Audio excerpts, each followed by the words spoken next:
And hey, what's up, everybody, and welcome to our new loading screen. Scary Egyptian music, nice, nice. All right, we'll go ahead and close that out.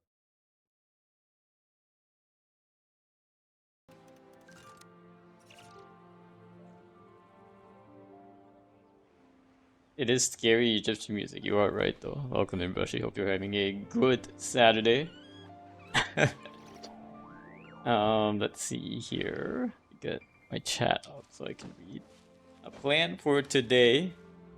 So tired. Yeah, I'm tired as well. I had a very tiring week. I did not work today though, because I'm just done. I had to do laundry this morning. Got everything squared away. But yeah, I feel like spent, man. It's been a tiring week. I did get a lot of things done, to say the least. So I did complete a lot of projects. But yeah, I feel like I spent so much time thinking about like work the whole week, and like I have to like focus to make sure I don't think about work on my weekend so that I don't stress myself out. I feel like I get into that pretty easily. Like I start thinking about what I'm gonna do at work, and then like I just end up on this rabbit hole of like constantly thinking about work, and I have to like stop myself.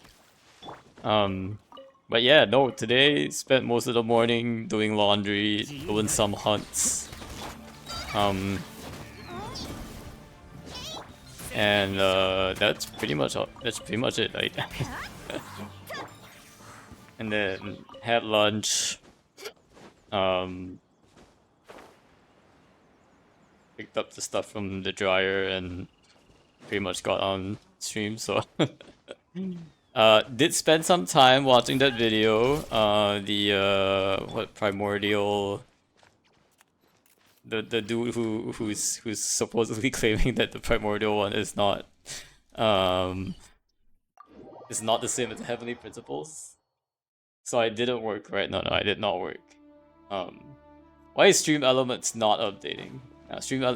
Just ignore stream elements. It's like it's definitely not updating my title. Yes, that was the title. Never mind. Stream elements is being lame. But yeah, I mean he has some like valid points, but I also think like, well, first of all, he should be syncing his video to what he's saying.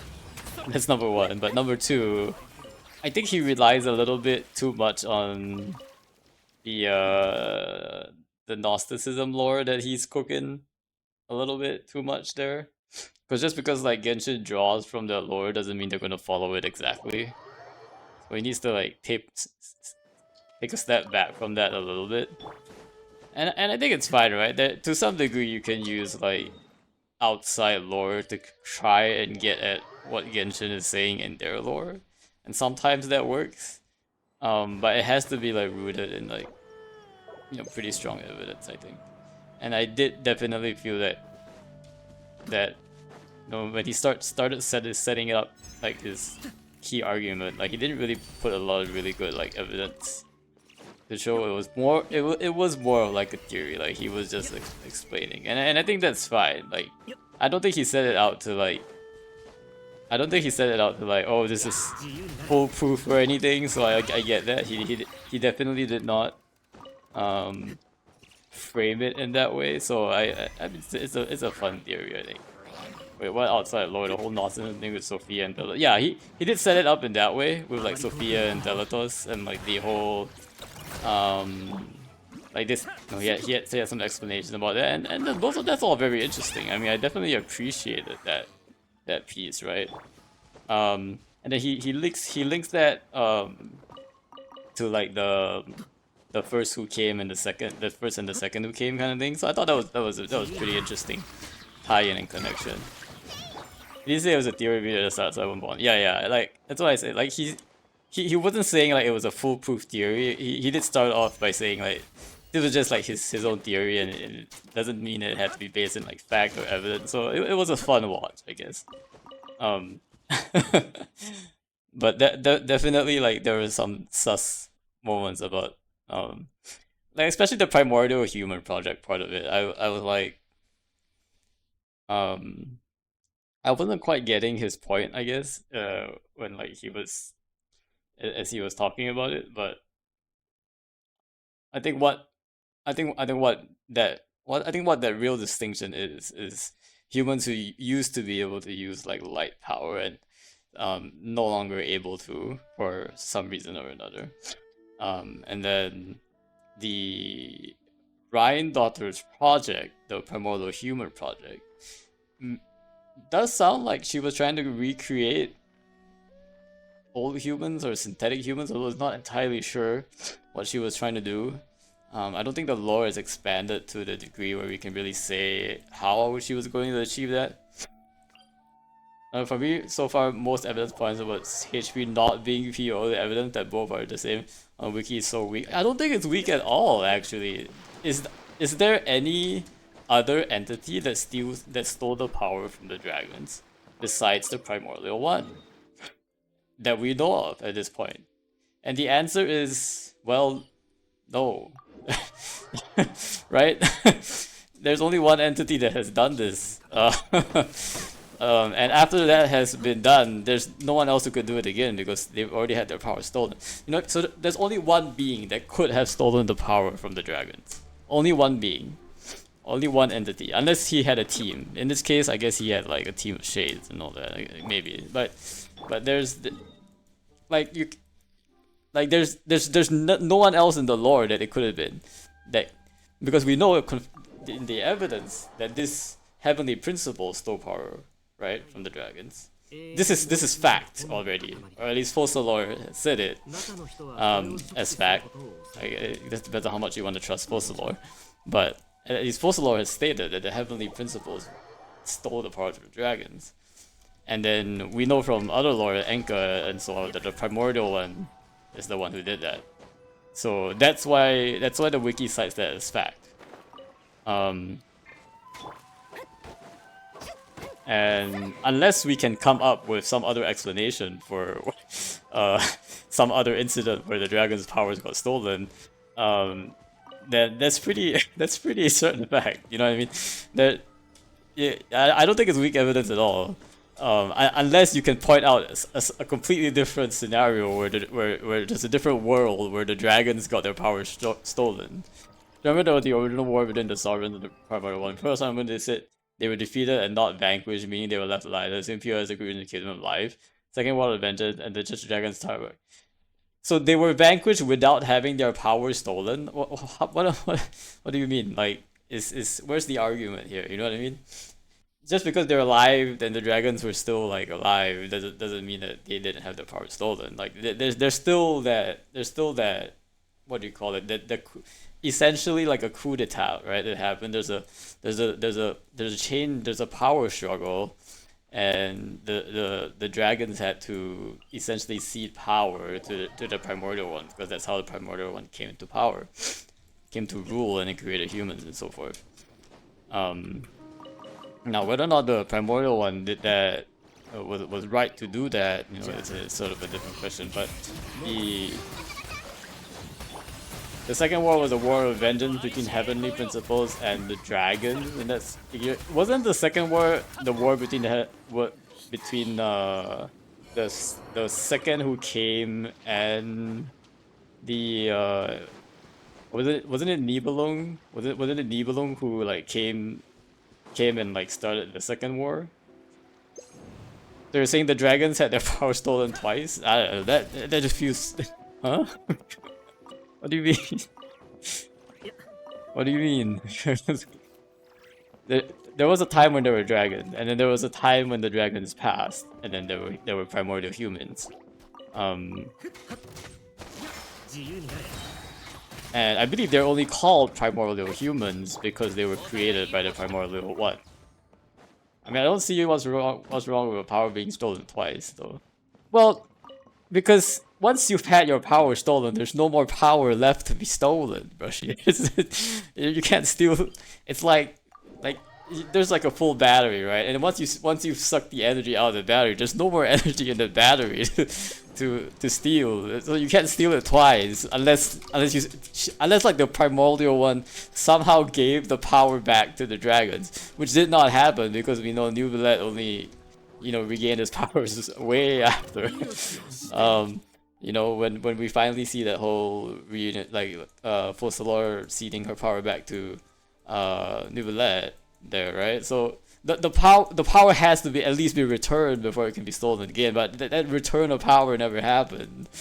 And you know, New Billet's stories arc sort of like shows that you know, the dragons basically lost all their power and all their influence in Teyvat when that happened. So I mean,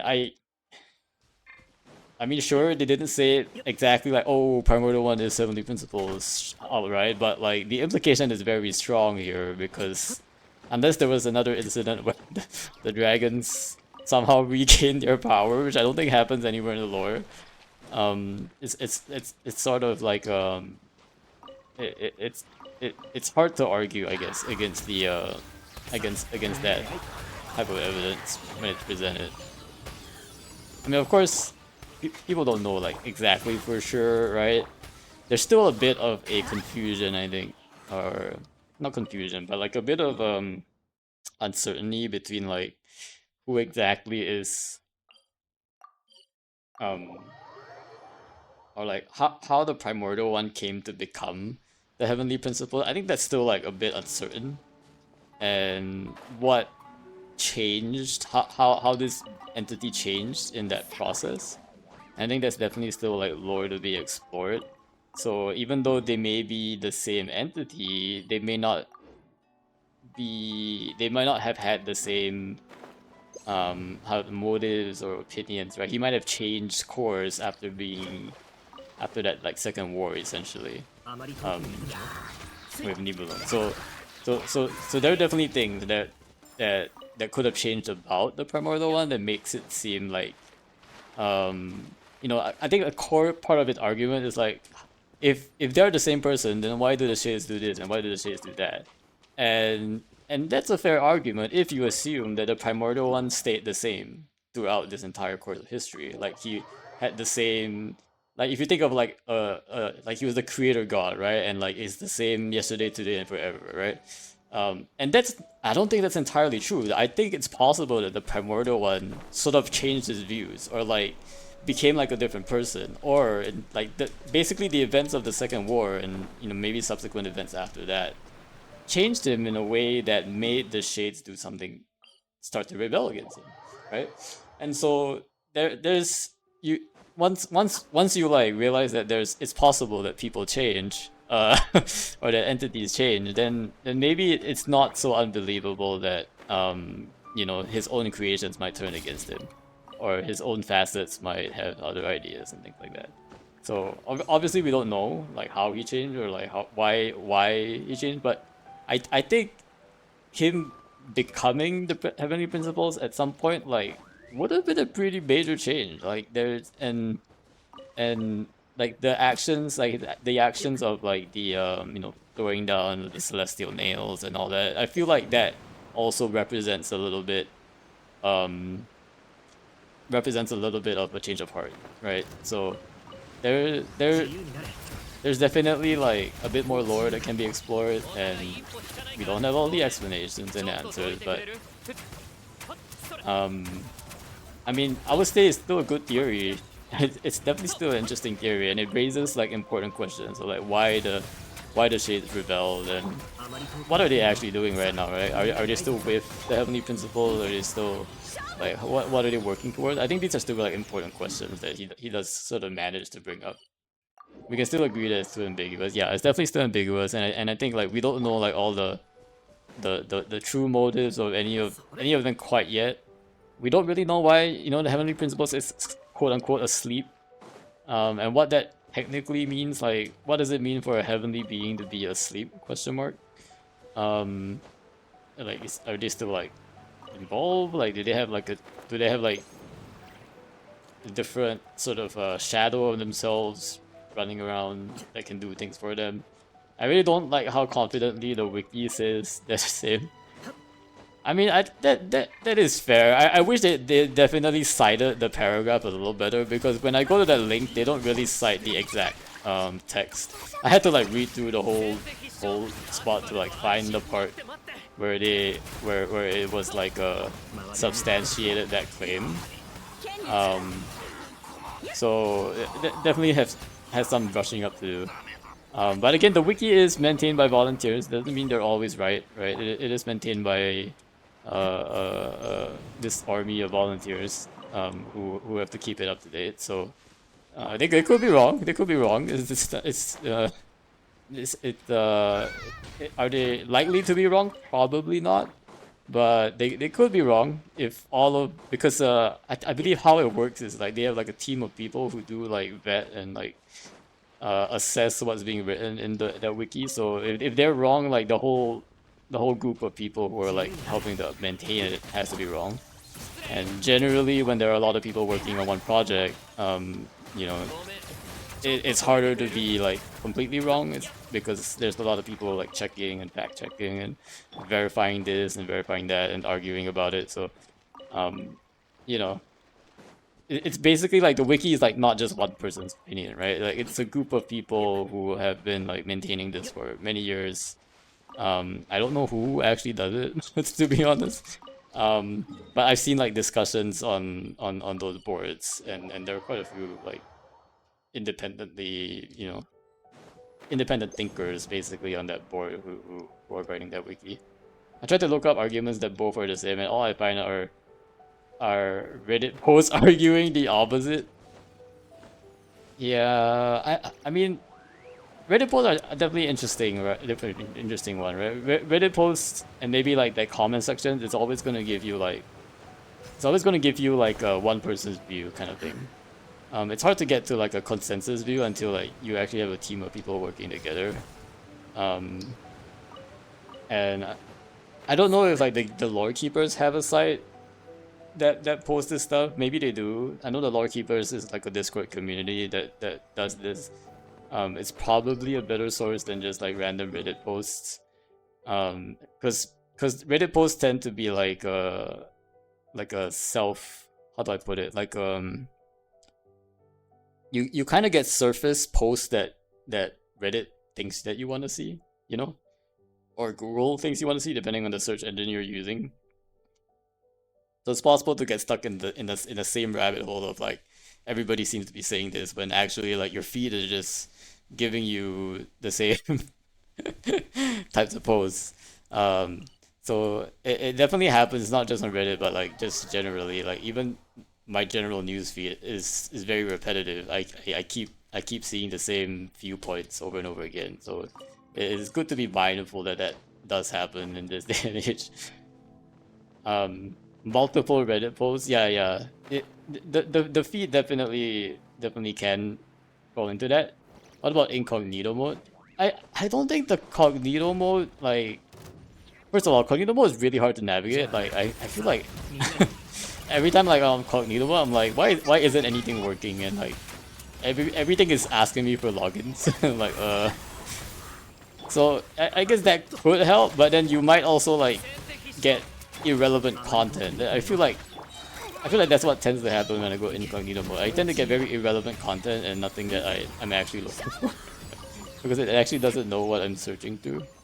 But there's also like bias, right, in Reddit posts. Like people post on Reddit because they want to get their posts noticed, and generally hot takes thrive in that kind of environment, right? And that's not to say that all of them are hot takes. Some of them maybe do have like, good, maybe there's like a good Reddit post out there with like some good evidence, and that's fine, So but that's kind of the point of Reddit. Like it's so that anyone can like post their opinion.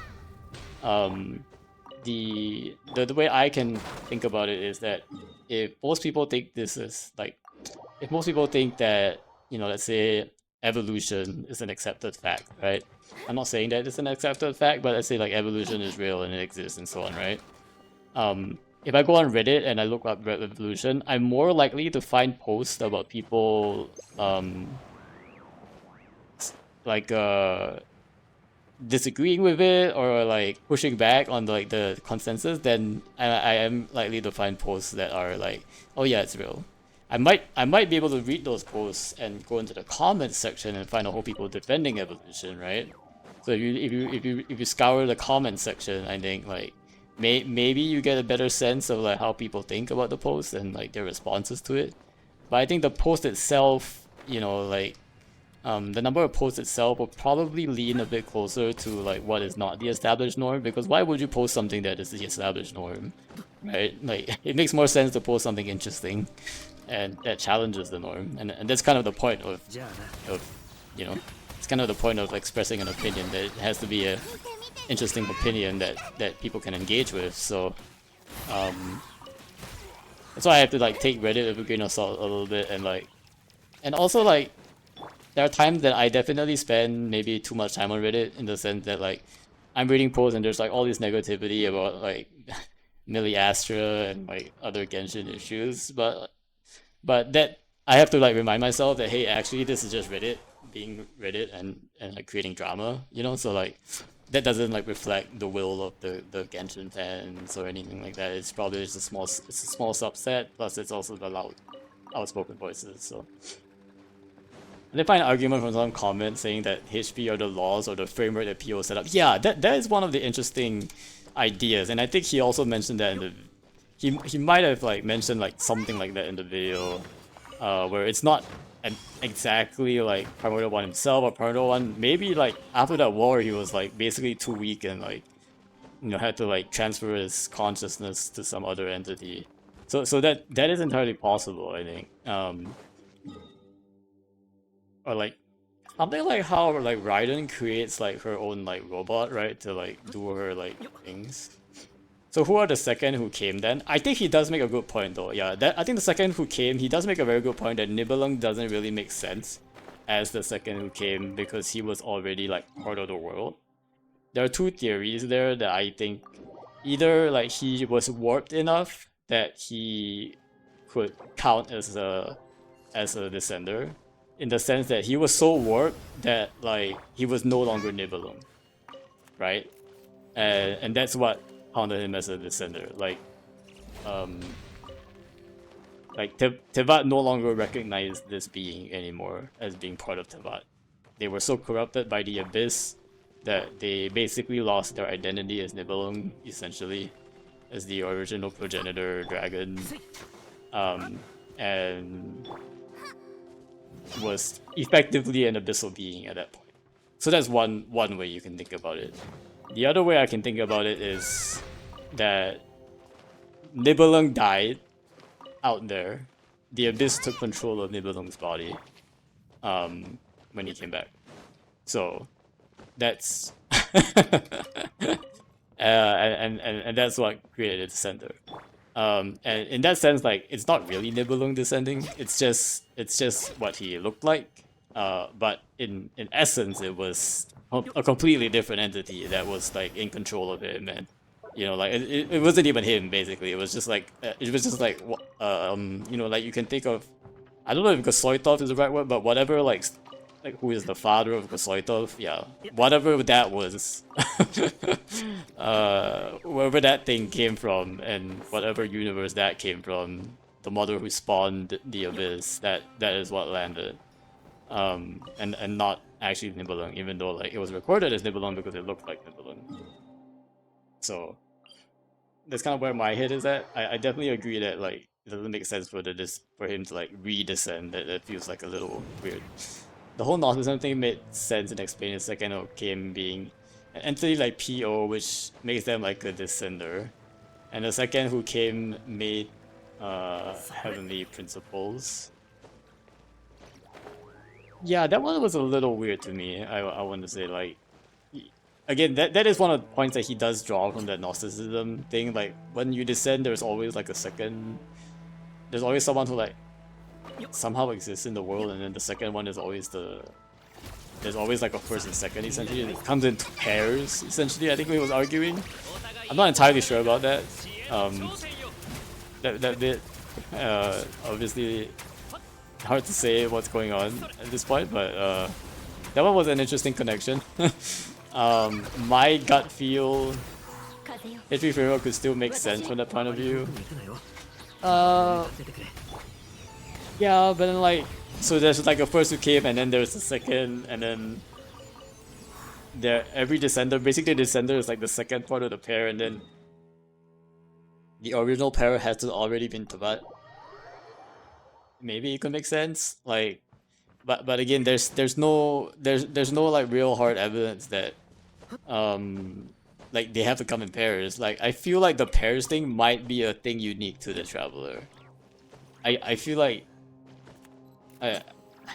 I'm having trouble seeing this pair analogy anywhere else, I guess, in Tabat. Like the only time I see this duality thing, I think, is when we're talking about like the Traveler and their twinsies. I feel like they're a bit unique in like the Genshin lore. I'm not quite sure what else really comes in twos in the Teyvat universe. The moons come in threes, right? So there's like a three-pronged. A lot of this Omni symbol also comes in threes. Maybe that's just more related to the moon or anything. So yeah, I'm not entirely sure on the things come in twos, the sellers come in twos kind of idea.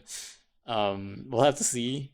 I think that the twos might be a thing that's just unique. Yeah, Mitsu Shinbi Shivel, yeah, they like to use the trifecta, even the Fatui have like trifecta type of symbols, like I feel like if anything the descenders will come in threes, right? Not twos. I don't know. But I don't know. It's I feel like the dual thing might be unique to the Traveler and not like extended beyond the descenders. Now it could be Light Realm, Abyss, and Human Realm thing. But I feel like those are just necessary dualities though, like good, evil, like light, dark, human, not human, right? Like they're those are not like really two of the same, sort of like two of the same nature kind of thing. And I think a big reason for that is because, like, as he said as well, like, you know, like Genshin draws a lot from like Gnosticism, but Gnosticism, you know, if we go further back, is actually like based on like Christianity and like the Abrahamic religions in general, where there's taught like strong tenets, right, of the triune God, the triune nature of the God, and if anything, like all the triple stuff that Genshin is drawing from, it really leans into that, the whole, you know, Father, Son, Holy Spirit kind of thing. So if you're thinking of like I don't know, like if it's there are like three entities but like one kind of thing, and they don't really say this, like, I mean, it's not going to be exactly the same, right? It's like the Christian tenets, but the idea of the threes is like it's a very clear parallel there. Like they're like borrowing from this idea, whereas like the duality part doesn't like the twins. The nature of the twins comes from some other piece of I guess lore, like this Gnosticism thing that he's talking about. So I think it does. I think what he's talking about does apply to the Traveler. Don't get me wrong. I think that's a very nice parallel interpretation there. But I don't think it extends beyond the Traveler and like the sibling idea. I think that one seems to be like special to them for some reason. Like there's some special sense of why there needs to be a Traveler. But I also think like it is a little bit contrived because from a video game perspective, there needed to be like you could choose a guy or girl character, right? So that sometimes we're also like maybe reading a bit too much meaning into like just the fact that they had to have a choice of selection, and then they had to like write a story behind it and a background behind it. So I feel it's a bit of the latter. I don't think it's like they had this great idea and then because of that they created a gameplay experience where people could choose between one of two characters. I think it's more true to say that they had to create a gameplay that consists of 1 or 2 characters, and then they had to write a bunch of lore about it. You see? And you can kind of see how the former would be more well thought out, right? Like if there was actual lore backing it, and then naturally springing out of the lore or gameplay elements, I think that's like super cool. But I think in this case it's more like the gameplay element came first, and then they had to create lore out of it. So my guess is to say the lore might not be as impressive. I don't know. It depends on how Hoyo is cooking this, but from my point of view, when the game elements come out from the lore, I think that really shows, and I think they've really done a good job with that in Not Cry. Like they had the lore written down and then started to think of puzzles, game elements that can support that lore, and it really shows. Like it really shows because the lore is solid, and everything else like the puzzles and the exploration really add to that.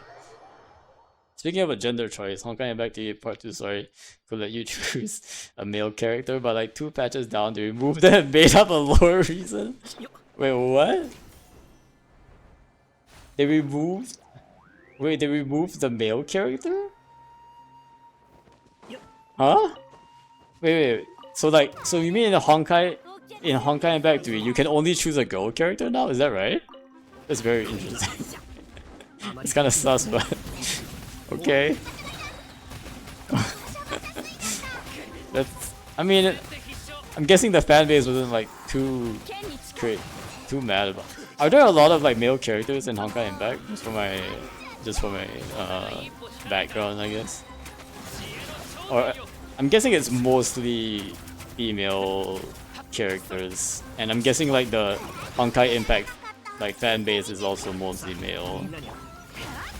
I mean that's also true for Genshin, but probably more male, leans even more male, right, for Honkai Impact, because I feel like Genshin is kind of an outlier in terms of like how much female representation there is playing the game. Some male, but very few. Okay, that kind of makes sense.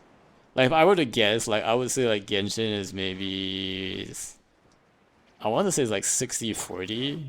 Maybe these days less and less because they're really not releasing husbando characters very much anymore, and a lot of that definitely does alienate that whole part of the fan base quite a bit. But I'm pretty sure for most gachas it will be like 90-10 or something, or even like close to like 100% male for most gachas. Honkai Impact maybe not as much, given like there are some male characters in there. So the fact even had a male playable character was huge. Yeah, I would expect, like what? I mean there's also the sense of like, you could also want to be a male character. Like I know like male people, like guys who play games who want to play as male characters. Like this is not a, it's not a rare thing. There are definitely some guys who want to play as a male character. In fact, a lot of my friends list folks have picked Ether, and they're guys. Like it's not necessarily like if you're a guy you want to play as a girl character. I feel like it's a bit 50-50 actually from that standpoint. So what I will say is that if it depends on the story, right? Like there doesn't technically need to be 2 choices of gender for a MC, right? You could definitely just have a game where you could only play as 1 character, and no one else, and that's fine as well. There are a lot of games like that do very well, and have both. Doesn't matter like what gender you are, like you can enjoy the game regardless of what gender the character is. And so the trope of the like you picking your character is a bit of a, we're just doing this because we've always done it this way kind of thing, rather than like, does it actually help the story? So, but I think for, at least from the Hoyo standpoint, it does feel like they're just doing it because it's like what they've been doing. Blame CN for not allowing us to have more men in Hong Kong. Wait, why CN? Did they complain a lot for like not releasing, like only releasing male characters, or what?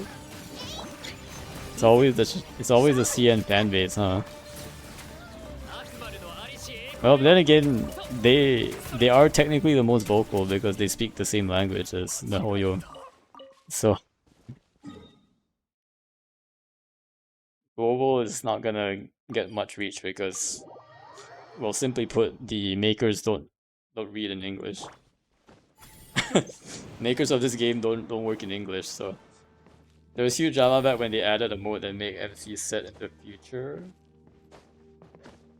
Oh, okay. How does that affect the gender distribution though? Like, why does that affect the men versus like the women?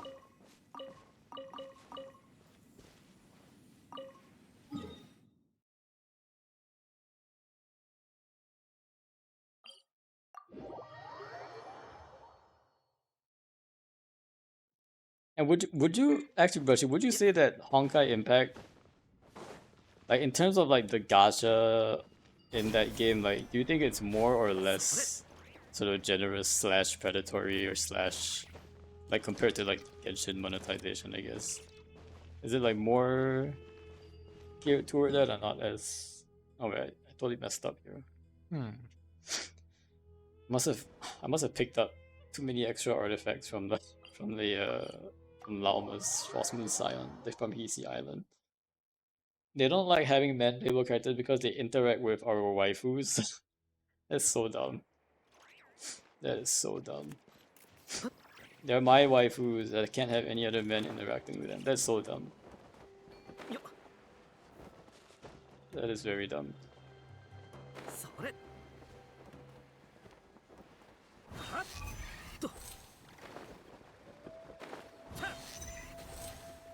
There are definitely a lot of fantasies out there, is like of like people like, oh, I like this girl and like nobody else can have the girl. So I mean, that is such a stupid way of thinking that needs to go. That literally needs to be chucked out of the universe.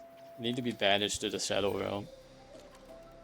Things are pretty. There are a lot of things that are pretty in life, and everybody deserves the right to enjoy them. That's how I like to think about it.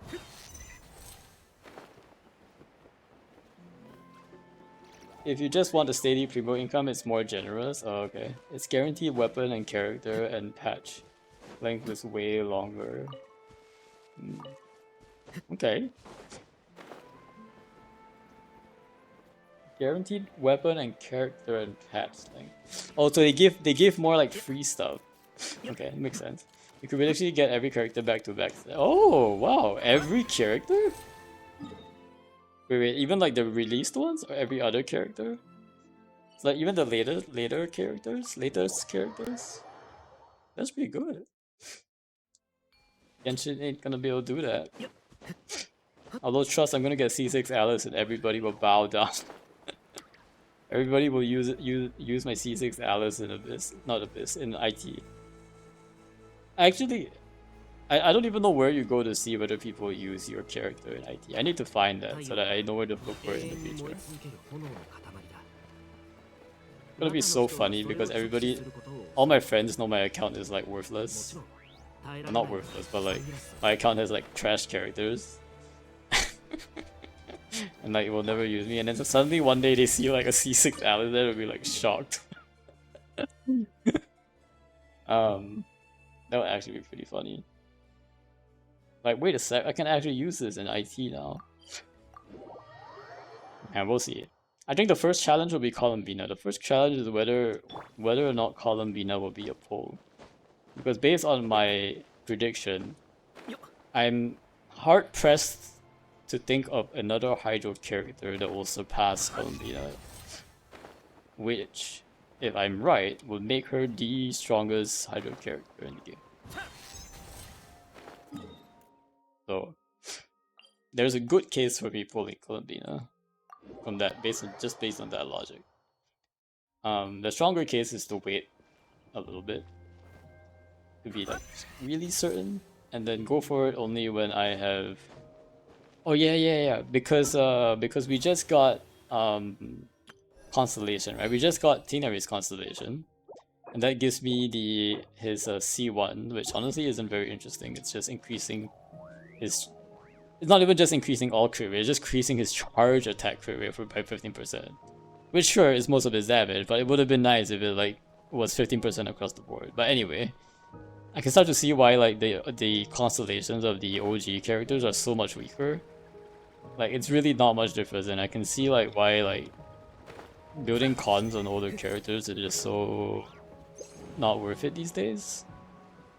But to be back to my original point is my thinking is Columbina will probably be the strongest Hydro character. Alice will probably be the strongest Pyro character, and then not sure about the others. We know Teresa is gonna be the strongest Cryo, but she's gonna be a ways away. But I think those three are pretty like top of the list. My my take is I think somewhere between May of next year is probably when I will start pulling, because that's when I'll get Jean's second constellation, and then we'll have to basically wish for another standard character at some point. Because I don't think we're gonna get another free standard character, standard 5-star, between that time. I feel like, just feel like that's not gonna happen. So, okay. So we've done our dailies and our artifact runs. Actually, let me check my artifacts. Why am I in the water? Oh. I kind of want to do the event, but also like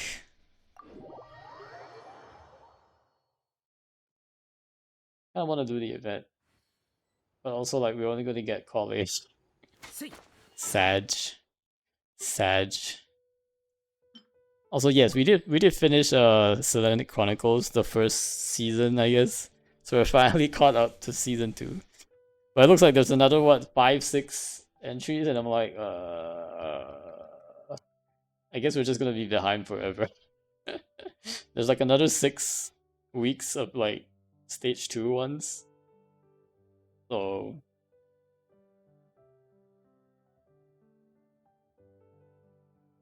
it's gonna take quite a while to finish this Selenic Chronicles thing. But we're getting there. Okay. Let's see, artifacts.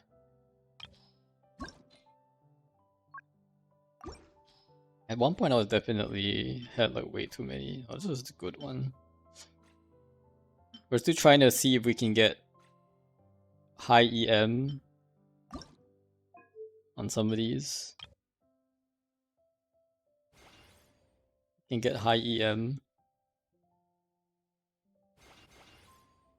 Where are the slots full? Wait, what? Are there so few slots? Oh, I guess there are.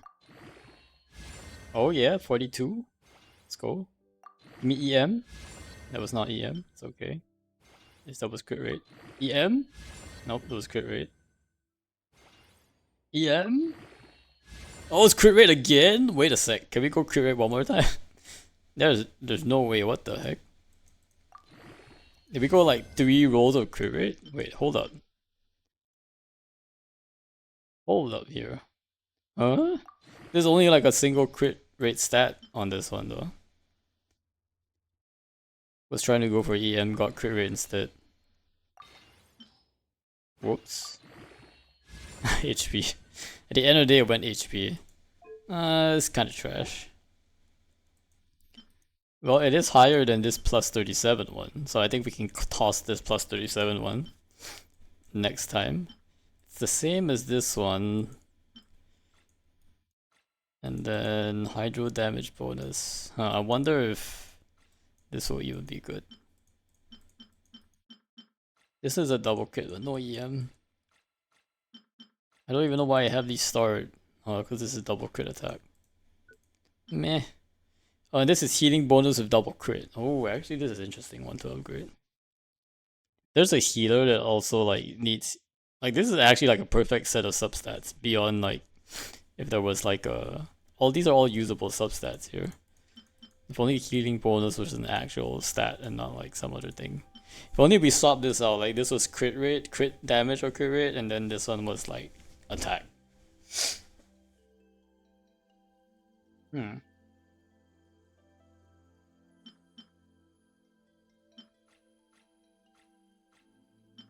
So no upgrades for Aino quite yet. And yeah, we don't... Huh, interesting. We don't have an EM Goblet, huh? Yeah, we don't. We do not have an EM Goblet. Okay. I think we're gonna go into the event. It's probably not gonna take very long. The first part of the event is only like an hour-ish. I want to say. Maybe an hour and a half-ish or so. So we'll do that and then we'll come back and maybe do some of the events. Go to quest. Navigate is in the academia. Okay. So let's do this. It looks like it's firmly inside the academia. So let's be safe. Change this out.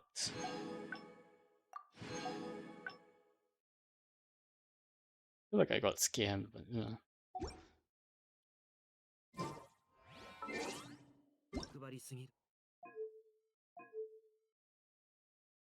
Language. Doop, doop.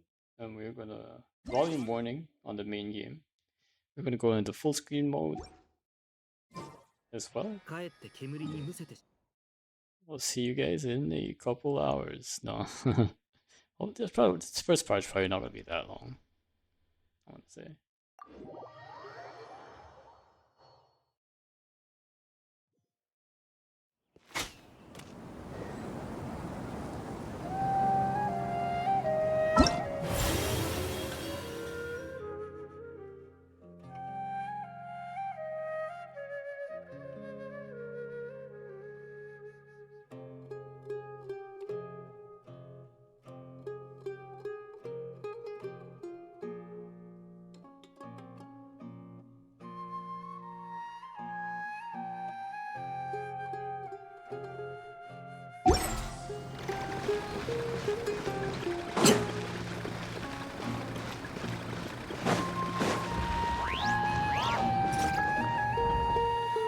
久しぶりに教練院に来たけど何にも変わって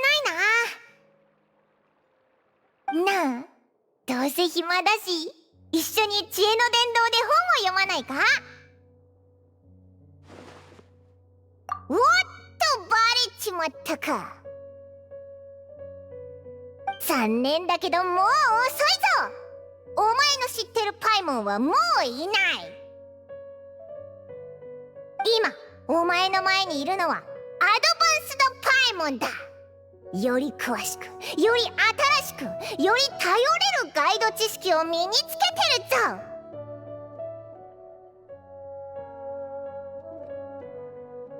アドバンスドパイモンは新しい本が読みたいんだ。旅人にも付き合ってもらうからな。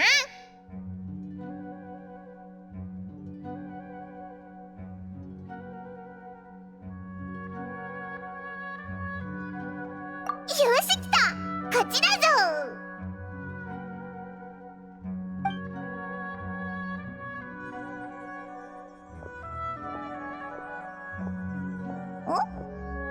あれってコレイとジュライセンだよな。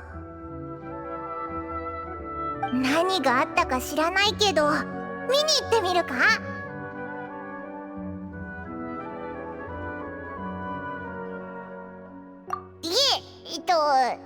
その障害学習って言うだろ？つまりだな、本を読むのはいつでもできるけど友達と昔話する機会はめったにないって意味だ。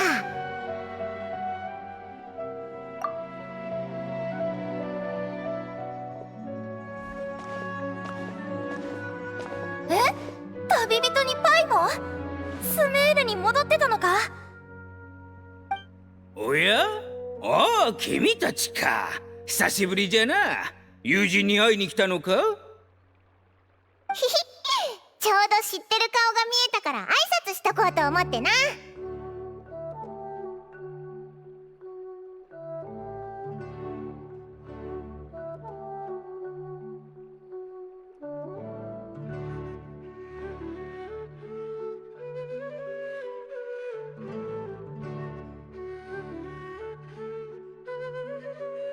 なんであのばあさんの名前が出てくるんじゃ。せめてトマト栽培の達人と呼んでくれ。そっちの方がわしにふさわしい。おじいちゃん呼びされたのを忘れちゃうくらい焦ってる。ジュライセンがこんなに元気ならスメールは何も問題なさそうだな。なーに、構わんよ。わしはそんなことを気にするような人間じゃない。ちっとも気にしておらんぞ。すごい気にしてる。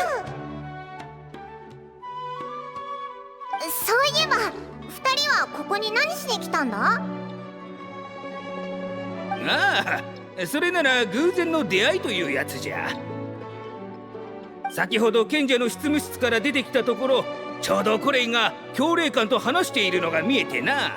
ものすごく真剣な顔をしておった。何かあったのかと思い、話が終わるのを待ってすぐに聞きに行ったんじゃ。コレイは本当に目覚ましい成長を遂げておる。今や教令員から顧問として招かれるほどじゃ。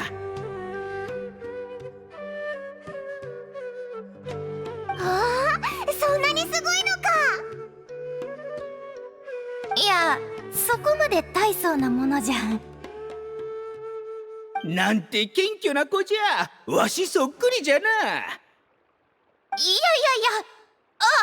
別にジュライセンさんが謙虚じゃないって言ってるわけじゃなくて、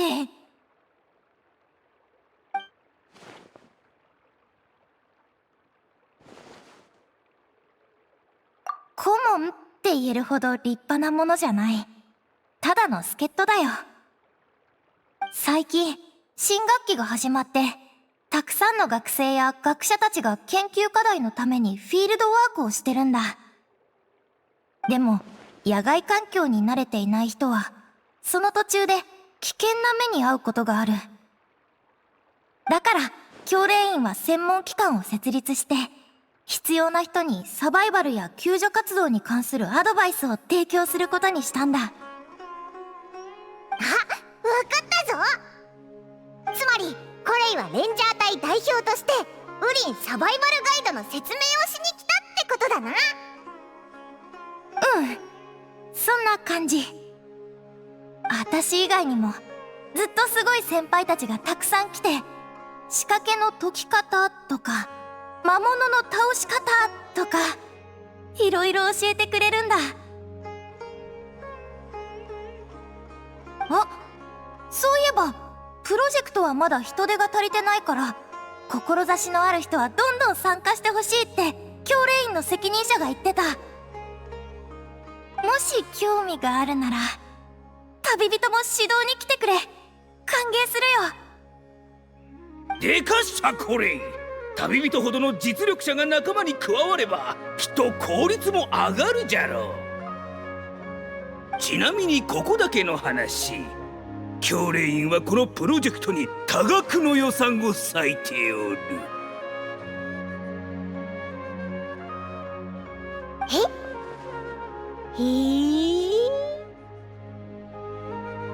まあコレイが参加するならオイラたちも手伝わないわけにはいかないよな。そうだろ旅人。本当か。助かるよ。プロジェクトの場所は R 村のあたりだ。私はこれから向かうからそこで会おう。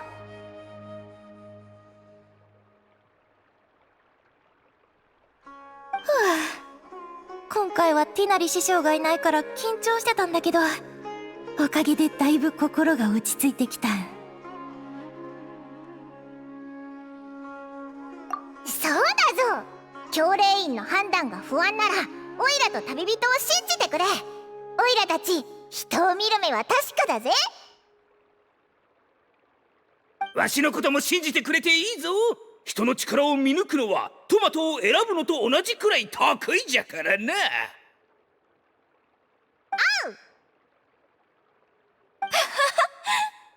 ありがとう。ところでティナリたちは最近どうしてる？気にかけてくれてありがとう。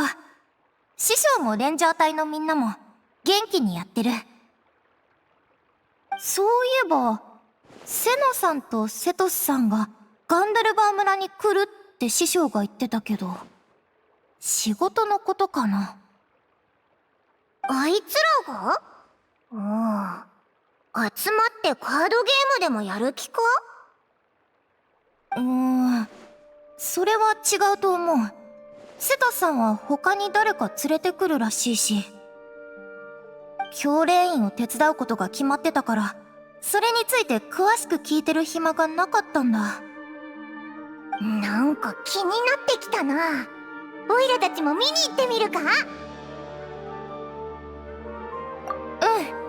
あの二人もきっとお前たちに会いたがってるはずだ。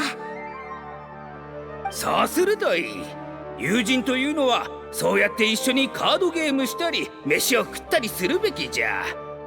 ナフィスのようにプロジェクトのことばかりじゃなくてな。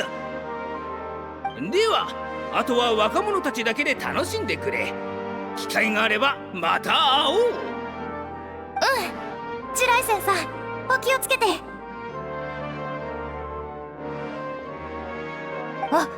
私もそろそろ出発の時間だ。それじゃあ先に行ってる。準備ができたら R 村に来てくれ。コレイの活躍に期待してるぞ。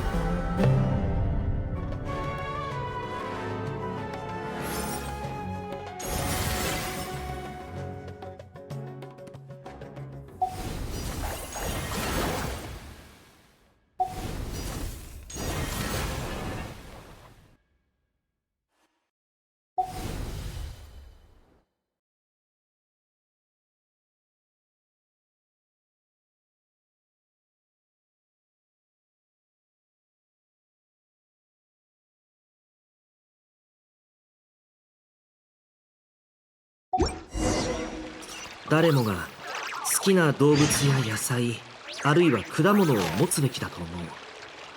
そうすることで自分がどんな人になりたいかが。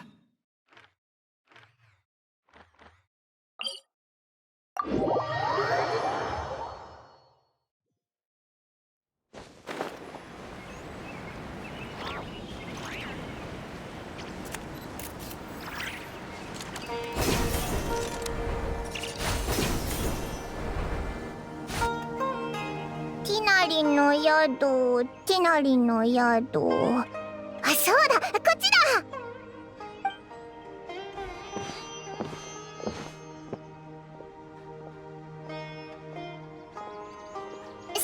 セトス、元気にしてたか？やっぱりみんなここに。あれ？レイラじゃないか？なんか元気がないみたいだけど、何かあったのか？パイモンと旅人じゃないか。こんにちは。悪いけど今ちょっと忙しくてちゃんともてなせそうにないんだ。そんなに険しい顔をしないで。見たところレイラの状態はだいぶ良くなってるよ。錯乱状態に陥るようなリスクはない。ただ少し疲れてるから休む時間が必要だね。ちょっと待ってて。精神を落ち着ける効果のあるお香を調合してくるから、ここは君たちに任せる。状況の説明は頼んだよ。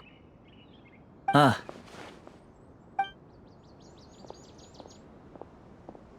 簡単に言えばセトスと沈黙の伝のメンバーが砂漠で意識朦朧としていたレイラを救出したんだ。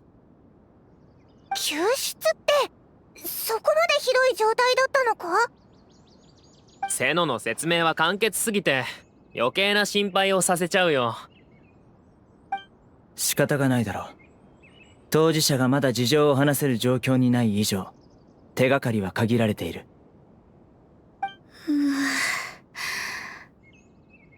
ごめんなさい。まだちょっと頭がフラフラしてて。好き一体好きはいくつあるの？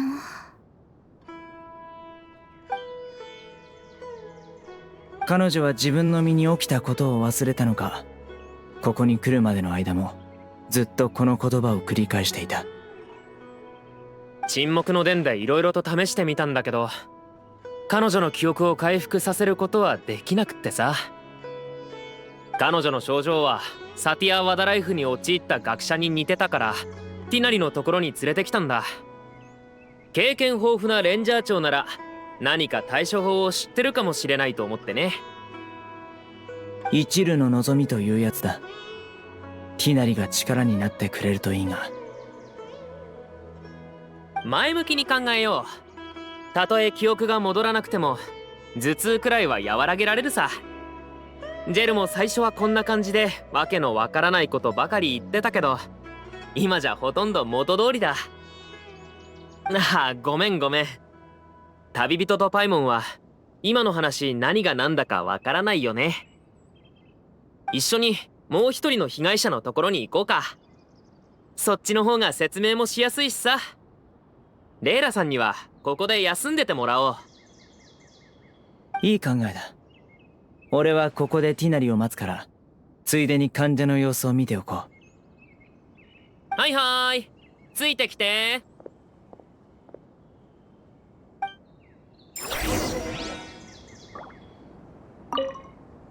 妙な話だ。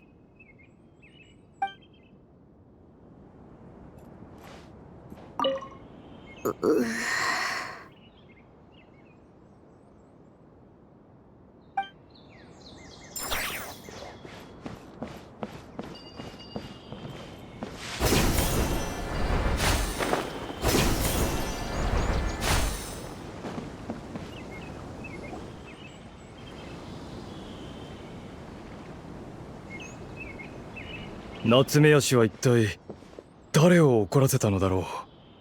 さっぱりわからない。ジェル、まだ夏目足のことを考えてるのか？セノを呼んでもう一回ジョークを聞かせてもらうか？あ、すみません。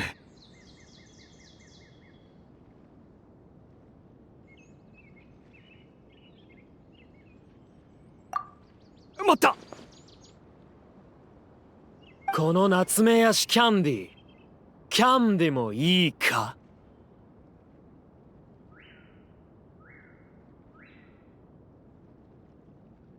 ああ。それで夏目足は誰に目をつけられたんだ？瀬野以外に。夏目足のことは置いといて、まずは彼を紹介しよう。沈黙の伝のメンバー、ジェルだ。ジェル、旅人のことは知ってるだろ？はい、もちろん知っています。決闘の儀の参加者であり、スメールを救った英雄でもありますから。今その英雄が調査に加わろうとしてるところなんだ。君の身に何が起きたか話してくれる？まあせっかく来たんだ。それに君も話を聞いたら真相が気になってくるはずだよ。実は少し前、砂漠へ調査に向かったのですが、帰る途中で流砂に巻き込まれてしまったのです。今思い返してみると、あれは普通の流砂ではなかったのだと思います。深く沈んでいった私は命を落とすこともなく、見たこともない遺跡にたどり着いたわけですから。その時私は混乱してジタバタしたため、触れてはいけないものに触れてしまったようです。ほんの一瞬の出来事でした。膨大な情報が一気に頭の中へと流れ込んできたのです。あれを知識と呼ぶべきかは正直わかりません。あの時は頭で情報を処理できるような状態ではありませんでしたから。例えるなら何千万もの夏目足を小さな袋に詰め込みつつもその袋が破れないようにする、そんな感じでした。すみません、また夏目足の話をしてしまいました。大丈夫だよ。どうせもうすぐ夏目足の出番だしさ。はあ、そうですね。とにかくもう気が狂いそうだと感じた時、頭の中に渦巻いていた雑多な思考がある一言に置き換わったのです。夏目足を食べるなと彼は言いました。は？信じられないかもしれませんが本当です。私は夏目足を食べるなという言葉に救われました。わかりません。男の声だったと思いますが、その後自分でも繰り返し口にしていたせいか確信が持てなくなってしまいました。何にせよあの声のおかげで頭を押しつぶされるような圧迫感から解放されたのは確かです。問題があるとすればその後 2,3 日間頭の中に夏目足を食べるなという言葉しか残っていなかったことでしょうね。ずっとその言葉を繰り返してたのか？余計に食べたくなりそうだぞ。ええ、あなたもそう思いますよね。一体彼は夏目足に何の恨みがあるのでしょう。世の中甘いものが嫌いな人間がいたっていいだろう。そうですね。あと今思うとあの時私に話しかけたのは人間じゃなくて猫だったかもしれません。猫？どこから猫が出てきたんだ？はい、私もそう思いました。あんな荒れ果てた遺跡のどこから猫が現れたのかって。でも実際脳みそをかき混ぜられたような状態の中で私に道を示すような猫の鳴き声を聞いたのです。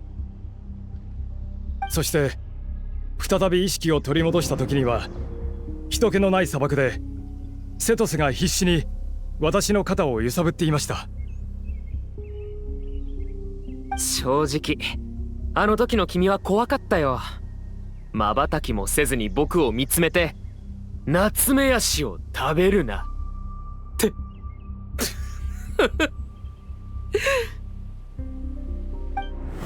全然怖いと思ってないだろう。ごめん心配してなかったわけじゃないんだ。ただあんまり唐突に馬鹿げたことを言うからさ。でももし言われたのがレイラさんの言葉の方だったら確かにもっと怖かっただろうね。恐怖っていうのは未知から生まれるものだ。僕たちは夏目足についてよく知ってるけど真っ暗な夜空に浮かぶ月のことはあまり知らないからね。それはどうでしょうか。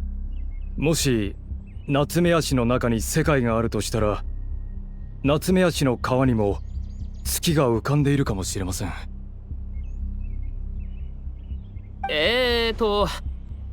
確かにそういう考え方もあるね。夏目足を甘く見ないでください。わかった認めるよ。君は僕の前で夏目足の尊厳を守り抜いた。つまりレイラの状態はジェルと似てるってことか？そうだと思う。あの時はジェルの治療を急いでたから後で調査をしに戻ってきやすいよう現場に簡単な目印だけつけておいたんだ。そしてジェルの状態が安定して僕たちが再びあの場所を訪れると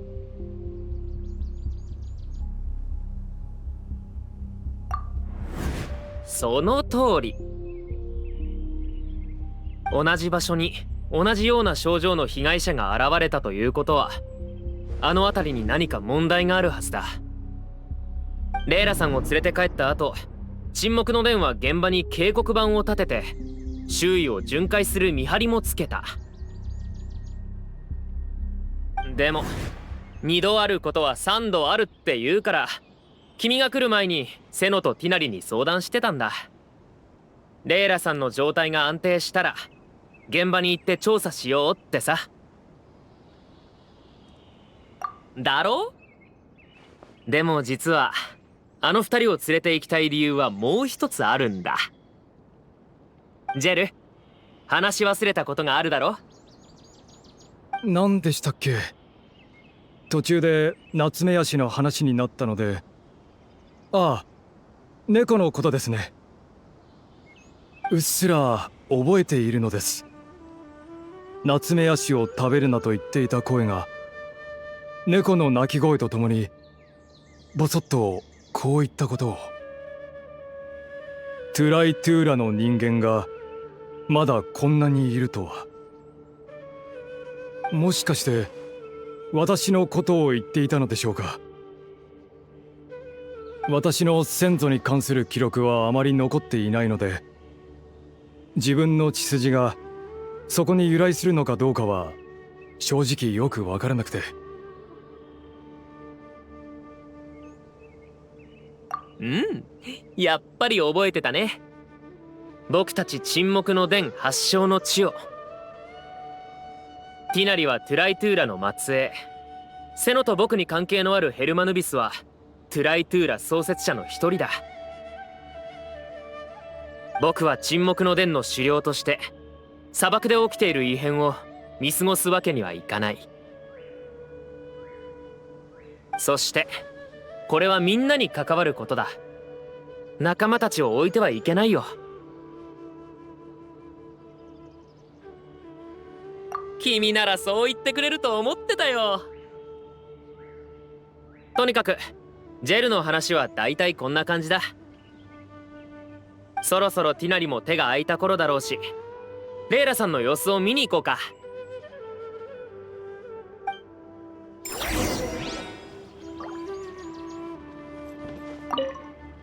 沈黙の伝の記録によると、昔の砂漠の民は好んで猫を飼っていたようです。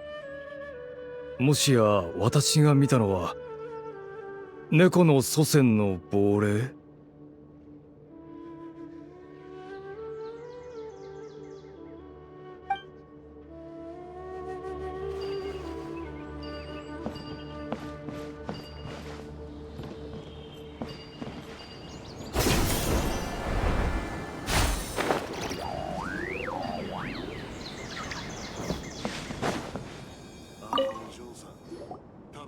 気分はどう？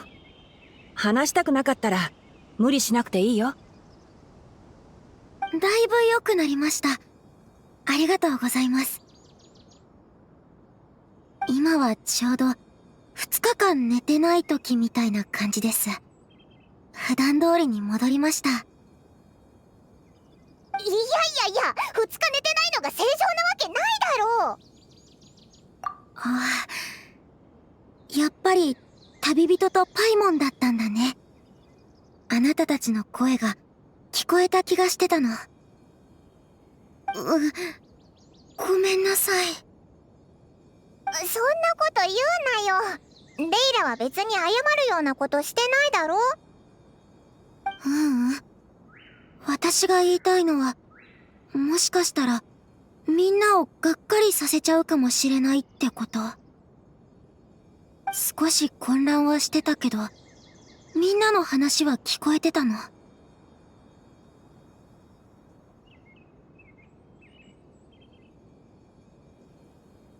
私の身に何が起こったのか、みんなが知りたいのは分かってるし、私も役に立ちたいけど、本当に何も覚えてないの。頭痛は治った？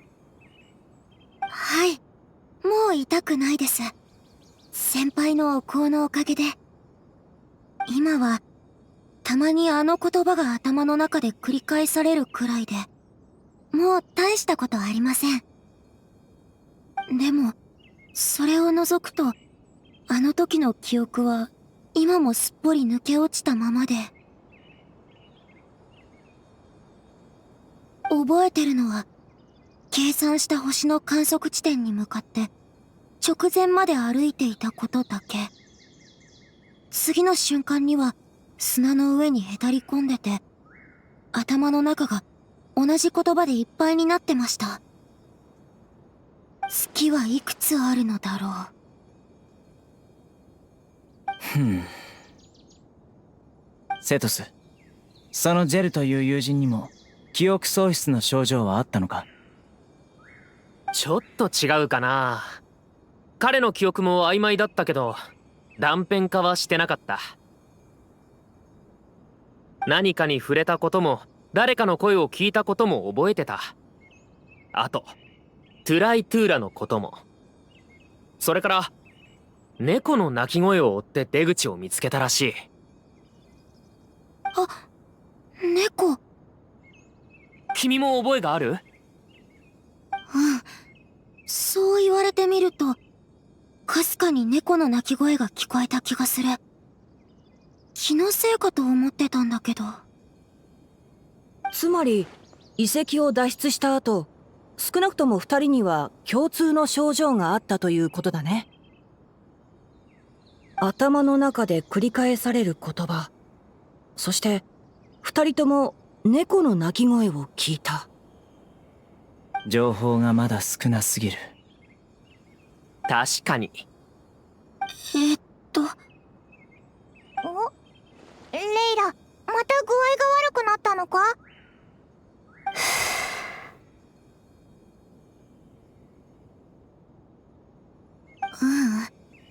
違うの。もしかしたら私の記憶が抜け落ちてるのは、あの時無遊状態だったせいじゃないかと思って。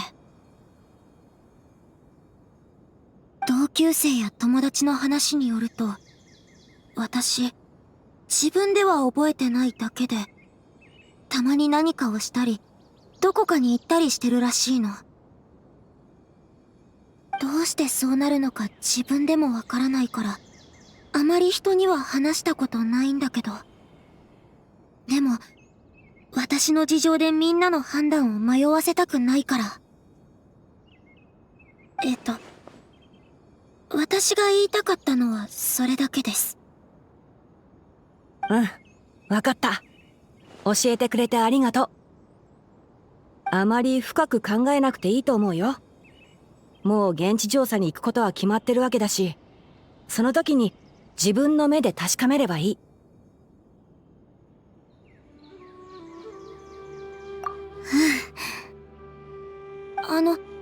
調査に行く時は私も一緒に連れて行ってもらえませんか？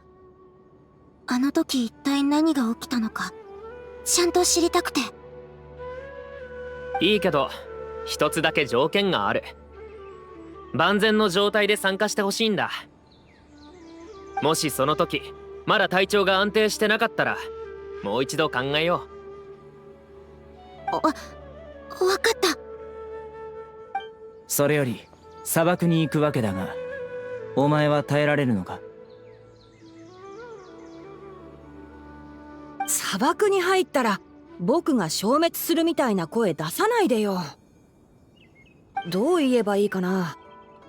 ご先祖様に関わることとなるとやっぱりすごく気になるんだよね。しっかり準備して昼間の移動を避ければまあ大丈夫だと思うよ。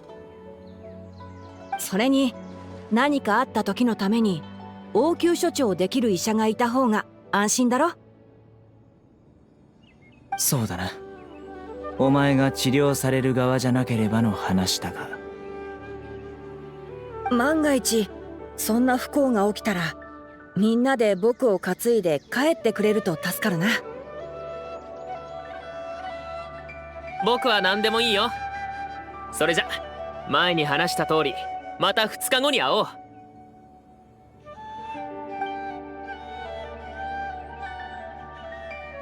じゃあ僕とジェルは先に沈黙の殿に戻るよ。この時間を使って資料もいろいろ調べておくつもりだ。それじゃあまた。よろしく頼む。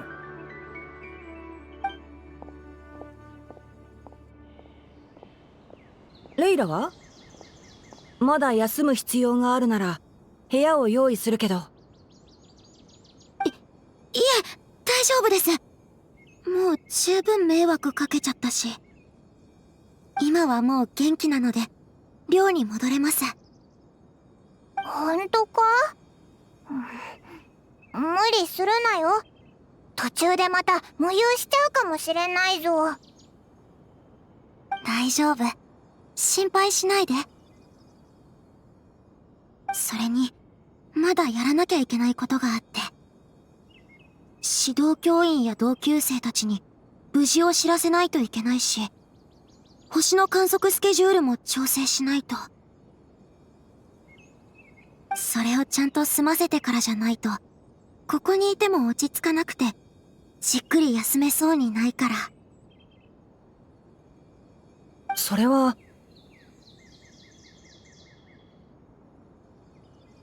ああ、それなら安心だ。頼んだよ。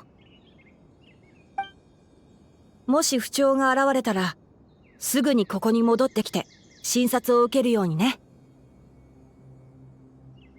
ティナリの言うことはちゃんと聞いた方がいい。さもないと罰として味のないものを食べさせられるからな。罰とは心外だね。君がうっかり風邪をひいたからあっさりした食事にしただけじゃないか。あの時の君の体調じゃそもそも味なんてわからなかったはずだよ。なるほど。味付けの問題かと思っていたが、胃腸がいい調子じゃなかったから味も感じなかったわけか。ようやく本題が終わったから思いっきりジョークが言えるってわけだね。ああ、また始まるのか。大丈夫だパイモン。どうしても聞きたくないなら少し眠っているといい。そんな簡単に言われても。問題ない。スメールではいつでもどこでも休めるからな。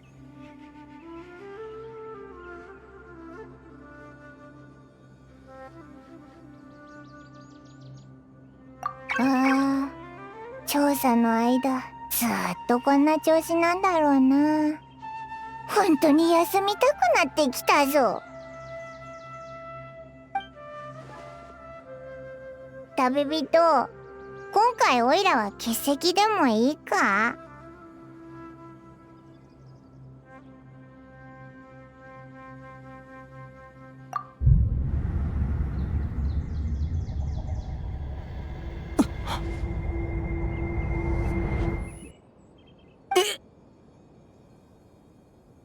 わかった。オイラの負けだ。もう行こうぜ。ああ、お大事に。君たちも僕も。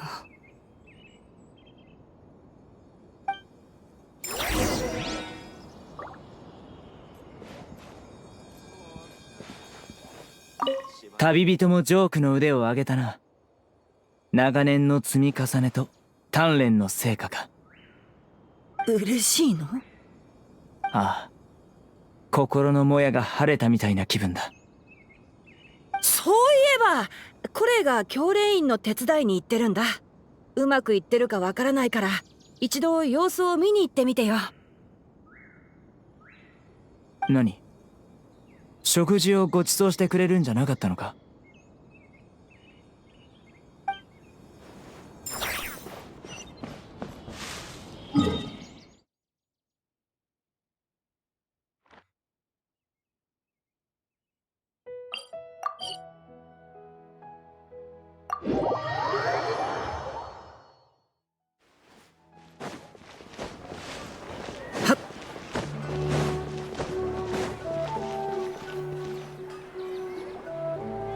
夏目足月、夏目足月、夏目足月。まずいぞ。オイラも謎の精神ウイルスに感染したみたいで、頭の中がずっと夏目足と月のことでいっぱいなんだ。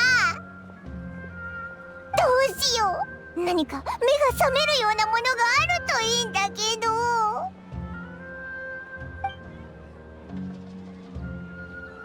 そうだ。あっちにカフェがあるぞ。頭をすっきりさせるために一杯飲みに行かないか？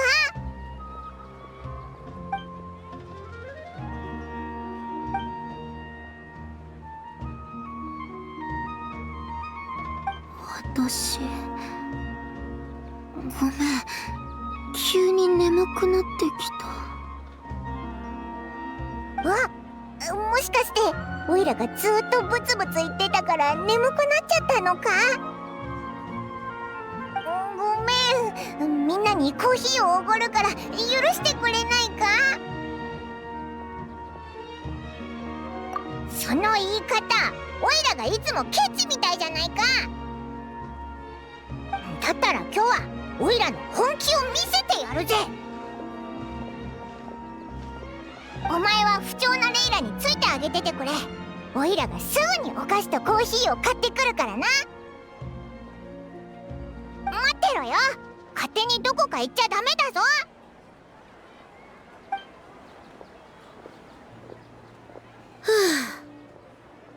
この子は相変わらず無理ばかりして。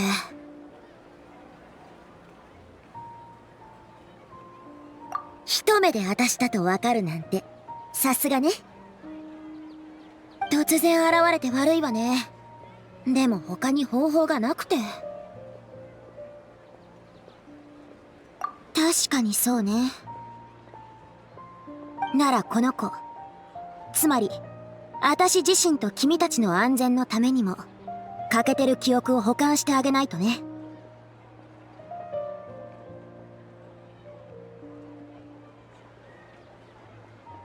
そうよ。この子は新しい課題に悩んでいて、もともと精神状態が良くなかったの。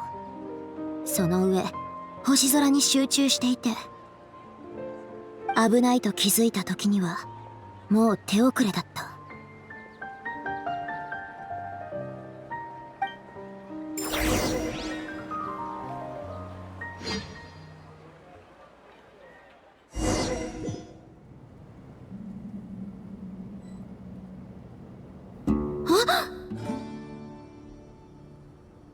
まさか絶好の観測地点の近くで流砂と巡り合っちゃうなんて。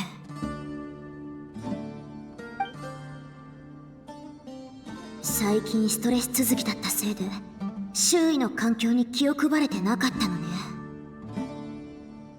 それにしても流砂がこんな場所に繋がってるなんて。見た目は砂漠でよく見かける遺跡だけど仕方ないわね。出口を探してみましょう。はあ、レイラ、今回は本当に大変なことになったわね。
の扉はそこの装置で開けられるみたい。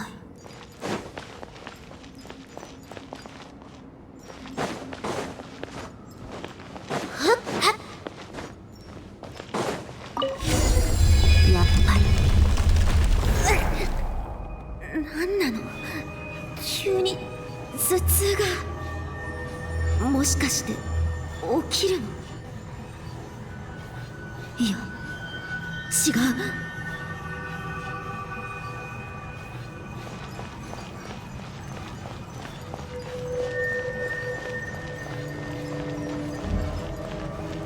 どういうこと？たくさんの理解できない。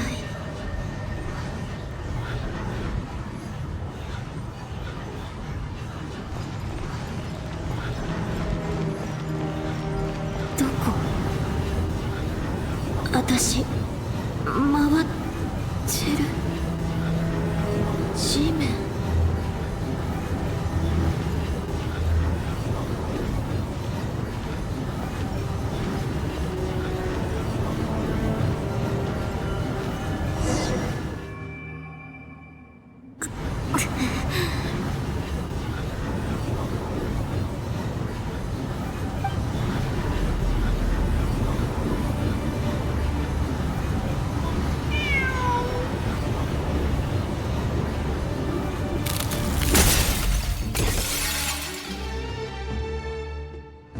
月はいくつあるのか。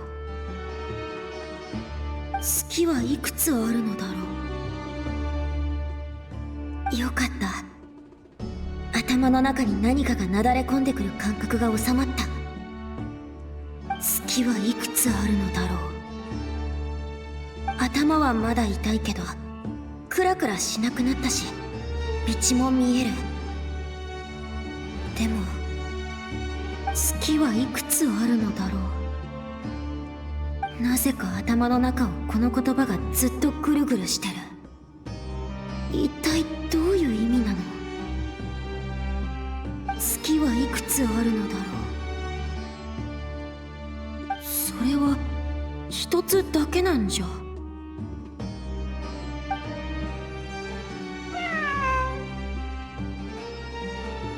猫？さっきも。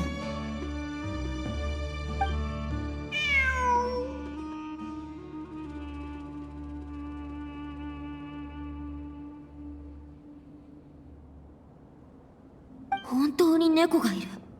気のせいじゃない。でもどうしてこんな場所に？月はいくつあるのか考えるのをやめないと。鳴き声を追えってこと？ついていくしかなさそうね。はあ、レイラ、私は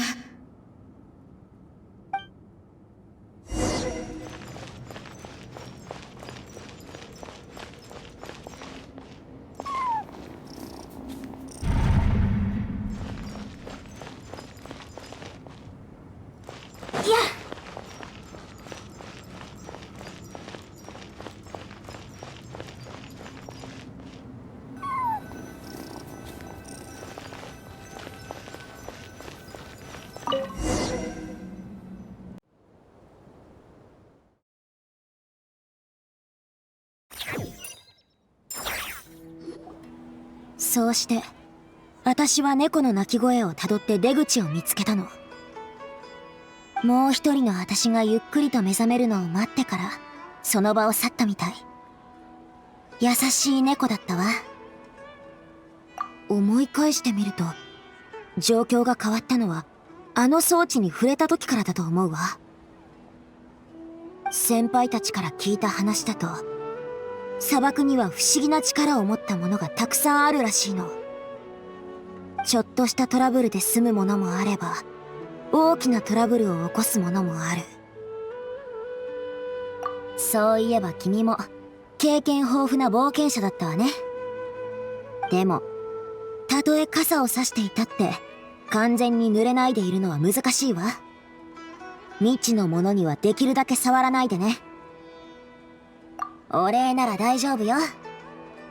これから一緒に危険な場所に踏み込む仲間なんだから。君の安全はレイラの安全。私が言いたかったのはそれだけ。ほら、コーヒーが来たわよ。旅人、助けて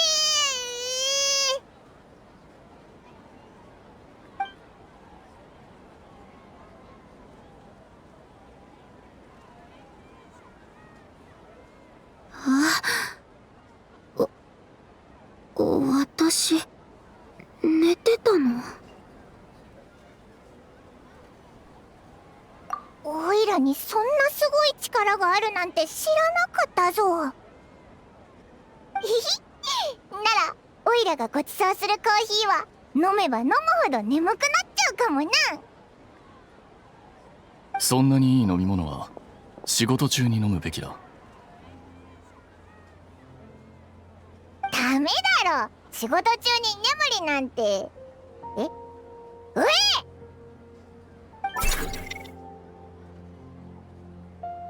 ピッポ！間違えた。ようアルハイゼン、カーベイ。それにメラックも元気だったか？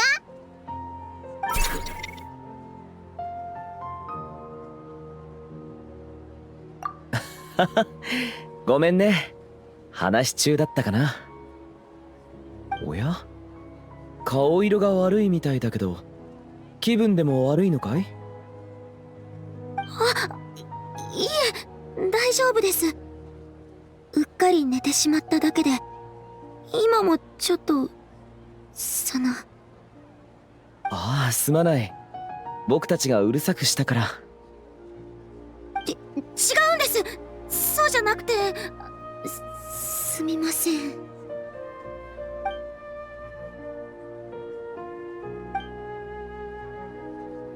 あれ、どこ行くんだ？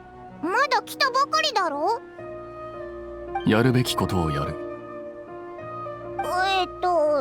何をするんだ？コーヒー豆を買う。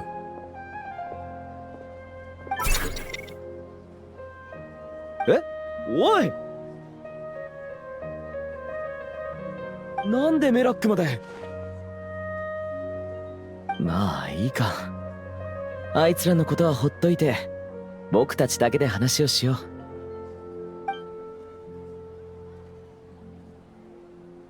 久しぶりだけど、最近調子はどうだい？つまり冒険生活と学校生活が両方忙しいってことか。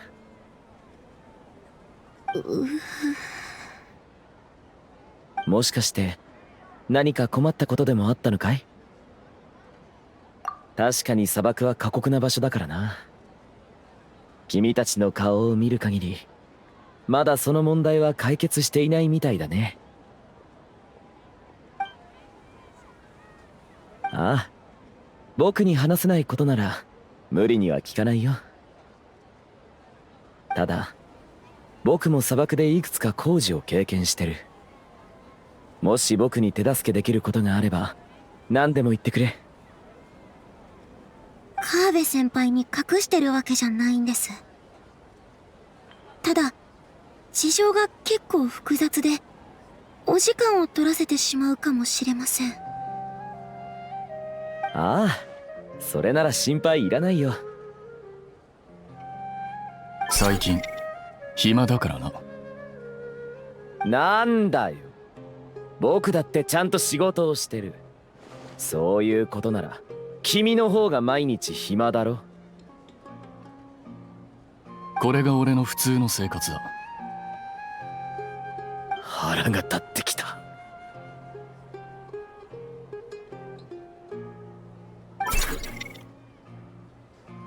おっと、こいつに邪魔されたせいで話が途中だったな。さっきはどこまで話してたっけ？砂漠のトラブルまでだ。なんだ、聞いてたのか。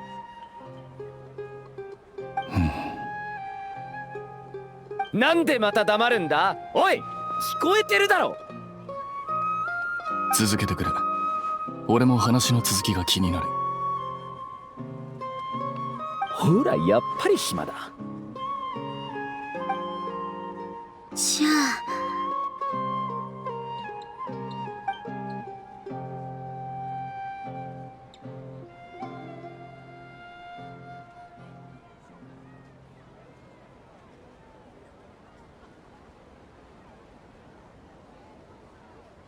その調査隊ってまだ人手は募集してるかい？川辺先輩も参加したいんですか？よく考えてみたけど、以前砂漠の領母を調査した時の経験とこいつの古代文字に関する知識は役に立つはずだ。それに聞いた感じだと調査隊には知ってる顔ぶれが多そうだし、お互いにフォローできると思う。俺も入っているのか？君のことは分かってる。気になるなんて言った時点で参加するつもりだったんだろ？まあ確かにそのつもりだった。それに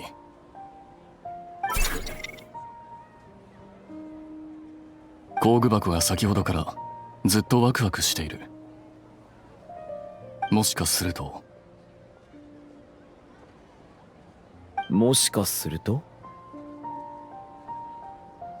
機械生命にも故郷を思う気持ちがあるのかもしれない。ああ、そういえばメラックのコアは砂漠で手に入れたパーツだったな。役に立つかもしれない。二人とも本当に調査に加わるつもりですか？もしかしたら危険な目に遭うかも。危険だからこそ人手が必要なんだ。屋外で活動するときは友達が頼りだからね。どういたしまして。それじゃあ決まりだね。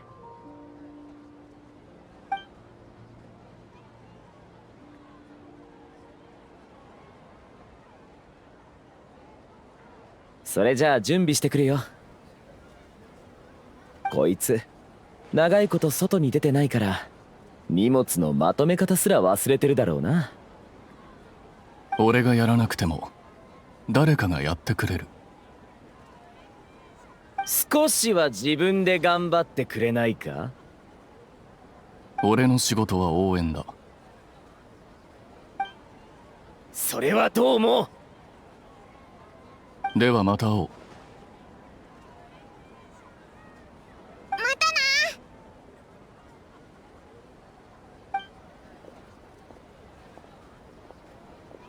カーベももう睨むのはやめてやれ。コーヒー豆の袋忘れるなよ。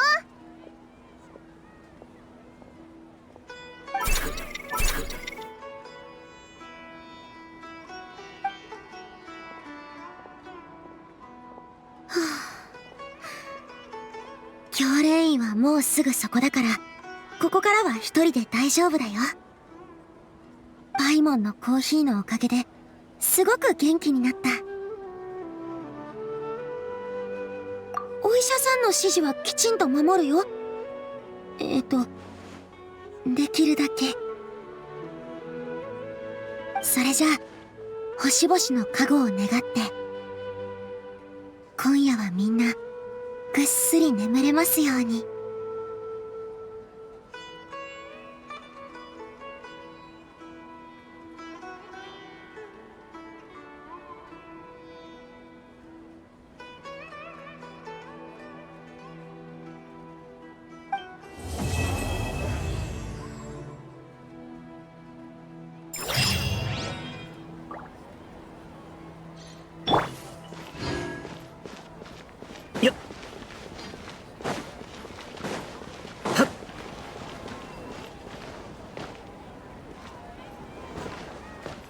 それ。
では安全なはずだ。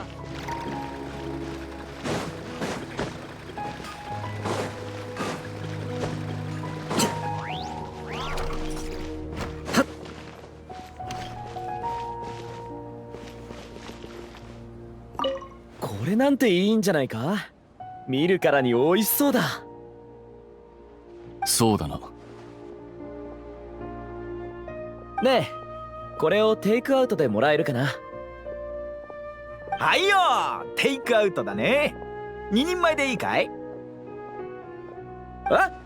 いやいやいやいや、そうじゃなくて、一人前を2つで。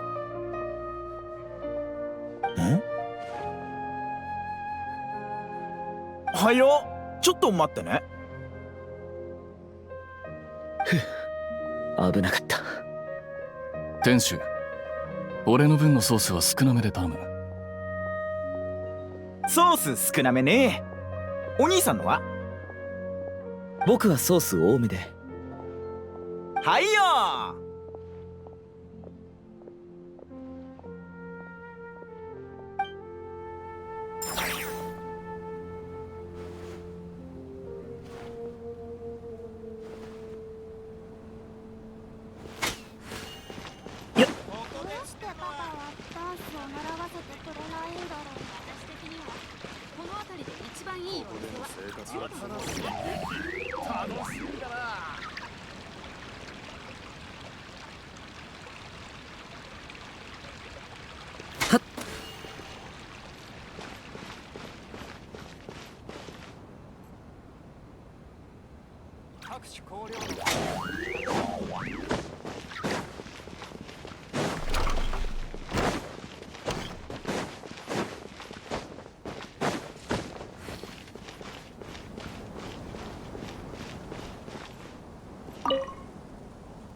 こちらのお嬢さんは。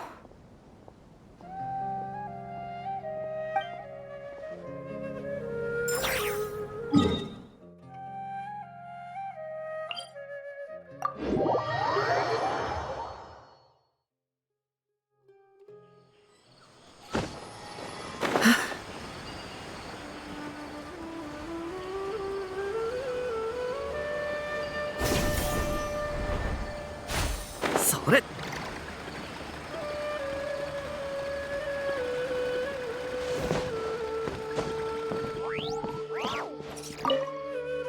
旅人もジョークの腕を上げたな。長年の積み重ねと鍛錬の成果か。嬉しいの？ああ、心のもやが晴れたみたいな気分だ。そういえばコレイが教練員の手伝いに行ってるんだ。うまくいってるかわからないから一度様子を見に行ってみてよ。何？食事をご馳走してくれるんじゃなかったのか？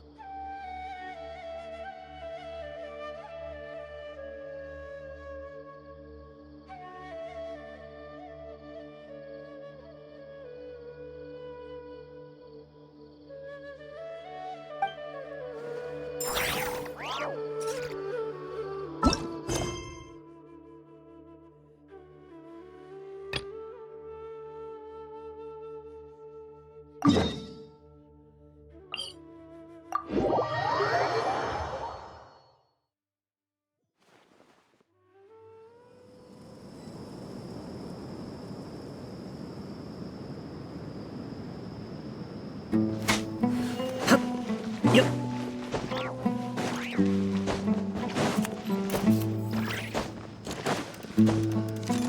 よっ。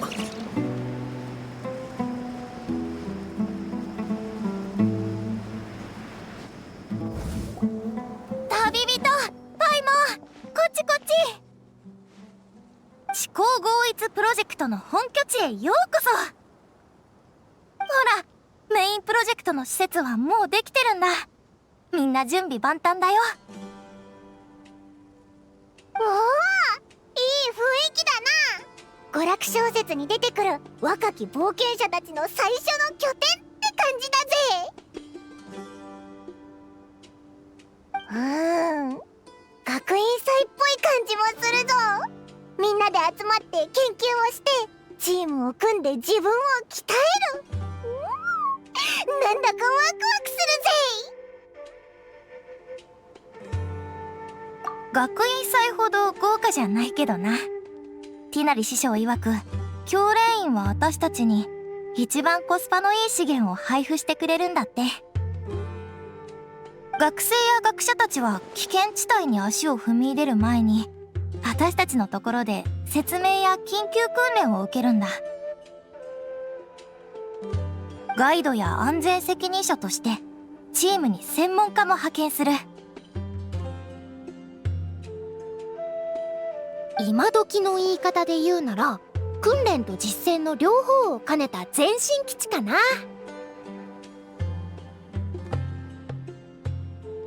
新兵たちにはこれから直面する挑戦についてちゃんと意識して訓練してもらわないと未知の領域に送り込むならその後だよ。アンバー、こんなところで会えるなんて思わなかったぜ。びっくりしたでしょ。私もびっくりしちゃったよ。最初はシフトの休みを使ってコレイのところに遊びに行こう程度の気持ちだったんだけど、意外とコレイが忙しそうだったから隣で見てるだけなのもなーって思ってコレイの助手になったんだ。ごめんなアンバー、休暇中なのに。気にしないでよ。リラックスしながらも充実したバカンスを過ごすっていうのも悪くないでしょ。私もいろいろ勉強になったしね。それにあんたを手伝ったからこそ思いがけず旅人とパイモンに会えたわけだしね。嬉しいよ。こっちの仕事が落ち着いたら一緒にごちそうでも食べない？やったぜ。こんなところで最初に出会った仲間と巡り合えるなんて。大盛りの人参とお肉のハニーソテーを食べた時くらい嬉しいぞ。うん、じゃあ本題に戻ろっか。コレイと私が担当しているプロジェクトは高速偵察パートナーっていうの。装置を使って危険地帯を素早く駆け抜けて地形や魔物について調査するのが目的だよ。正論派の研究によると危険な環境下では可愛くておとなしい仲間がいると過度な緊張が和らぐんだって。そこでコレアンバーとウサギ伯爵をモチーフに偵察装置グリーンコレアンバーと赤飛びウサギ伯爵を作ったんだ。結構評判いいんだよ。十分なテスト結果が集まったら教練員はこれを改良していろんなスタイルの仲間を導入するんだって。コレアンバーとウサギ伯爵がすんごい速さで駆け抜けるのか。一体どんな感じなんだろうな。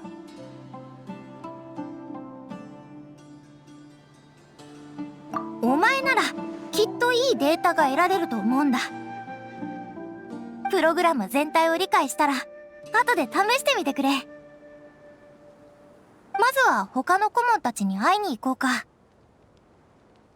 あっちのお姉さんにも可愛い装置のパートナーがいるんだよ。うちのペアとは用途が違うみたいだけど、2人とも頑張ってね。2つ目のプロジェクトも見覚えのある顔だぞ。挨拶しに行こうぜ。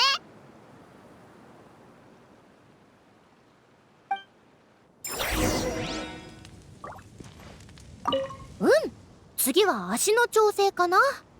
赤飛びウサギ伯爵をもっと速く走らせよう。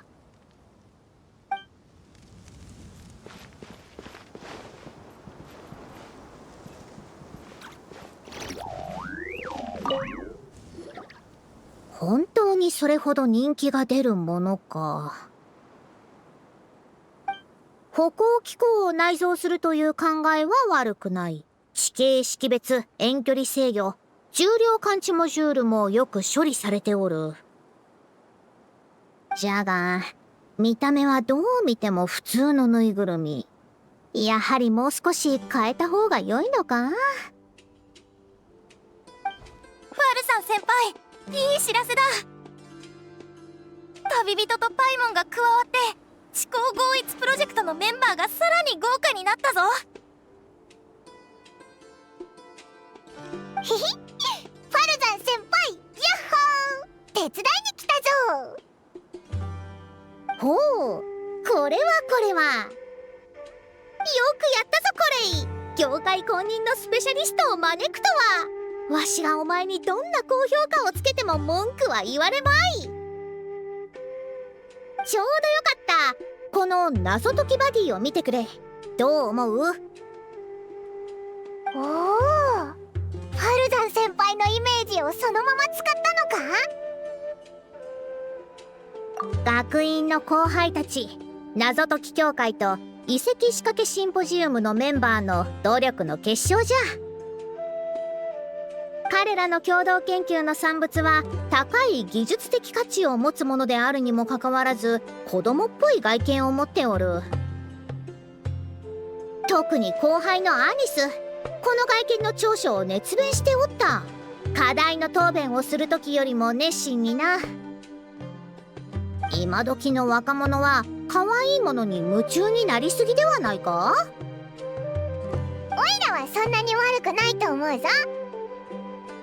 可愛い仲間は冒険者の緊張を和らげるってアンバーとコレイもさっき言ってたよな。ファルザン先輩のぬいぐるみと一緒に冒険したら、どんな暗い遺跡でも緊張しなくて済みそうだぞ。確かに一理あるの。後輩たちがこの形を選んだのもわしへの尊重かもしれぬ。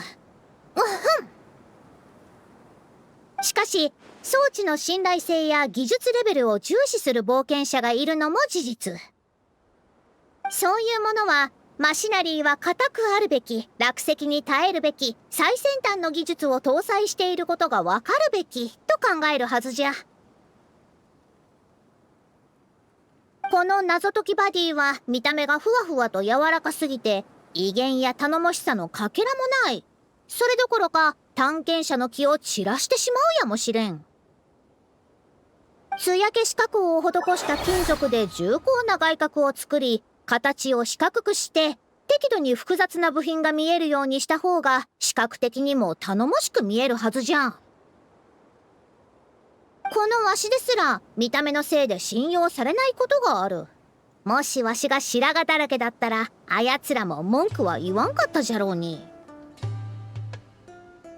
本当か？オイラならそいつらを納得させられるってことか？いや、それとこれとは別の話じゃん。ファルザン先輩、意外とそういう部分に厳しかったんだ。お前まで。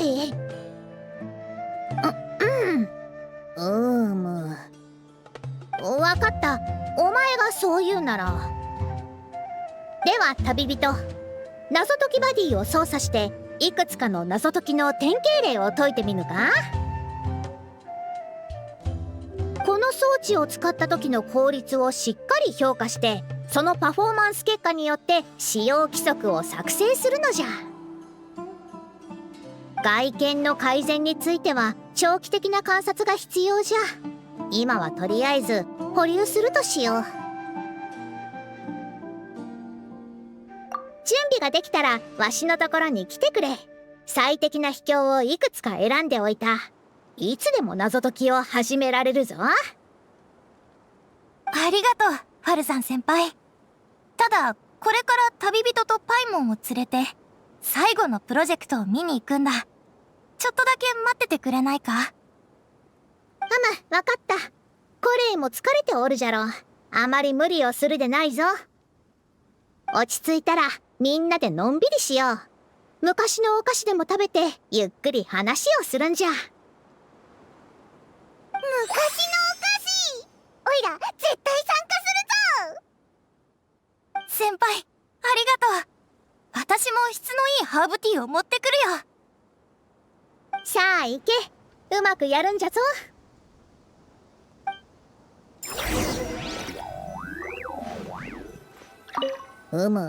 やはり修正しない方が良いのか。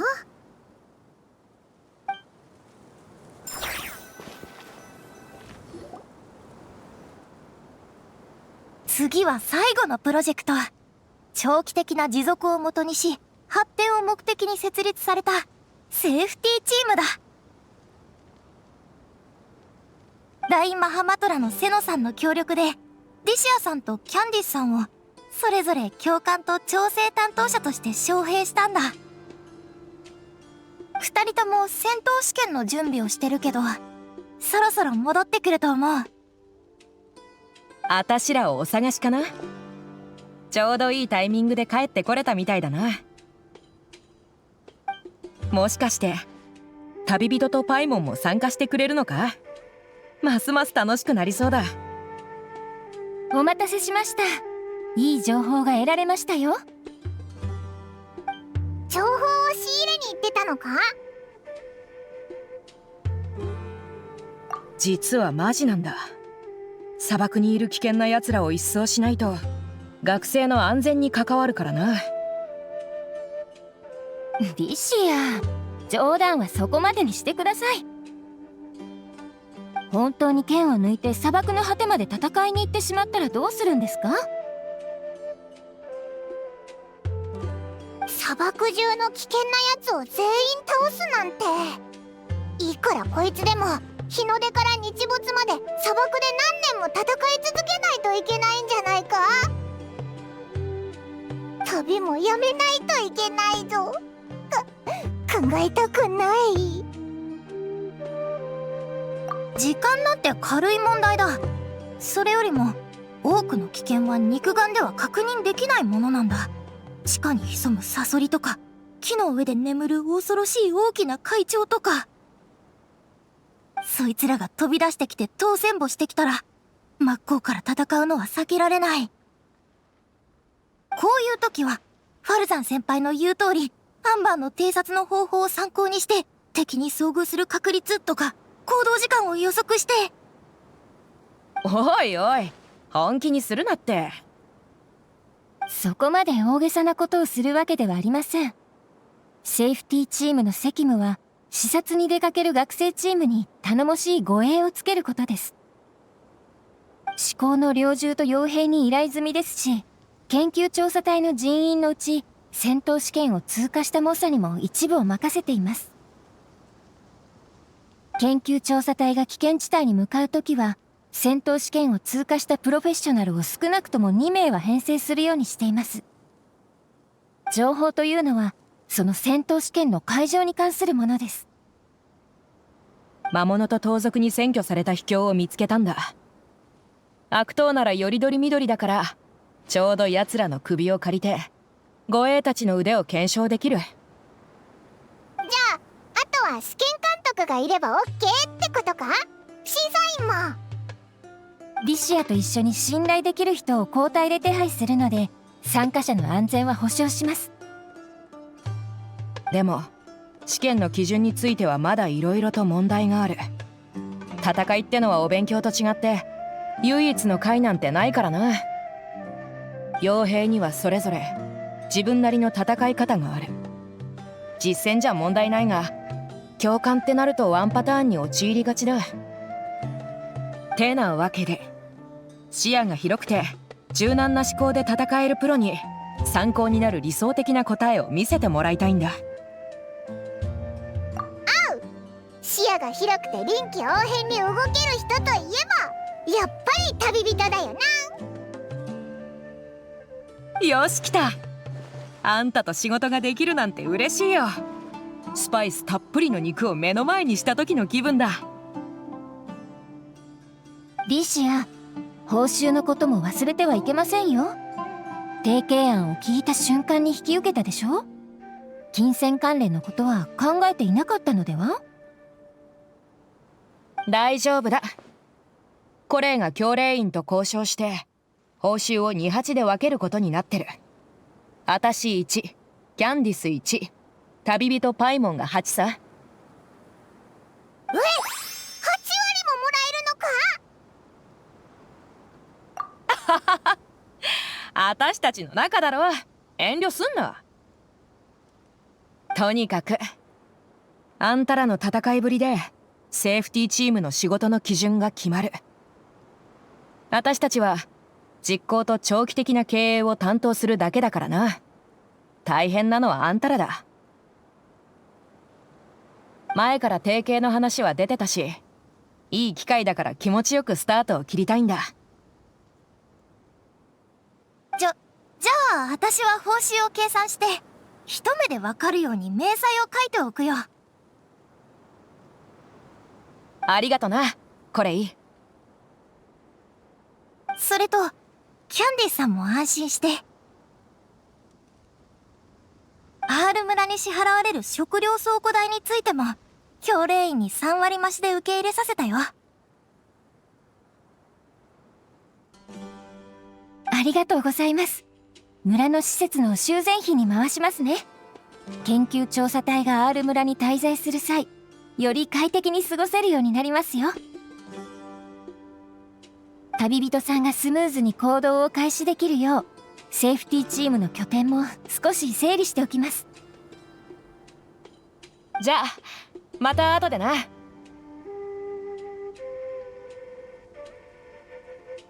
レイは今回の中心人物なんだな。みんなをまとめてるぞ。いやいや、ただできることをしてるだけだ。まだまだ勉強することは山積みだし、やらなきゃいけないことも。とにかく旅人パイも一緒に頑張ろうな。おう、思考合一プロジェクト最高の形で成功させようぜ。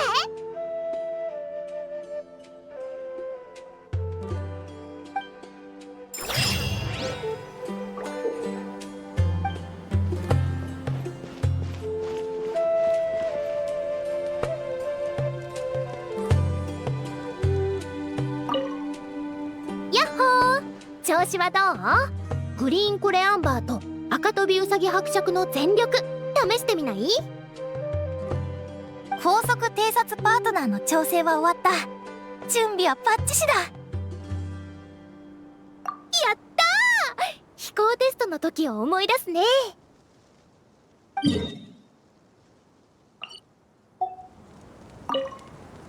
っほー、調子はどう？グリーンコレアンバーと赤飛びウサギ伯爵の全力試してみない？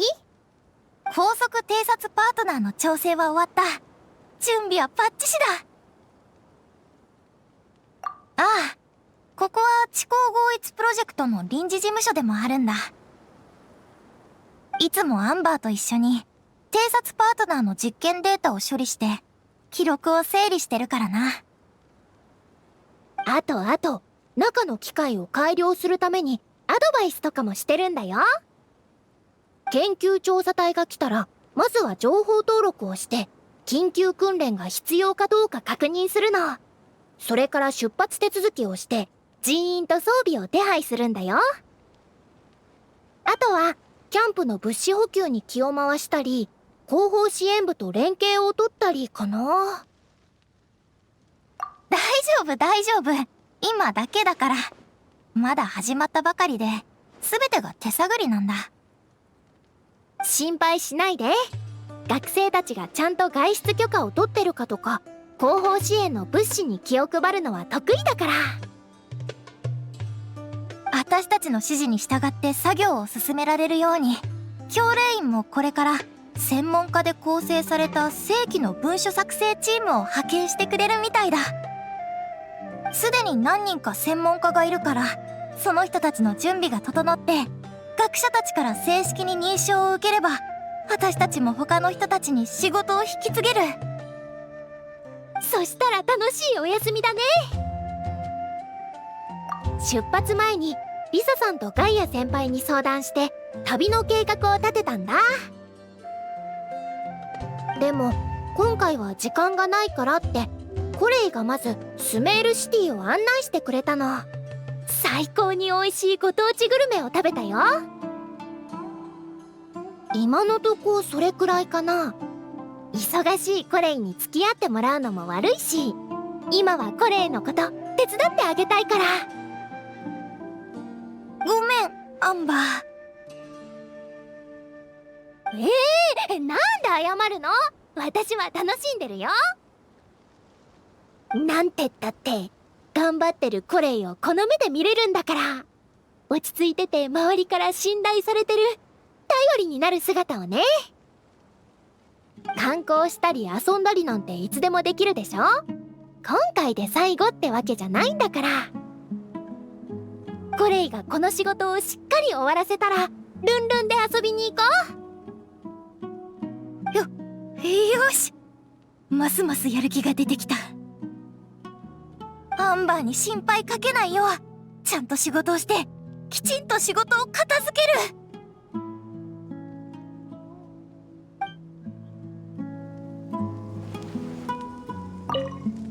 やっほー、調子はどう？グリーンコレアンバーと赤飛びウサギ伯爵の全力試してみない？高速偵察パートナーの調整は終わった。準備はバッチシだ。急いでないから先に用事を済ませてきて。待ってるからな。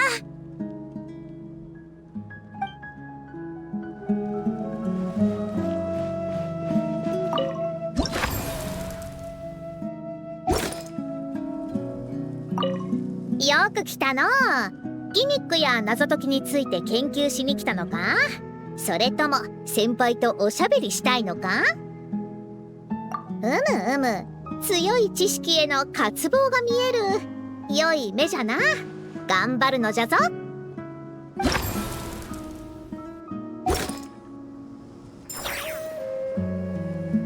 よく来たの。ギミックや謎解きについて研究しに来たのか？それとも先輩とおしゃべりしたいのか？何でも聞くがよい。特別に何でも答えてやろう。それはもちろん成功な方じゃが。いや、別に可愛い方が嫌いなわけではないんじゃ。丸っこくて目が大きくてふにふにしているチビが嫌いなやつはおらん。じゃがいい年をして子供と同じようにふっくらしたぬいぐるみを抱いておるというのは少々威厳がのう。近頃は素材を厳選して作られた宝石のように精巧で美しい人形もあるという話ではないか。可愛さを保ちつつ芸術品のように美しいと人に思わせることができれば両者とも兼ね備えられる。というか学術的な質問をされるのかと思っておったが、なぜそのようなどうでもよい質問をする？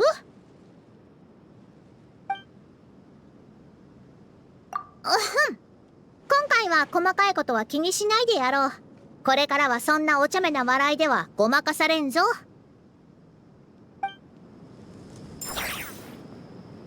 よく来たの。ギミックや謎解きについて研究しに来たのか？それとも先輩とおしゃべりしたいのか？何でも聞くがよい。特別に何でも答えてやろう。おお、昔からおなじみの議論じゃのう。わしはそこまで凝り固まった考えの持ち主ではない。場合によるとしか言えんな。繰り返しの作業を必要とする機械的な仕事に思考は必要ない。こういう場合は自動装置が良い。識別、分析、判断が必要となるシーンでは手動装置の方が頼りになる。人間の思考はかなり複雑じゃからのう。たとえ6歳の子供の思考であってもシミュレートするにはとてつもなく複雑な部品と膨大なシステム、エネルギーコストが必要になるじゃろう。大人の思考を模倣する装置を量産したところでしばらくは小さな機械では応用できまい。常々言っておるじゃろ。そういう学術的な問題に興味があるならわしの授業を受けに来るがよい。お前の頭ならジュライセンの生徒であるリサミンツから200年に1人の優等生の地位を奪うことができるじゃろうな。よ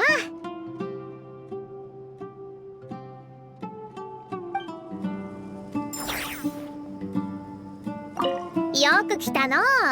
ギミックや謎解きについて研究しに来たのか、それとも先輩とおしゃべりしたいのか。暇ができたら先輩に顔を見せに来るのじゃぞ。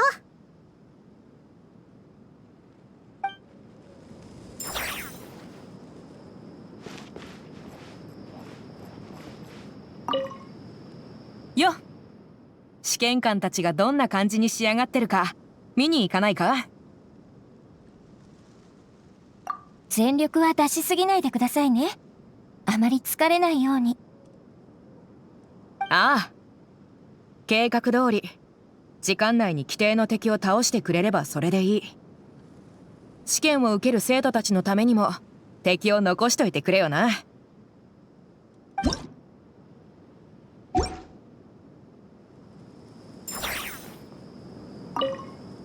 よっ、試験官たちがどんな感じに仕上がってるか見に行かないか。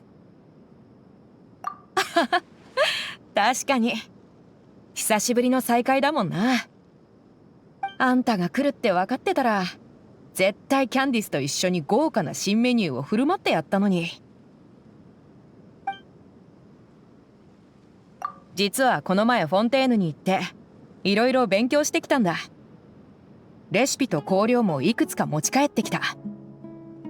これをキャンディスに渡したら予想外の新メニューを作ってくれたんだ。その名もロマリタイムフラワーシャワルマコシャリ。普段食べているアールコシャリと見た目こそ変わらないが、口に入れた瞬間肉とご飯の香りがぷわっと広がって、そこからさっぱりとした香りが少しずつ漂ってくる。油の香りが楽しめるのに全然脂っこくなくて美味しいんだ。体力の補給にもなるしパサパサしてないし、砂漠のキャンプで食うにはもってこいだ。常識の範囲内でなら伝統的な料理を改造することには賛成です。砂漠で手に入る食材はどれも貴重ですから、最大限活用しなければいけません。それなら布だって貴重な資源だろ。あの服を受け取ってくればよかったのに。確かにファッションの流行には疎いけどさ、買う時に助言してもらったし悪くはなかっただろ。結局会計係のお嬢ちゃんに譲ったけどさ、嬉しそうに飛び上がってたぞ。ありがとうディシア。その気持ちはしかと受け取りました。ですがアール村のガーディアンたるもの、あまり目立つ服を着るべきではないのです。華やかな服は適切な場面で着なければ。会計担当の方に送ってほしいと言ったのは、彼女があなたたち至高の猟銃を代表して商談に出かけることもあるからです。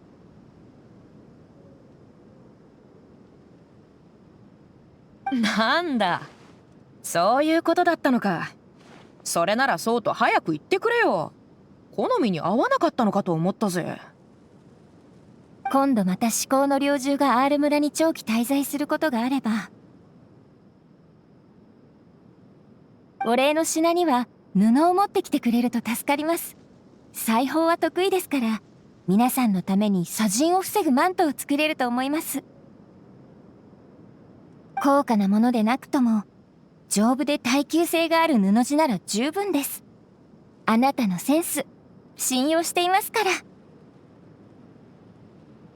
あなたのためにマントを作るときはスタイルと模様をよく考えないといけませんね。アール村の賓客と一目でわかるように。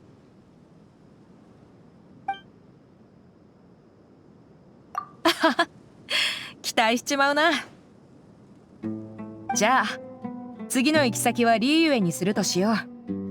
あそこの布は質もいいしお手頃なんだ。高級な絹織物が欲しくなっても好きに選べるしな。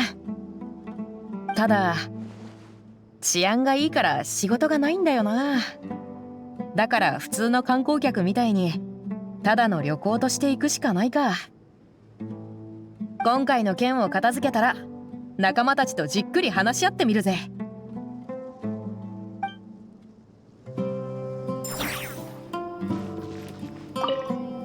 よっ、試験官たちがどんな感じに仕上がってるか見に行かないか。おう、コンディションを整えてきてくれ。疲れたらちゃんと休んでくださいね。時間はたっぷりあるので急ぐ必要はありません。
Alrighty, we are back, and it's getting dark.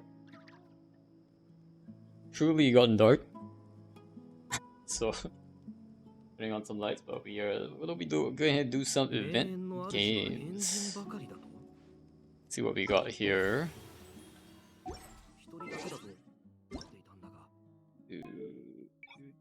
That was a lot longer than I thought. Actually, it was like, how long was that? That was an hour 30 minutes, pretty much, as I thought. All right, let's see. What is this first one? やっほー、調子はどう？グリーンコレアンバーと赤飛びウサギ伯爵の全力試してみない？ I really like that they added the voices, even for these ones. 準備はバッチシだ。 Like we basically have like a full like Sumeru reunion going on for this event. テストの時を思い出すね。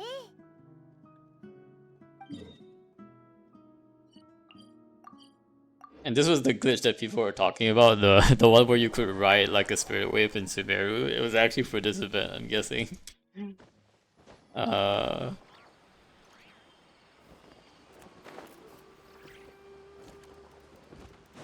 Alrighty. Cannot use scouting buddies. Wait, what is this?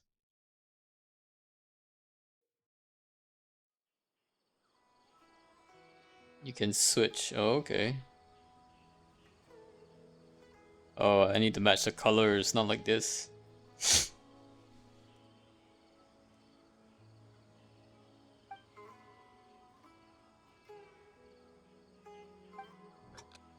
I need to I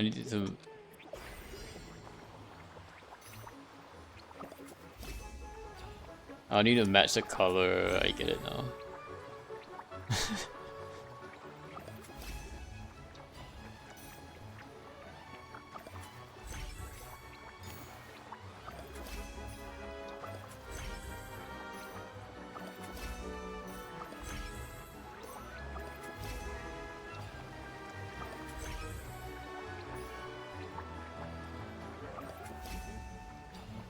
The green and red is too close though. They need to change those colors.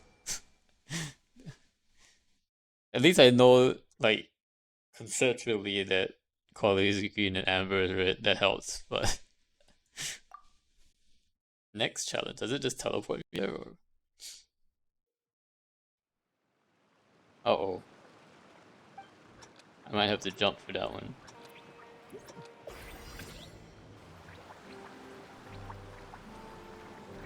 It definitely feels like the Klee summer event again. It has the same Klee summer event music. I remember this very clearly.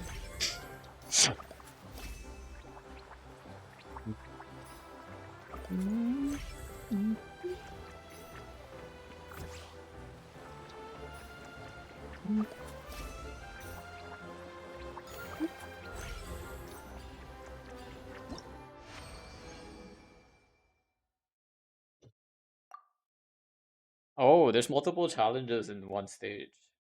Interesting. This is all just one.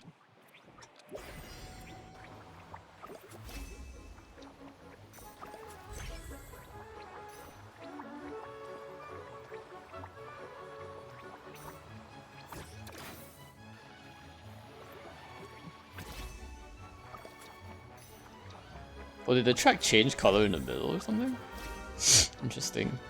Maybe I just wasn't on the right color the entire time. Not like this. Oh, the track does change color. I didn't realize it changes color in the middle. I didn't think it could change color in the middle, but I guess in this case it does. Oh, I missed a coin. Uh-oh. Hopefully that still worked. Okay, that's still good enough. Very nice.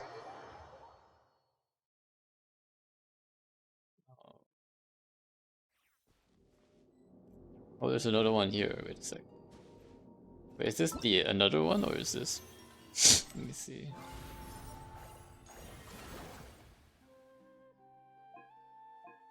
Oh no, it automatically just gets me all three of them. Oh, that's nice. I like that it teleports you to like the other ones without you having to go there. That's really nice. Let's go back here. We'll do the other ones. Let's do Faruzan's one. I like puzzles. Miraculous Rise. What is this? This one, I'm guessing this is the more puzzly one. Ooh, okay, okay.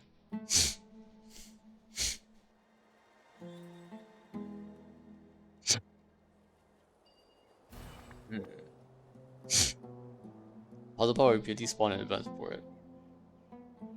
Okay.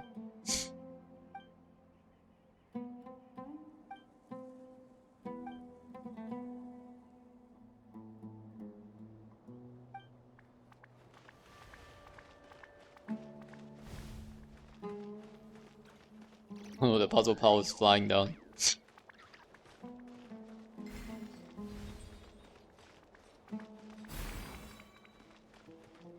Oh, I see. I need to help them get there. So I'm guessing this one needs a jump.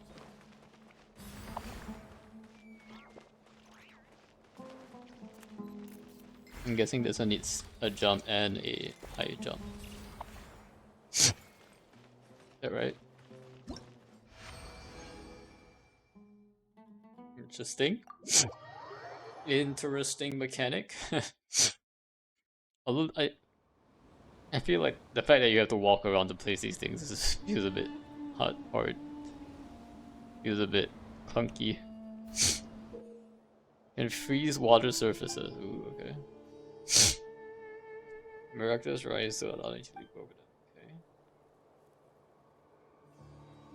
Okay. Using miraculous on 2 levels causes it to rise by 1 level. Oh, okay. Interesting. Yeah, I'll need to freeze first.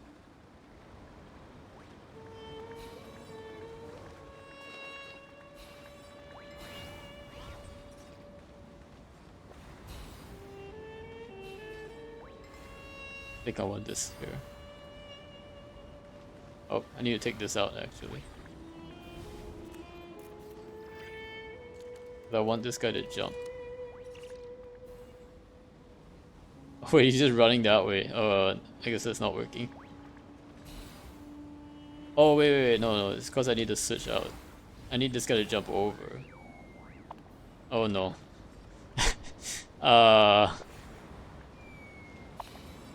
There we go. I need to remove that one.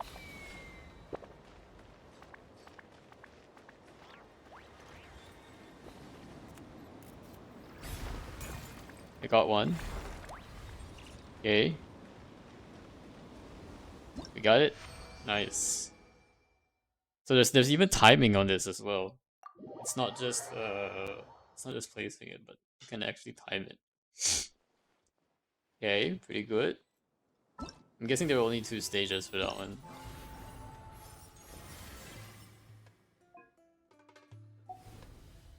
Okay, safe engagement training. I'm guessing this is the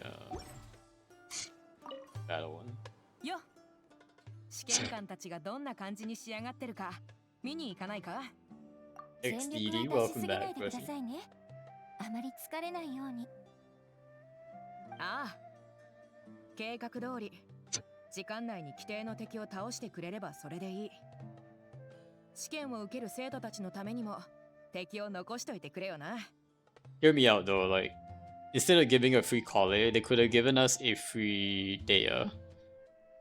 And it would have made no difference. Like, it would... it also wouldn't have increased my account's power by much, but it would have given me another character to pick for the selector. They could have just given us a free Dea, like, honestly, she's standard banner.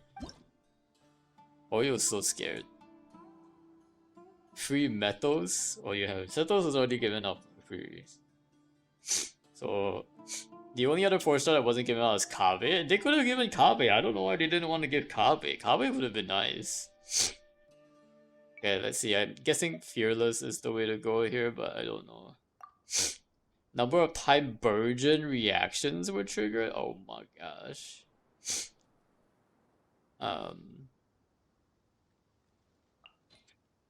So I want Nahida. Who else? Who's the Burgeon guy? Team. Conversion. I need like Traveler. I need like I needed like the other Traveler anyway. This can work. Kind of. Let's get Nahida in there. Okay. HP increase or decrease? What is this? I don't have HP increase, decrease characters. Alright, we'll put a healer. We'll put Jean. And Singju. And our favorite. Beidou. And who else can we run here?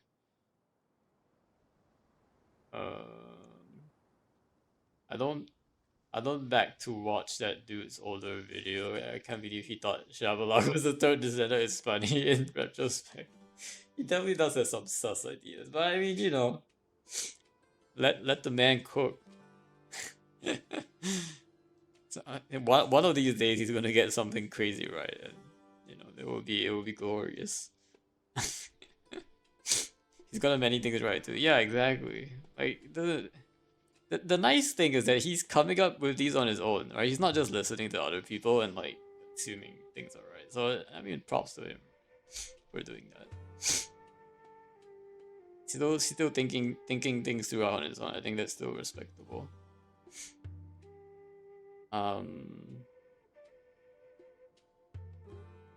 Debate though, I guess we can run official.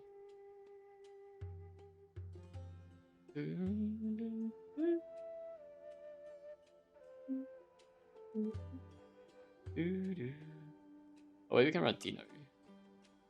Right.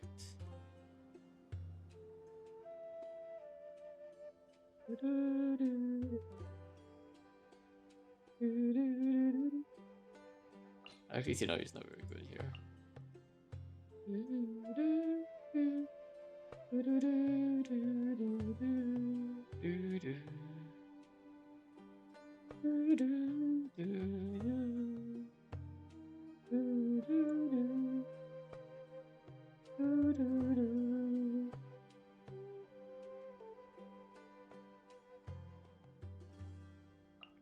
Or just visual.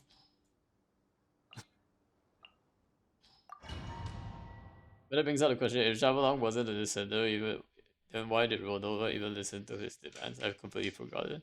Ronova has even listened to Capitano's demands, so I mean, like, why do you have to be a descender to listen to someone's demands? Not necessarily, right?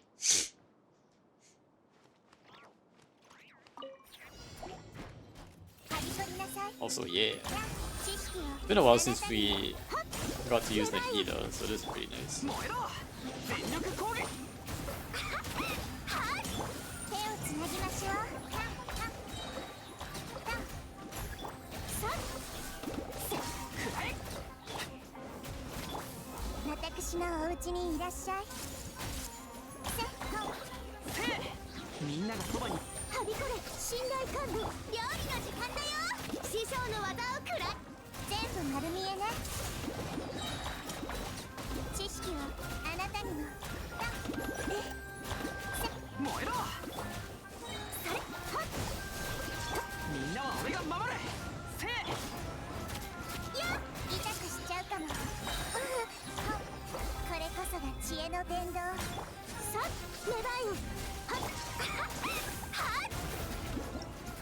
Buff reached level 4, not bad.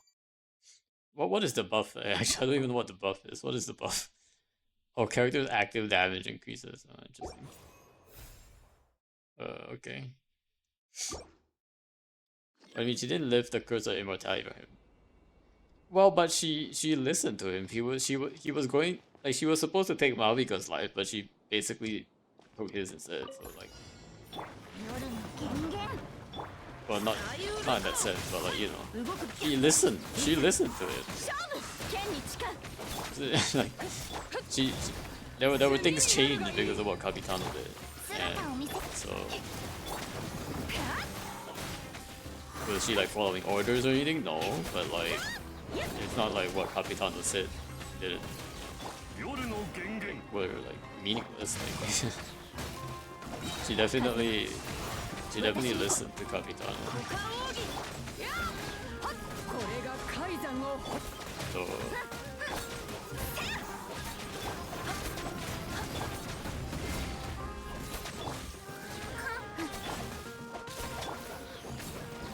I guess to a degree, your kid didn't got it.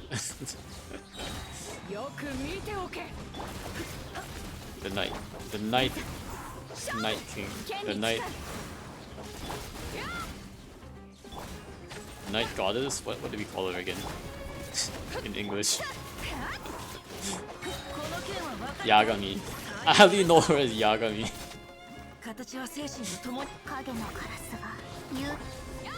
Wait, do I need a score of 4,000? This is not working out. What?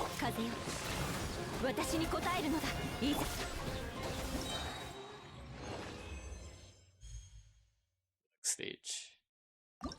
Already 4,000? Wait, what?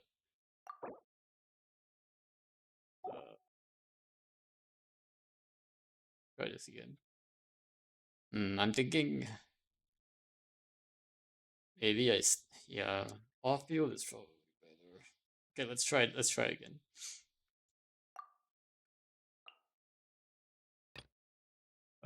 reset. Can I? How do I reset the party set? Okay, reset set. Okay, and then I want. Don't think I needed that many. I think maybe like 3 pyro is probably good here. But Nahida can just be like the pure driver here. Come on. Do I really need Bennett here? No, I don't need Bennett here. Oh, actually, I guess Bennett can charge energy. Benny boy. Remember why Renova created Night Kingdom and it's ruled for Natlan? Yeah, wasn't that like like because like Xia basically like made a pact with her.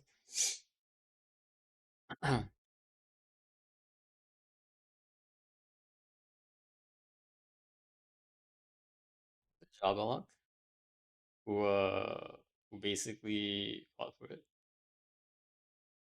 You see, what did he offer to her? He showed the ruler of death appeared without notice. Blah blah blah. He fought Kodo, and then Ronova appeared without notice and showed Jabalak the grim future of Natlan ahead. Hey Jabalak, look at Natlan, it's gonna be destroyed. Undeterred, the new Pyron Archon bargained with the ruler of death to borrow her power and establish the new rule. So that was a bargain. And then he set up systems and stuff.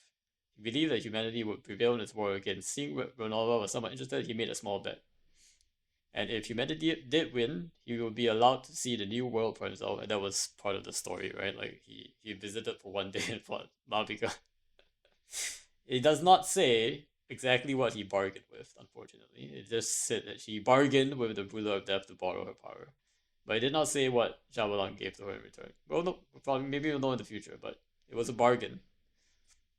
The bet, I guess no, I don't think the bet is what convinced her, but like I feel like there it does say like she bargained, so bargain generally means like there was probably some give and take, but it doesn't specify what Jabalan gave. Um, so I don't know. We'll see. Bargain could also mean that like he just begged basically like beg like please, and then like Ronova's like nope, and then he's like please, and he's like nope, and then he just said please enough times that Ronova's like all right, I'll do it, all right. That could have also happened. Like stop being annoying. Okay, fine, I'll help you. Fine, fine. Could have been like that. So we'll see. Puppy dog eyes. You know that could have probably worked out as well. Is there a way to adjust difficulty? Is it cause of my difficulty? Is it easier on medium? Medium is level 70, it's a lot lower. Maybe we try on medium. Um and maybe instead of like Gene, how do we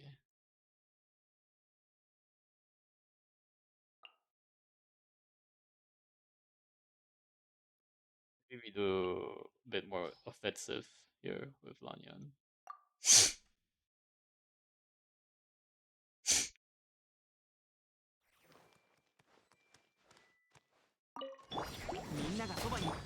リズムに乗れるかい？手をつなぎましょう。私のお家にいらっしゃい。よっ。熱々でしょ？話が通じない。はびこりなさい。せ。痛くしちゃうかも。知識をあなたにも。と。はびこりなさい。反逆の歌を奏でろ。燃えろ。料理の時間だよ。ふふ。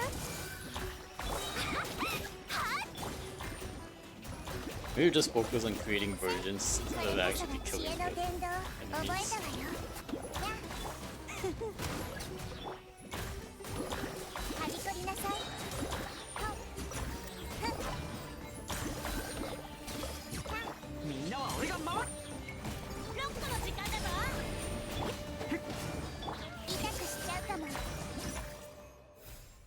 Ah, that was close. Okay, we got 5 this time. That's good. Did Hoyo review the Hexen Circle buff yet? I've definitely heard of it, but I don't know like the full details.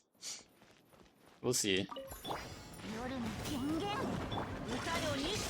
I definitely have not heard the full details of what it really encompasses.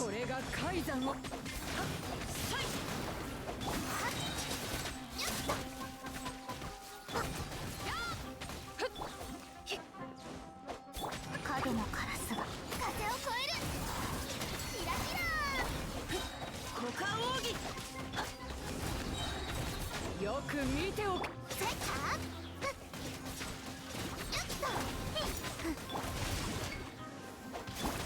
セッターよはっ服を波動できたよセッよっとはっ黒き翼よ注意はっよっ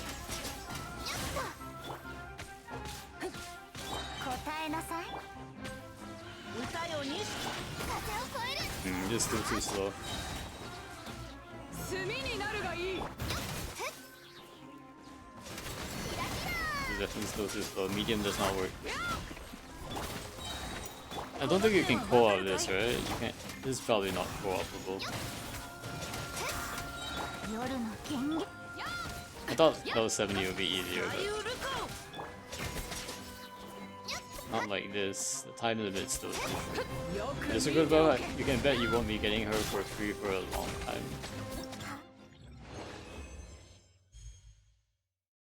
Sucro's buff. Oh, you mean is Sucro's part of the Hexen Circle?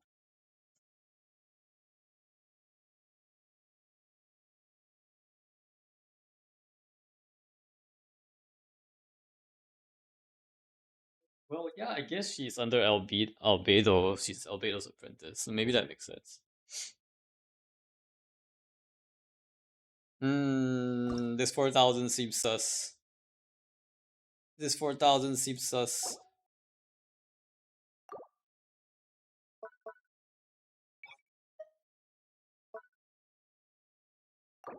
Set the challenge. Do I really want to care about... Oh wait, it gives me these too. It gives me prep progress though. Huh? Wait, there must be an easier way to do this. Yeah, 2,000 though. What am I supposed to do here? Active character damage increase by 50%. We're doing this correct. This one... I guess Lynette might be nice against these ones, but... How about Cryo? Actually, should be like this, right? I'm guessing electrocharged. Maybe it's electrocharged.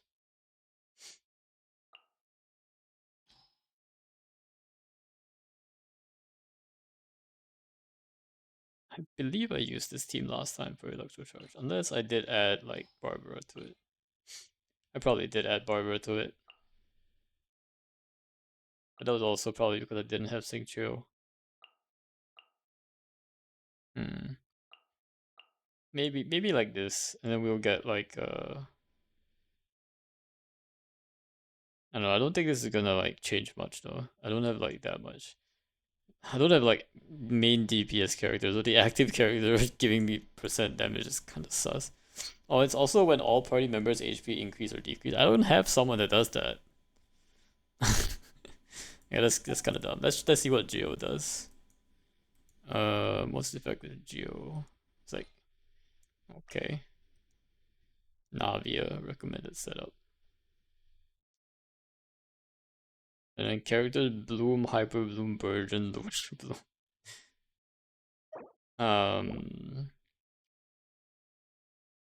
Not great, not great. But I guess maybe like this.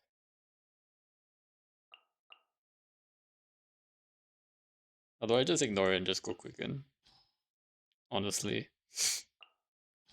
Kinda wanna do that. Okay, who do you think was getting the X circle? We don't have anyone from the real circle that's even playable right now. I think Albedo, right? Albedo was getting a buff because he's part of, like, technically, like, part of the Hexen circle. And I think people were saying, like, it was Albedo and, I don't know, Venti? Because Venti is kind of involved with Alice. I'm not sure who else, though. Even Razor is getting a buff? I'm not sure about Razor. Is Razor part of the Hexen circle? I don't know how they're going to tie this into the lore, to be honest. I know Razor is Lisa's student, so maybe like Lisa is a mage and Lisa's also part of maybe if Lisa's getting a buff, that would be pretty nice. If you don't think of anyone from the real circle that's even this is saying you're employed by your dad's company because he works there. Yeah, kind of. But like I mean how else are they gonna are they gonna justify buffing Razor? Like how else is Razor gonna be linked? Like maybe Razor is secretly Wolfie in the Imaginarium. I don't know. I'm running out of ideas here. Why is it Geo? Is it crystallized? I need elemental shards collected. I guess it is crystallized. Oh wow, look at my Geo characters. My cast of Geo characters. Oh boy. Lisa got no connection, Lamau. Yeah, that's what I feel. Unless Lisa is a pseudo witch. Pseudo witch.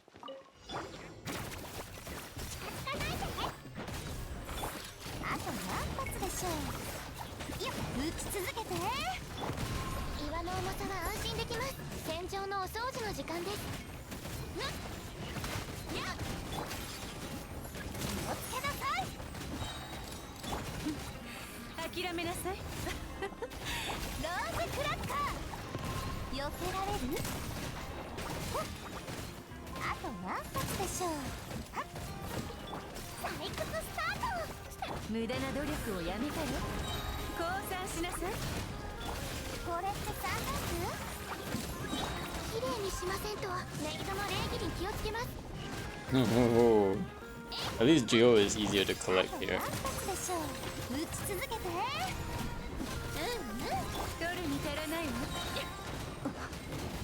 I think Burgeon mostly because I don't have like Toma or something. You can save away for 2035? Oh my gosh. Oh my gosh. I think I would definitely have probably quit the game at 2035. If I'm being honest. Feels old by then.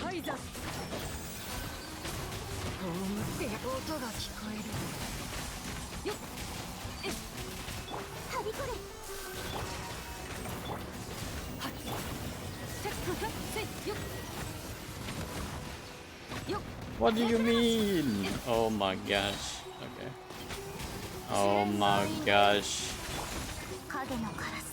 Why are these guys like walking so far away from me? Scams.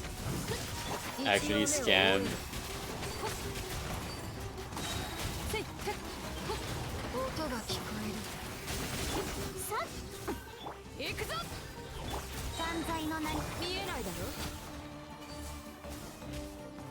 Where are the enemies?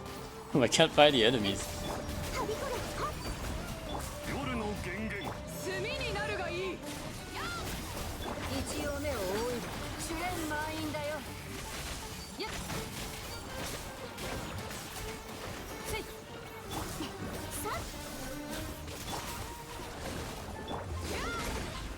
Beautiful. I'm not getting a 4,000 in my... Not this none. Oh man. Wait. Challenge completed. Retry this round. Oh yes, that's exactly what we need for Spiral Abyss. Retry this round. That's exactly what we need, guys. Hold up, can we eat? Can we eat? We can't eat. Mihoyo, why do you even make food in this game? Why?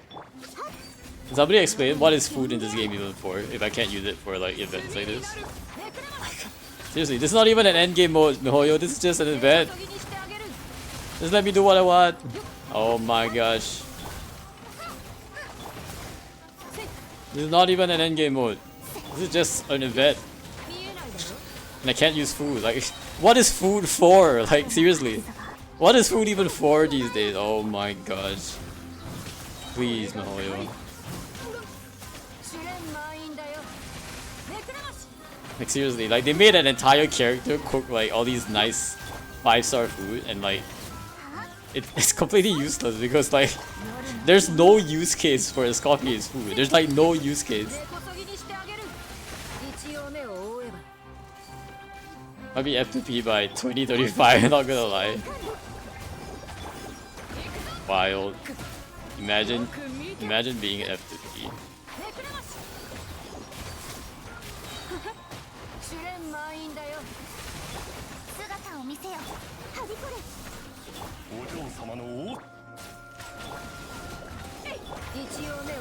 Yeah, I don't think I'm gonna be able to, like, clear all the stars here. This is way too short, like, I don't get it. I'm not, like, doing it very slowly either, and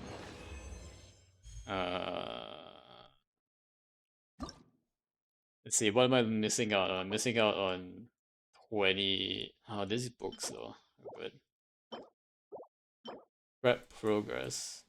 So if I miss out on 20, I miss out 1, 2, 3, 4, 5, 6 prep progress, which is 20 times 6 is 120. And so 120. It's a collectible? That's ridiculous. That's redonkulous. Also, why is there this guy here? I'm gonna check this event page and see what is the max prep progress. Okay, I only have to reach 1,000 to get a crown. Oh, but it is a crown at 1,000. So it's hopefully there's like a bit of buffer for the 1,000. Although I feel like there might not be. Let's calculate this, chat. Let's calculate this. So these ones give 70 per stage. All right. Get out our handy calculator here. 70 per stage, and there are 6 stages, right? So 70 times 6 plus. And I can probably get these ones. This one shouldn't be a problem.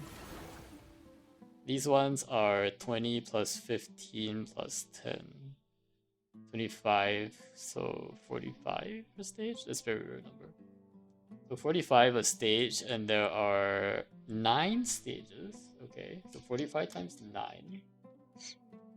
Plus the combat stages, we have 30, 30, 20. So that's 60 plus 20, 80 times 6. Plus 80 times 6. So there's a total of 1,305. And I only need 1,000. So if I miss 20 times 6, 120, I'm in a good shape. Yeah, so we only need to obtain 1,000 and 2,000 points. We don't need the final one. It's not needed to get all rewards. You only need up to 1,000 points. So I think we're good here. We're Gucci. Okay. Math works. Math is actually mapping this time. Let's see, weekly missions, claim. Rushcliffe Baton Pass, alright. Gradual resin, sure, I'll take it. Alright. Now we go to the fun part of the stream. Catstail Gathering. Catstail. Because we need, there are a lot of new cards we need to get. Right, and then we gotta invite a couple of characters, I think, that we don't have yet. It's by Varesa and Eva, alright, let's do it. カードゲームいいよ。普段はトレーニングばっかりであんまりやったことないけど頑張ってみるね。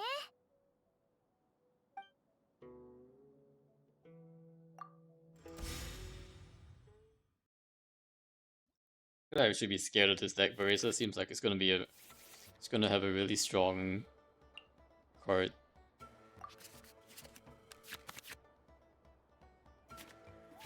Maybe I shouldn't have done that.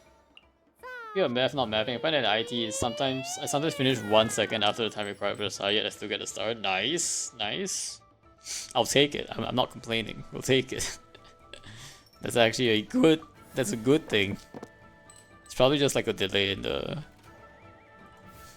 code. Well, works in your favor. We'll take it.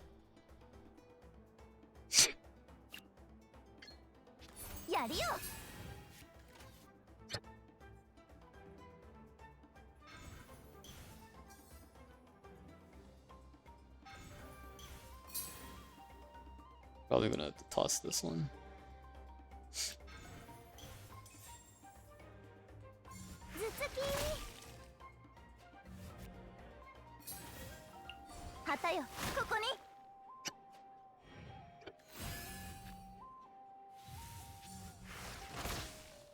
Oh, what? This Barisa is crazy. What in the world? She does 2 electro damage, then comes back and attaches sudden onrush. And then switches to this next carrier. After it's switched in, you use prepared skill Guardian Vent Volcano Kablam, which does 2 damage and is considered plunging. And then now she has 3 energy somehow? Like, huh? Huh? Man, it's broken. Actually broken.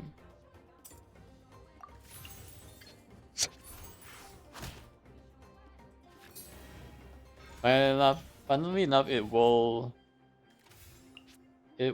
say time 131 and then say I finished under 90 seconds on save. Wait, doesn't the time count down though? Or doesn't the time count down in Imaginarium though? So that's technically possible if the starting time was... Actually maybe not, maybe the time does count up. I guess it depends on the stage. Not sure. I know at least for the leyline protect events it counts down. No, it says time elapsed. Oh, okay. Yeah, there might be like different time counters too. I have 2 screenshots I can pull up. It's alright. I'll believe you.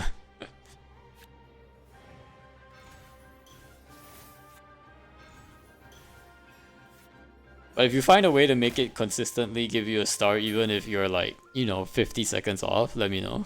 Cause then it will be actually be useful.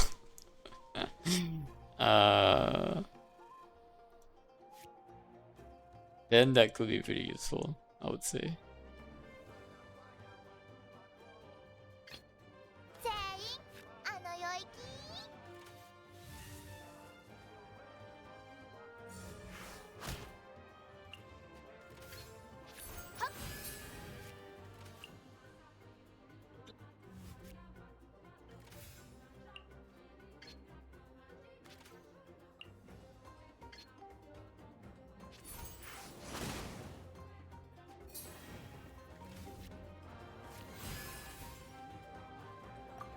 Carry the Omni dice. Huh? He can use a burst? She use a burst? What? When you or others prepare a skill, your next one animal skill will cost 1 fewer elemental die. That's crazy. What in the world, man? This is actually broken. Barisa hack? Yeah, she's hacking. She's actually hacking. Like, what is this?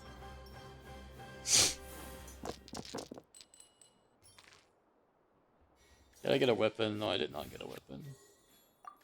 Come on, Wagner, give me a weapon. It's good enough, I guess.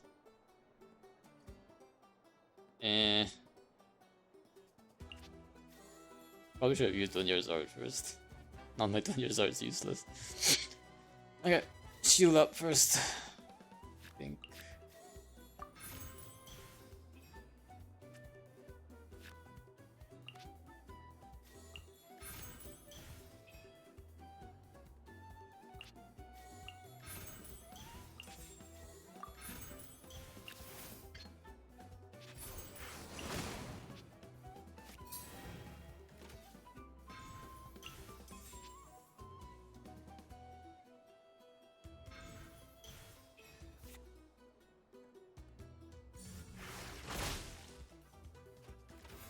think Barista's actually hacking here. What?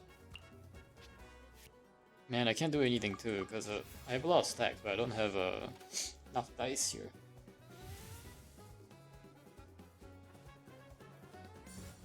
I think we're okay to carry though. We have quite a lot of shields. I still have one more of these.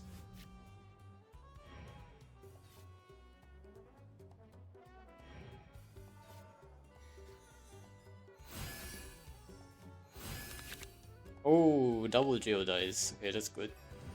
Double extra dice is nice.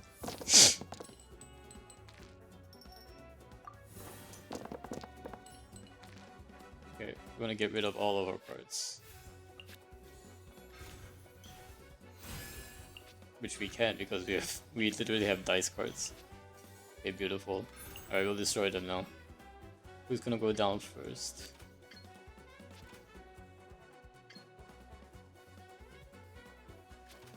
Fire, I don't have infusion anymore, do I? Oh yeah, it doesn't look like I have infusion anymore. So let me use this first. Let me use skill first. Let me get infusion. Ouch, that's a lot of damage.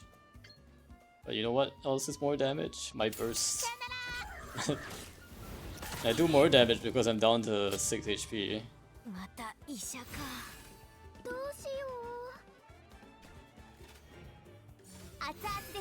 Playing with this Hu Tao deck is really fun. I love it because Hu Tao is the one doing all the damage.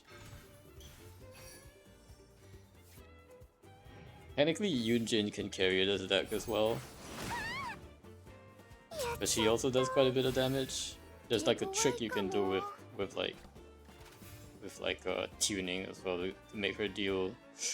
Like if you deals 2 damage, if you have discarded or use at least 1 card, tune, and it will do like 1 extra damage here. The year national plus what 10? What it was Hu Tao part of the national team really? Was Hu Tao national a thing?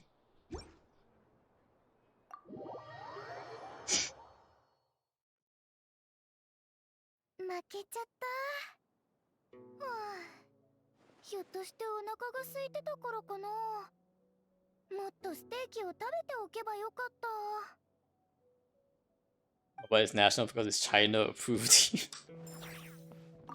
You know, I wouldn't be surprised if Hu Tao gets buffed, like in a major way, because I think a lot of CN fans probably has a lot of CN fans, and I could see her getting buffed actually.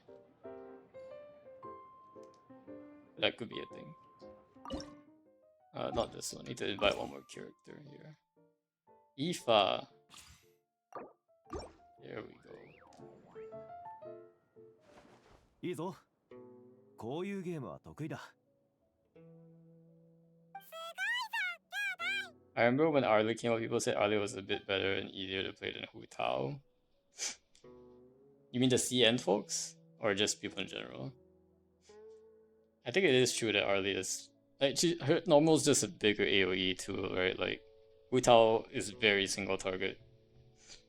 Like, she doesn't have much AoE on that attack. It's just unfortunate.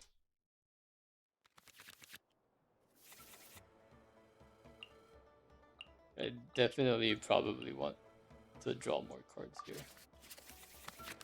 Ooh, okay, we got what we wanted. We got what we wanted. Not about because combos is 0 competition. Then she's like Arlie, but a bit better than AoE. Yeah, but that's kind of why I think like she will get a buff at some point. She's kind of like people are not gonna use her until that happens. I feel like.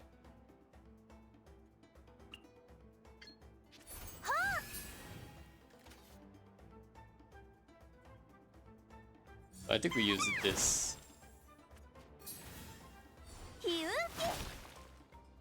I think we definitely draw first here.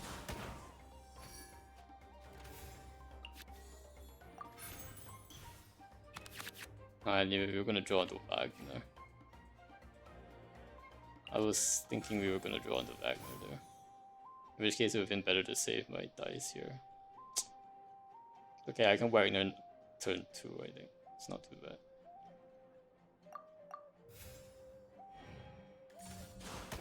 Ow, what in the world? Why are you hitting my offfield Futa? What is this?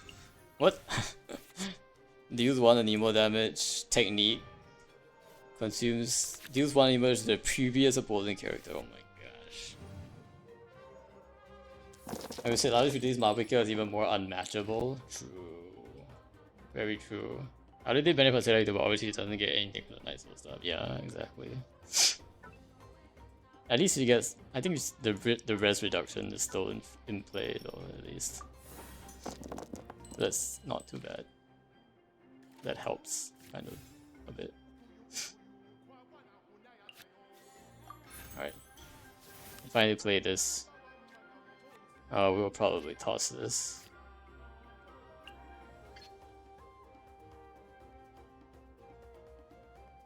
I have the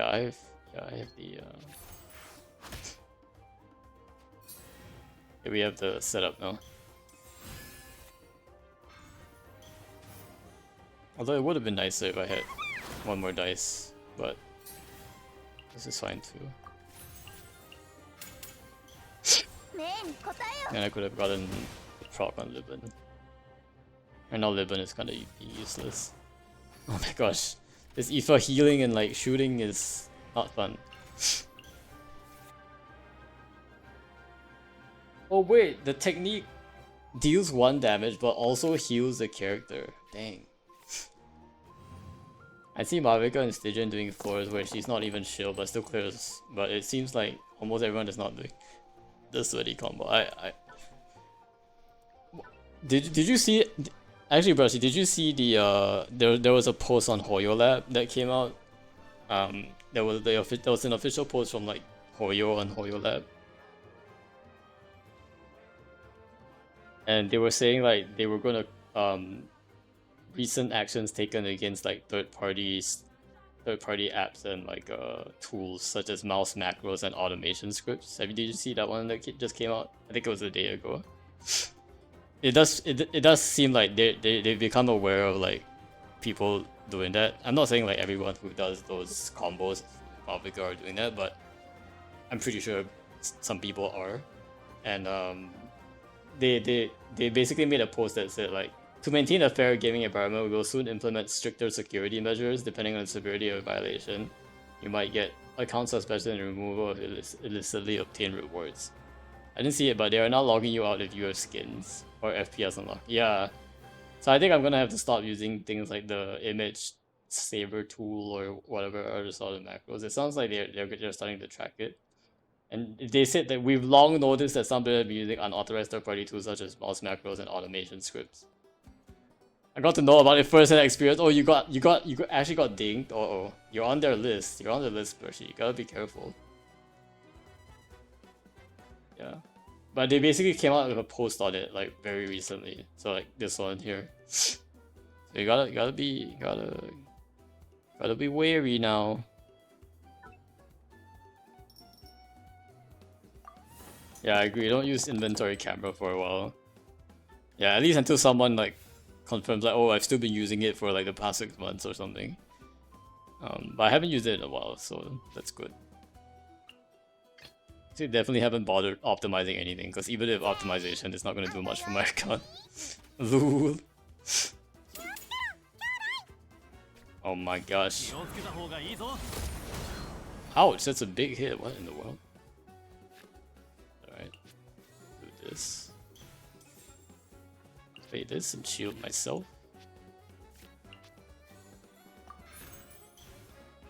Play this.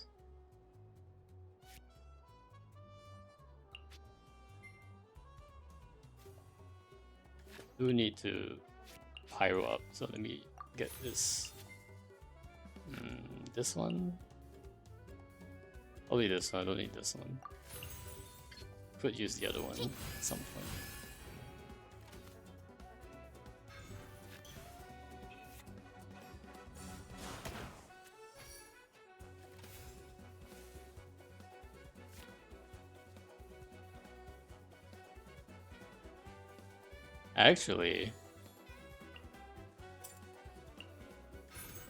Actually, yeah, I can pass and go into next turn.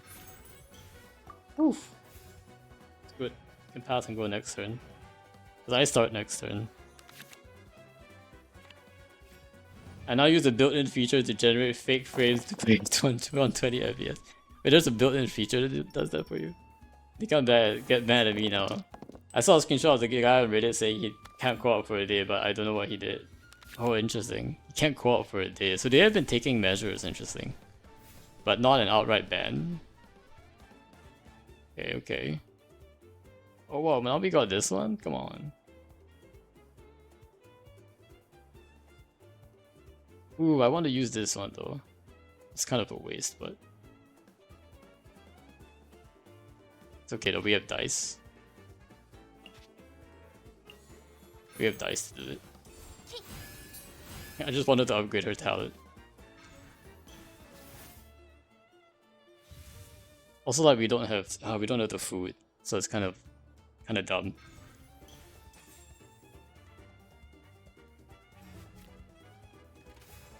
All Gucci though.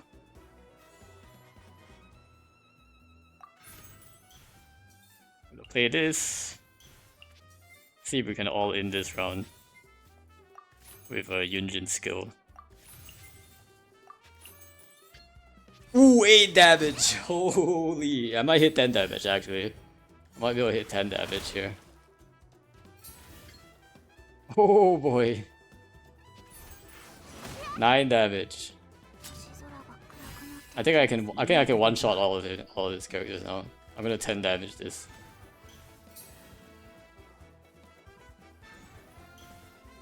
I wish it was like Star where you change the value in registry to play 120. Oh, okay. That's pretty simple actually. But for FPS I'm not gonna need a different tool, so that's why it's... Oh, okay, okay. I know I sound like a snob, but I missed the real 240 frames. Well, if it was not meant to be, you know. It's just not meant to be. It's just not meant to be.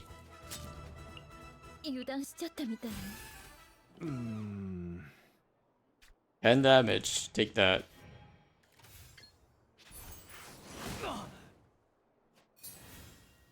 Ooh. We got him.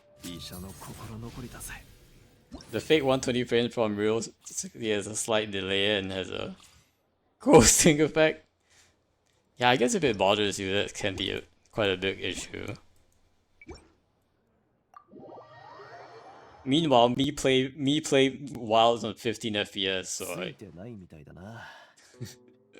Oyo nerfing my electricity bill. Maybe that's a good thing, actually. Maybe that's a good thing.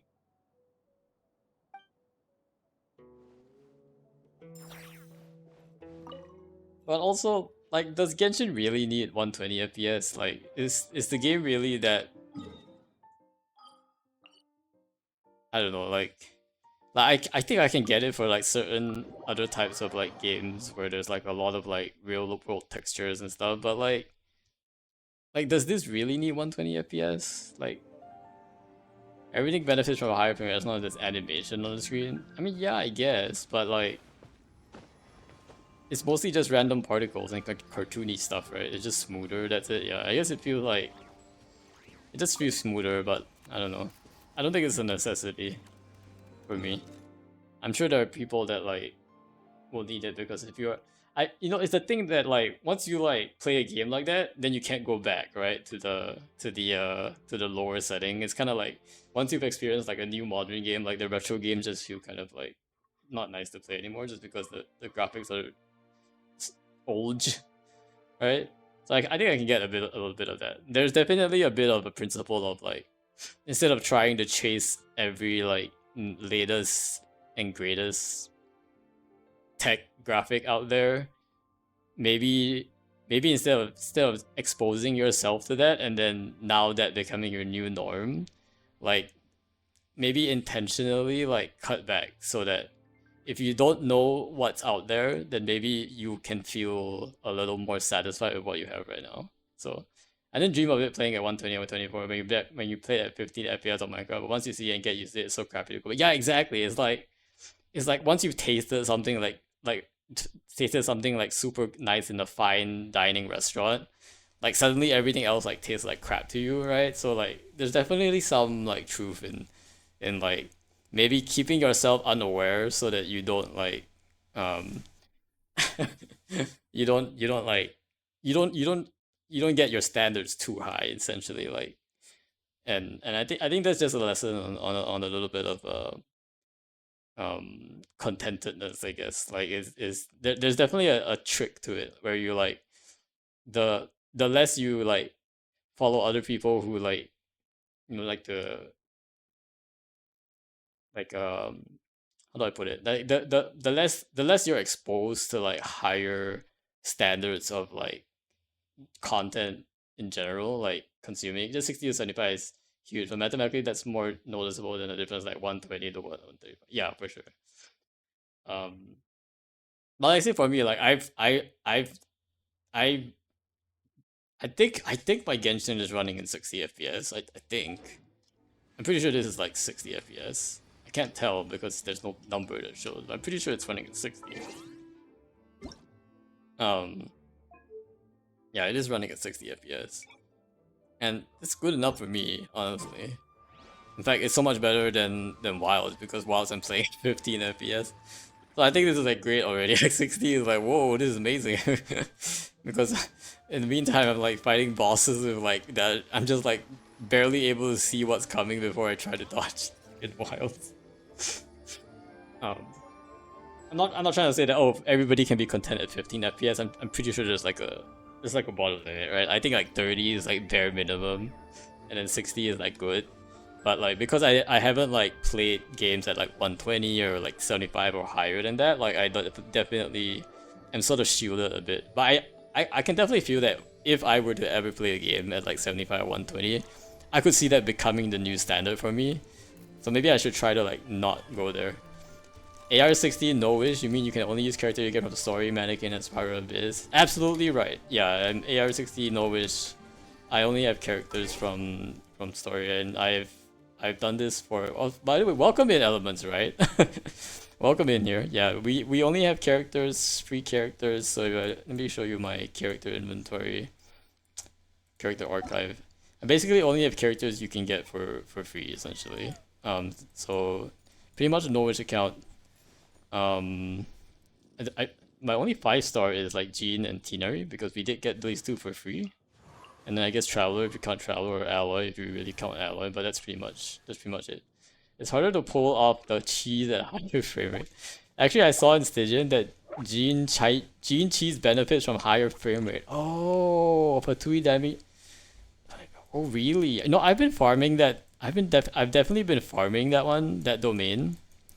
Not the domain, the Stygian Onslaught, for like the artifacts, because I had to like spend 1200 resin on it this week so that I could get the dust. You can get so many characters from stories and Spiral Abyss. How? Wait, how? I'm guessing you also play Genshin Elements, right? Well, I've been playing Genshin since the beginning, so I've been playing Genshin since 1.0. So every 2 patches they give you a free character. Maybe I can show on the screen too, like all the. Let me see if I can pull it up actually. The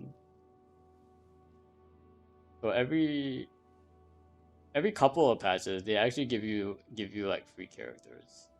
So if you've been playing for like a really long time, you can actually amass quite a lot of characters. Although in the grand scheme of things, this is honestly not a lot of characters. If you really think about it, there's really like not a lot of characters, because there's been a lot. It's been like 5 years, and like in that 5 years, they've only given like this many. So it's honestly not that much. Yeah, I think this is it.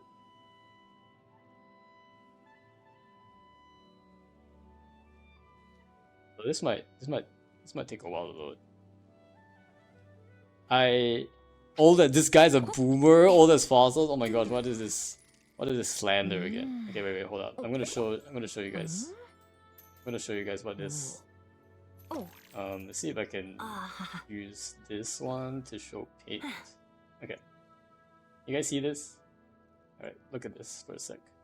These are all those free things that you could have got up to 6.0. I haven't updated for 6.1, but let me see if I can adjust this like this. Okay. There we go. I played Genshin since it was only monster. I just had long breaks. Ah, I see, I see. Yeah, I'm pretty. There are a lot of people like that as well. Like if you take a break. Okay, so what you're seeing here is everything you can get from free from each version. So I'm just gonna zoom in, right? Because otherwise you can't see. But in the beginning, we actually did get a free Barbara. So that was the first free character I had. And everybody gets the free starting character. Xiangling you get from Spiral Abyss, right? At 1.1, they gave us a free official. This was in the event. So we got a free official in the version 1.1. And there was also a second copy of a Barbara that became permanent. Even new players can get this free copy of Barbara at this point. So that's like, you know, three characters that are for free. Like we got Xiangling, Barbara, and Official. And then next we got some weapons. We'll skip the weapons for now because the weapons are not like the character list, but we got every Liyue, every Chinese New Year or like Lantern, right? We do get a character selector. My first character I picked was Ningguang. And then so you can see every alternate patch there's a free character. So we got Diona in 1.5. 1.6 we got a skin, we didn't get a character, so we'll skip that. 2.0 we got Beidou up here. 2.2 we got Xinyan and Alloy. We got Alloy. Technically is a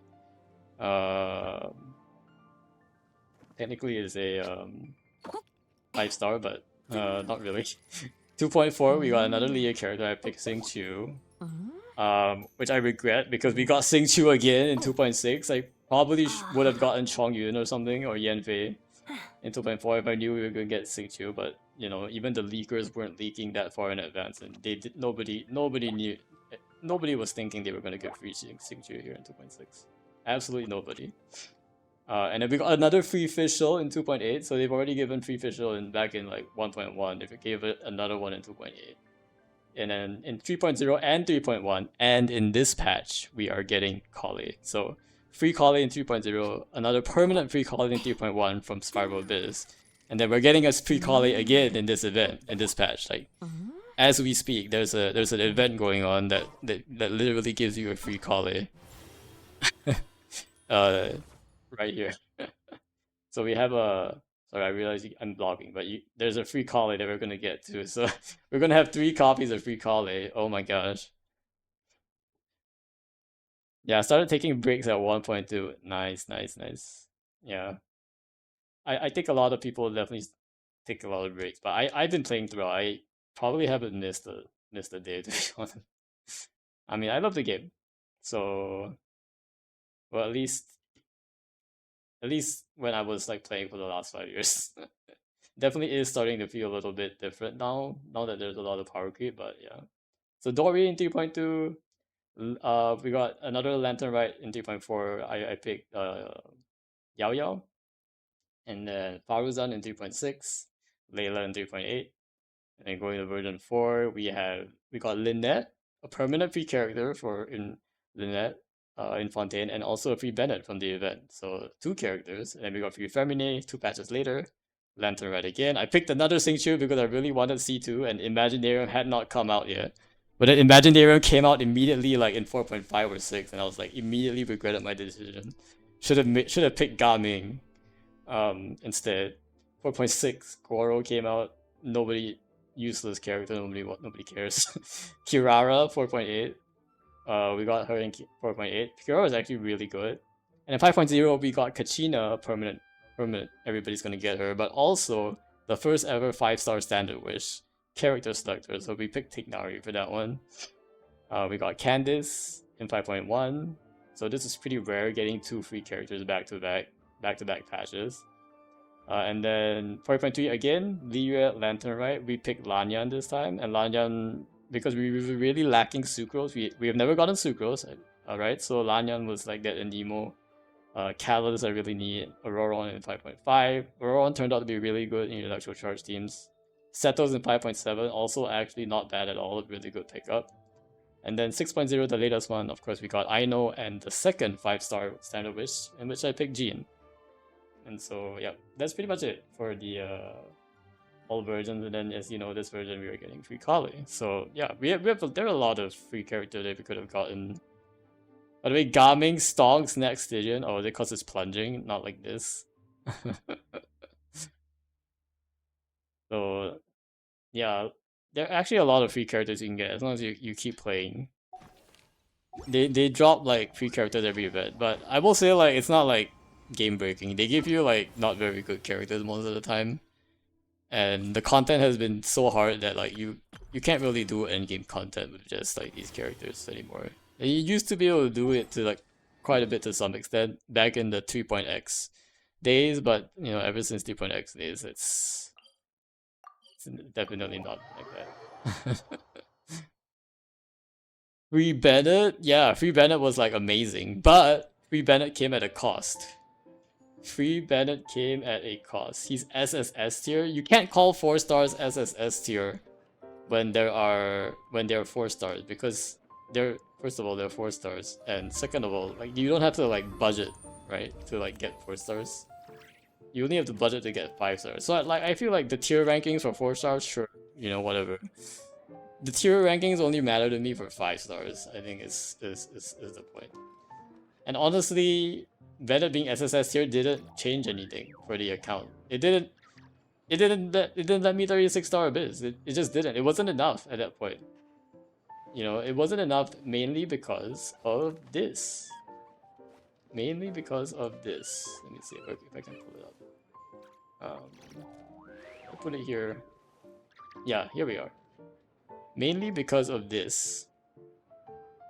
I can just... This here. Okay, I got it. Yeah, let me pull this up again. Mainly because of this.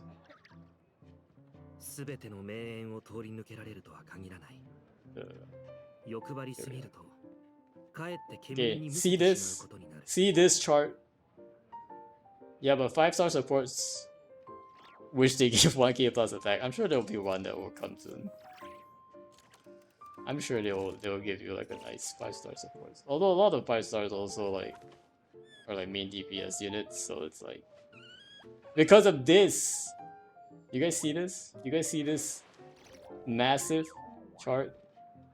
I guess might have to zoom out a bit here. Okay, that was too much. I'm gonna zoom. How about this? Okay. This is floor 12 Abyss HP by chamber. And what you're seeing in the lower bar, that's 12.1, middle bar 12.2, top bar 12.3. If you add them all up, okay, this chart shows you the increase in HP since version 1.0. Alright. From version 1.0 to 2.0, there was actually a 96.3% HP increase. Granted, this was like very like early on, and there were a lot of like new characters coming out that were just way stronger coming in 2.0, and so there was like a big increase here. But then since then, 2.x, we had a 31% HP increase. Okay, so there was like some increase here. Mostly coming in at the 3.0 mark though, because some of this is like, there was like decreases here. 3.x, there was 8.6% HP increase. And then right here around this point in 4.0, and this 4.0 by the way is when we got Bennett, right? So we got Bennett at this point. And even at this point, it was already too hard to clear Abyss even with Bennett on your team. As long as you only had free characters and like no real 5-star DPS. Remember, they only gave the 5-star selector over here in 5.0. That was the first free. This was when we got the first free standard 5-star. But then since then, 53.6% increase in 4.x, and then 5.x, we had an almost 80% HP increase in Abyss HP. And this is just HP, right? It doesn't account like boss mechanics or whatever else that they put in here. So you can see there's a bit of a drop in 6.0, but actually no, because of all the Abyss Wilderness enemies that have like infinite lives. Actually ridiculous. But this is why. This is why. We got free Bennett here, and what happened? Boom, the HP went up. And then we got free standard 5-star, boom, what happened? The HP went up. Even more. Like the slope of the angle. Like if I were to draw lines here, right? You imagine like a line here. Like the line from 2.x to 3.x is like this, and then 3.x to 4.x is like this, like barely even going up. And then 4.x to 5.x is like, oh okay, we're getting up. There's like a meaningful slope here, and then suddenly the slope just explodes. Like what is going on? These are like AI stocks, you know? Oh my gosh. Is it 80% from baseline or from previous? So from the previous batch. So it's like 1.0 to 2.0 is 96.3. And then 2.0, and you can see that both of that increases the jump from 1.6 to 2.0. There wasn't really an increase throughout the version. It was only like between 2 and 1, there was this like big increase. And then, so if you add this all up, there was actually like a 650% increase, I think, in HP since like the beginning, which you can kind of tell from the chart, right? This is about 6 times, many times taller. Then from 1.0, the current is huge. Yeah, it's huge. This is huge. This is like so 2.0 to 3.0 is 31.4, and then 3.0 to 4.0 is 8.6. So you can see like in version 3, they really did a good job tampering the power creep. Specifically the HP power creep, right? And then like in version 4, they were like, okay, we're gonna let loose the dragon a little bit. And then version 5, they were like, okay, screw this. We're just going 80%. And it has stayed this high, right? Like you can 6.1 is now like around the same HP. Thankfully, it hasn't increased even more quite yet, but that's typical for the first few patches. You see, for the first few patches, it typically like don't increase that much. Especially 4.5.1, 5.2, they don't increase that much from the previous. But once that Archon drops, boom, boom. Once Furina drop, boom. You know, once Mavica drop, boom. Nahida drop, nothing happened. I don't know why. Raiden drop, nothing happened. But Furina drop, boom. Mavica drop, boom. And guess what? Columbina drop, boom. That's what we're gonna see. That's what we're gonna see. Hold your horses, guys. We're gonna get a big percent increase when Columbina drops. Just trust me on this. Wait till Columbina drops, rip Y-axis. Yeah, we'll have to like... It will automatically adjust the skill for me, but it'll probably go up to like 30 million. Right? So we started, just for context, like we started somewhere around like 4 million, and we're at like above 25 million now after 5 years. And most of that increase was in the last year, to be honest. Like we were under 15 million start of 5.0. Just let that sink in. We were under 15 million. And then we were like at around 10 million, under 10 million at the 4.0 mark. And we've already gone like to 25 million. Like most of this increase was in the last couple of years, you know, like it wasn't like early on. Like early on we went from here to like maybe 10 million -ish. And then 15 million. In 3 years we went to 10 million. And then 4 years we went to 15 million. And in 5 years we went to 25 million. So it definitely has increased and accelerated on this increase in recent years. But yeah, that's why everything is so hard right now.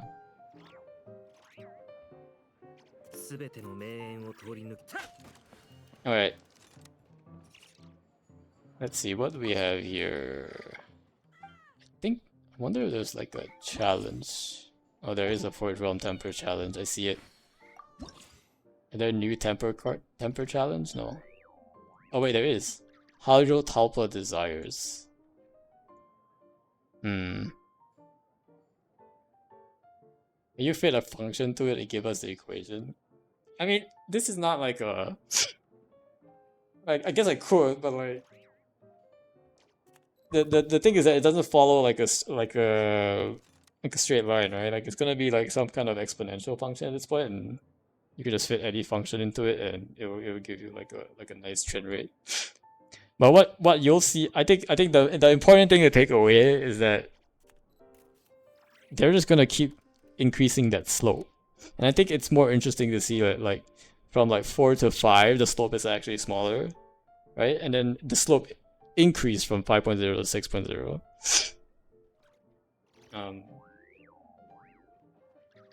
So yeah. But you can also find all the data, I think, on Home DigiCat wiki. So Home DigiCat does post like all of the numbers there if you want to fit like some slope there. I don't think it's... Yeah, but we can predict HP before Columbina raise. I can already predict the HP without the slope. Like I know what it's gonna be, bro. I know what it's gonna be, bro. It's gonna be like 28 million or 27 million. Like we're trying to see your function predictions. I think it will be... Stop looking at leaks. What leaks? This HP leaks, yeah, I don't even bother looking at these because I know it's gonna be high. It doesn't matter to me at this point. What matters to me, I think, is the fact that like they're very unashamedly doing this. And basically it's just gonna go up and up. Like based on the trend at this point, like just based on this trend right now, like this is gonna go, like if I were to just draw a line, right, like from here up, like we're at from 15 to 25. So if it continues at the same trend, we're 100% gonna hit 30 million by the end of 6.0. Most likely gonna hit 35 million by 6.0 if it continues at the same trend. If it continues at the same trend. If it accelerates at this, if it accelerates, we could potentially be seeing, so same trend means it goes up about 80%, right? So like 80% of 25,000, like that's a very simple calculus we can run here. So at 25 million times 80%, we're gonna hit about 45 million if it goes up by the same trend. I surely agree some power creep is good in a live service. Yes, some power creep, like what happened in version 3.x. This is good. You see this here? Version 3.x, beautiful power creep at 8.6% HP. This is beautiful. This is power. This is sustainable power creep, right? Everything else, maybe even 31.4, I can maybe accept. You know, there was some power creep here, but maybe I can accept these. But I think everyone can agree. This and this, no. This and this is no.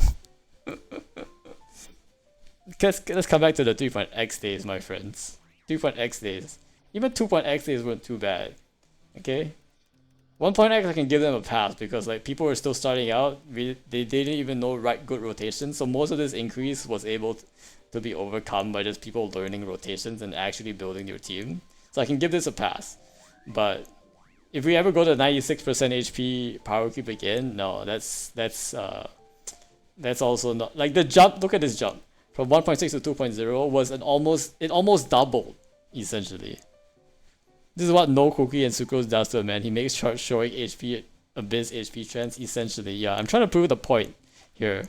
People keep saying power creep doesn't exist. No, power creep exists. Okay. And does it is it required for every live service game? Sure. But is it required to this extent? No. Not to this extent. Not to this extent, Hoyo. I can buy it if you're like, okay, 30% power creep, 30% HP increase over a patch. Okay, fine. 8.6% HP increase. This is great actually. I love this 8.6%. But even if I can't get an 8.6% HP power creep, a 30% increase is probably good enough. Just think about this as inflation, right? Think about this as inflation. Inflation will always happen, right? But there's a low target of inflation that's the goal. Like we don't want hyperinflation. We want steady, sustainable inflation, which means the economy is working well. Things are getting more expensive, yes, but not overwhelmingly expensive. Which Hoyoshu have you been around that said there's no power creep? I mean, I'm being a little facetious, right? It's not that there's no power creep, but people defending Hoyo, or defending, basically not really defending Hoyo, but basically like, how do I call it? Like victim blaming, like people basically like knocking down people's concerns of power creep, and there's a lot of them on Reddit, like a ton of them on Reddit. A skill issue. Oh, you just built your team better. Oh, I could do it with 1.0 characters. Oh, this guy did it with 4-star characters, but also like all C6 and like Favonius weapons. You know? And sure, all of that is true, except power creep is still a problem. You can't deny that power creep in Genshin is a problem when you look at this chart. Like nobody can deny it. It's like literally undeniable. Undeniable. If you're still denying looking at this chart, like okay, we don't even have to talk because this is like hard data. Like I don't have to say anything. I just show you this chart, and people are gonna, yep, like they get it. I don't even have to explain the chart, like because this is the living, breathing experience of players who have played since, you know, the beginning of time. Like This is what people have experienced in Abyss. Jokes on you, have audio only now, so I don't believe you. Very nice. No, but I think the biggest problem with the power creep is not just that there's like the HP increased by a ton. The problem with it is that the HP increased by the ton, but the reward stayed the same. Right? It's like the old issue, wait a second.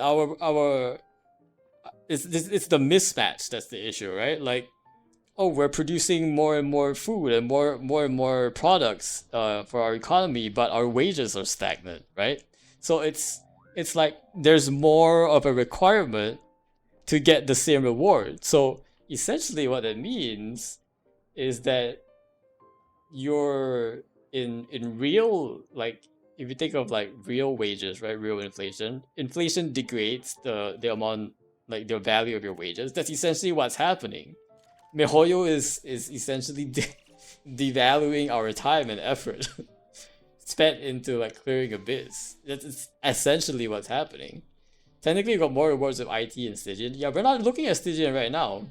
We're not looking at Stygian or IT right now. We're just looking at HP inflation in Abyss. Because IT and Stygian, you can get most of the rewards just playing it like with the lower primos. So that's, I don't have to worry too much about that. The value of this is those 200 primos you get from floor 12. For the same 200 primos for floor 12, it used to cost, imagine like, just think about it this way. Imagine like you could like literally pay your way to clear Abyss. Like you could literally like, if you just paid like 40, let's say every million HP is like $10, right? Every million HP is $10. So at 1.0 you could pay MiHoYo $40 and clear Abyss. This is a very stupid analogy, but we'll go with it. Now you have to pay MiHoYo $250 to clear the same Abyss. That's essentially what's happening. You used to have to pay $40, now you're paying $250 for the same thing. What is this transaction? No, I'm just like, it's just like an analogy. It's like, right? Like, because like the time and effort, I want your money back. Exactly, you want your money back. The time and effort you spend clearing Abyss, like the increased amount of time and increased amount of effort you spend trying to clear Abyss is equivalent to money, because you trade your time for money. Like your time is worth the amount of money that you can make in that time, right? So it's a similar analogy.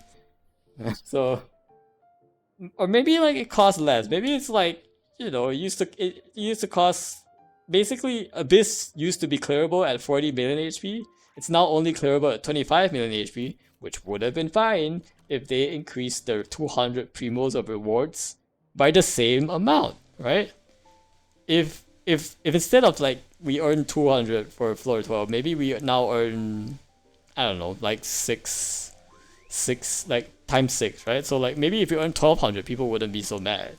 And maybe if they put all this HP increase in like floors, in like a later floor 13 and 14, and because they instituted that new requirement where like if you cleared floor 12, you didn't have to clear floor 10, right? So like that could also help. So it's less of a chore, but people can still reach like the higher floors. Alright, time to involve credit card chargeback. If I lost my account, it's your fault. Exactly. But yeah. Anyway. Lots of ranting, but this is just it's unsustainable essentially. And that's where I worry, like if like the rate of like HP increase keeps growing, like people are gonna be less and less willing to pull. And then less and less willing to play. And then less and less so on and so forth. So on and so forth. It definitely comes to a point where like, why am I doing this again? Like why am I spending money on a character that will probably be power creep in a couple of minutes? Being facetious, but in a couple of months. Because that could happen if the Abyss trend keeps going up at this rate. Maybe not right now. Maybe not quite yet, but could happen. Could very well happen.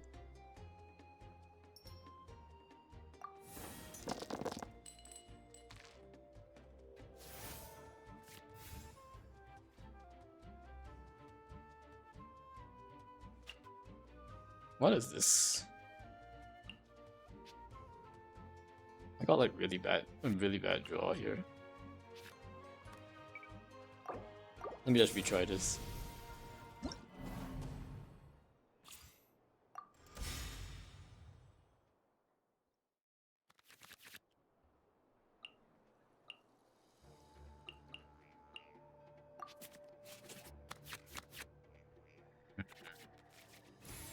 Still not a very good draw, but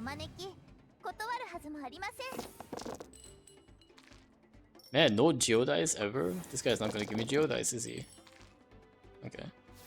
Got one.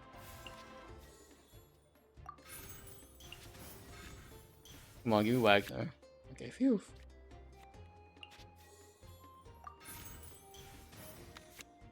Beautiful. Alright. We got this.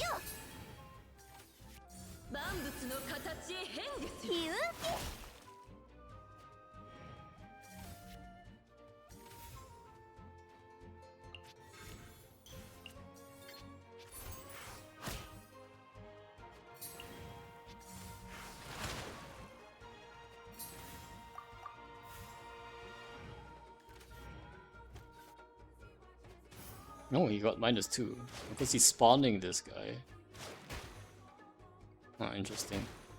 Heal all your Hydro Tulpa for 2 HP. What is this guy doing? Seems sus. Okay. Keep Pyro and Geo here. We need to make sure we don't die too. Maybe harder than it looks, to be honest.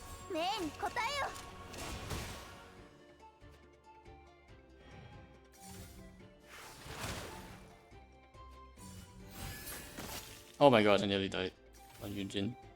That would have been bad.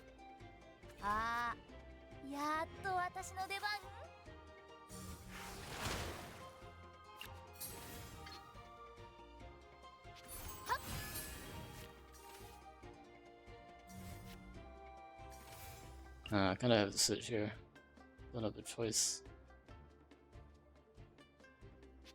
There are too many damaging characters.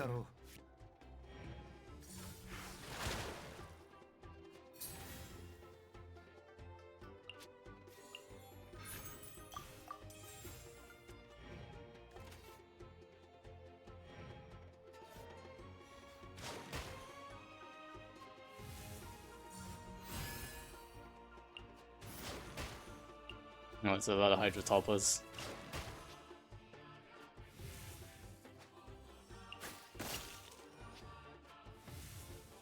Oh boy. Okay, we got a shield, That's good, we got shield.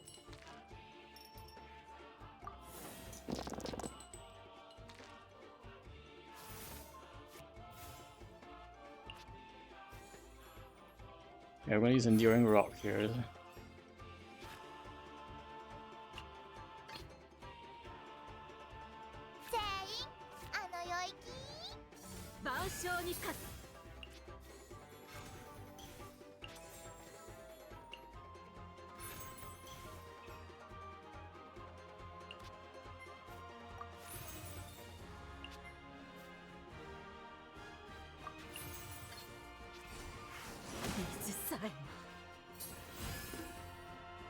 Meow meow.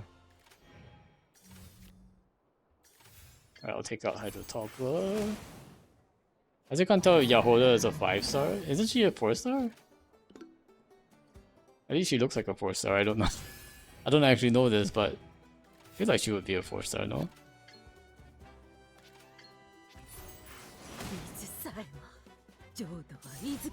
I just feel like her design is like a 4-star. Drip Market didn't say. Oh, interesting. I thought they usually do say that though. The drip marking. Did it not say? Yahoda. Well, let me see if it's on Genshin Wiki. Because if it's on the wiki, then like I know it's probably released. Yeah, I guess it doesn't say on the wiki whether she's a 4-star or 5-star, so I guess it's not on the drip. Interesting.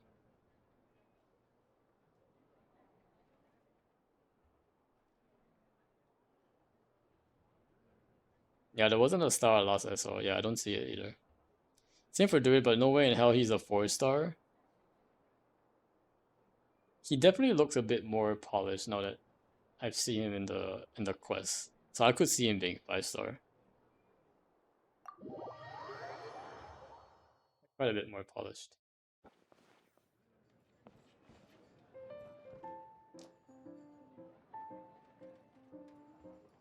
Also, we have heated battle mode, it looks like.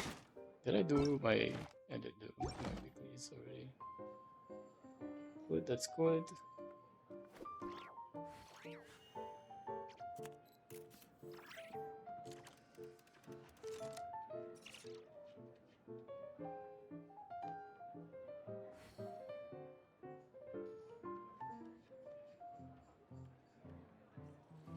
So Yahoda is probably a Flynn support? Oh really? You think so?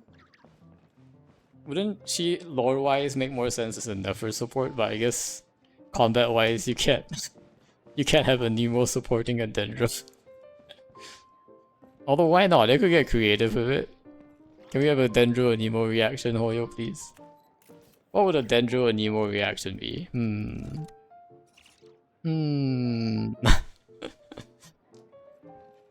Right now my C1 Auron feels like a scab without a Nefer. I feel like maybe a Nefer is the answer there then. Would that make more sense? Play 10 matches? What? They want me to play 10 matches of heated battle? Oh wait, this is the auto battle nonsense. Okay, okay. This is the lame one.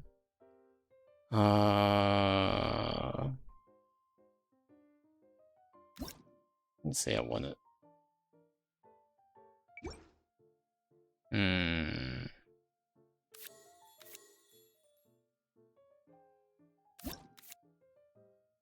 Plus 1 extra action.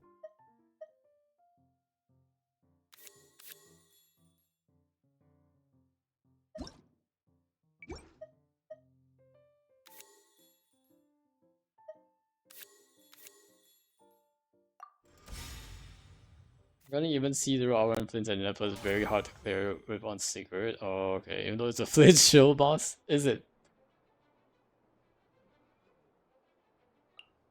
Get Chevrouse.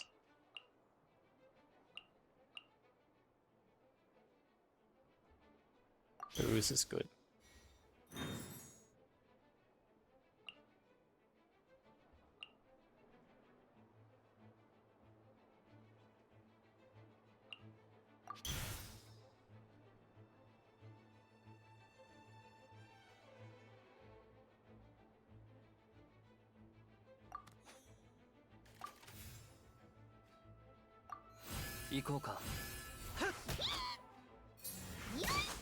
What? This guy hits my other characters? Scammed.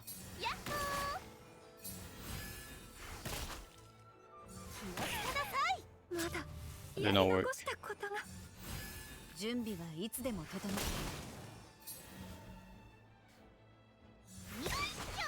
る。準備はいつでも整ってる。武器を捨てろ。もらをいただきますわ。痛いですの。またこうなりますの。失敗したのか。No, it's not gonna work out. Chevrouse is not a very good unit here. Maybe I should have done the refreshes, I think. Probably would have been better. I feel like a lot of this is like depending on your rolls, to be honest. Guess it is a... Yeah, what do you think of Dory after this? Dory's actually pretty nice. In one master of weaponry.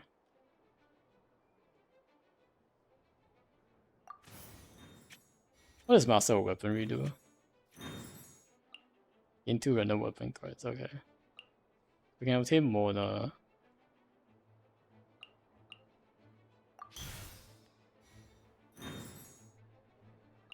Switch.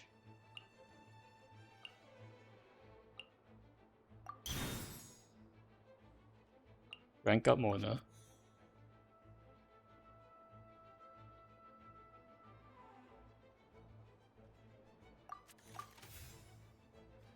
Yeah, let's give people weapons.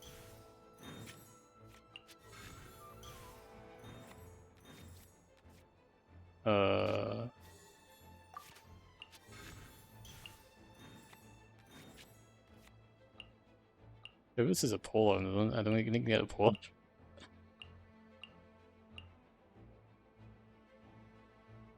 Back sword.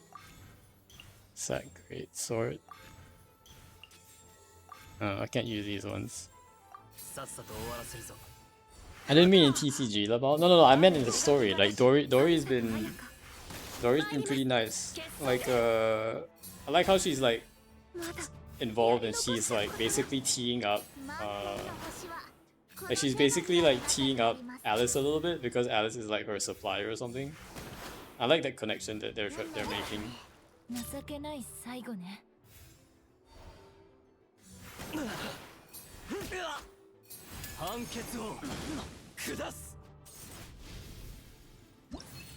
That was much easier. Next match. Assurance fraud, what is this? Northern smoke target attack +2. Kinda wanna refresh this one. That's one of the characters +1 attack.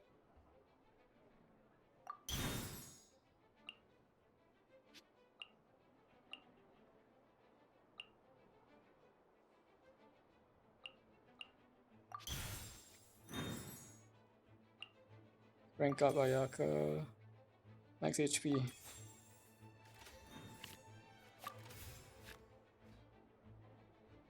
Master of weaponry, give me a pole arm. Still no pole arm.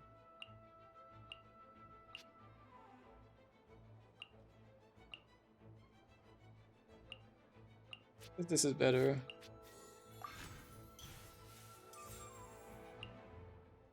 Target character. Okay, we'll give this to Ayaka, I think. The connection was probably always there. I never even knew Alice was a supplier. Yeah, she was. In hindsight, I kind of see that with all the promotion drip on her design. I think it's definitely how do I put it? It's definitely like a way they're like trying to introduce Alice a little bit. And I like how they're doing it. I guess like it could have been done with any character, but I just like that it's done with Dory because Dory was always like this throwaway character that people didn't like really take too seriously. And now like she's actually like played a vital role in the story in Act 2 where basically her pendant, which I think was probably given to her by Alice, was what saved Nefer, and I think that was huge.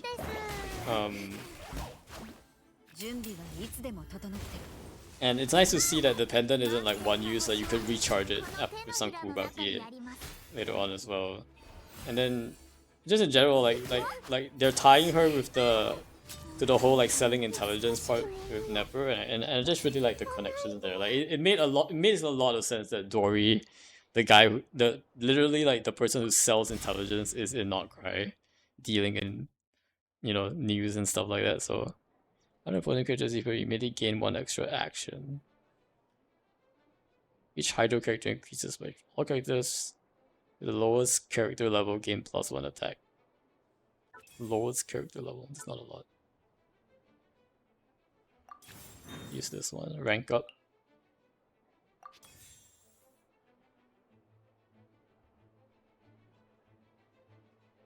Extra action. Rank up. Let me get a polearm, please. Oh my gosh. Gotta be kidding me. Do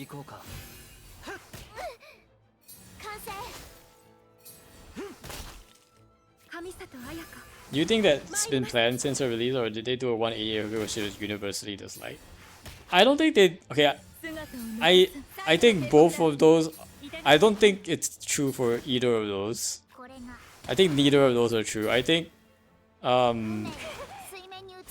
definitely don't think it was planned since release, because Not Cry itself was not planned since release, I don't think. since Dory's release, at least. I think Notcry probably came sometime during Fontaine. Yeah, started floating that idea. And the other thing is, I think Dory. I don't think they did it because she was universally disliked. I think they did it because they were looking for a character that would make sense to introduce Alice, and they were probably looking through their options and like, you know, who would be the one sort of like, who would be Alice's connection to Notcry to like make her like go to Notcry, right?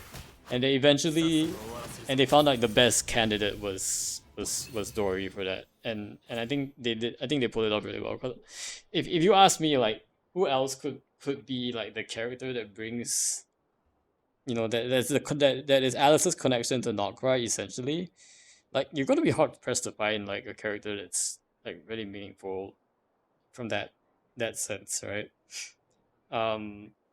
And they probably wrote Dory. They happened to probably write Dory in a way that Barbara Shirley. Oh my god! Like, the person would need to have something to do Notcry. Like, they would have to have like a motive, right? A mission to be in Notcry, and that person would need a connection to Alice. So it could have been Varka, right? It could have been Varka. It could have been maybe someone from Mondstadt, or it could have been some relative of Klee somehow. It could have been Klee herself. But I think eventually they settled on a really good character to do it with. So that's pretty good. Like, I like where they were going with this.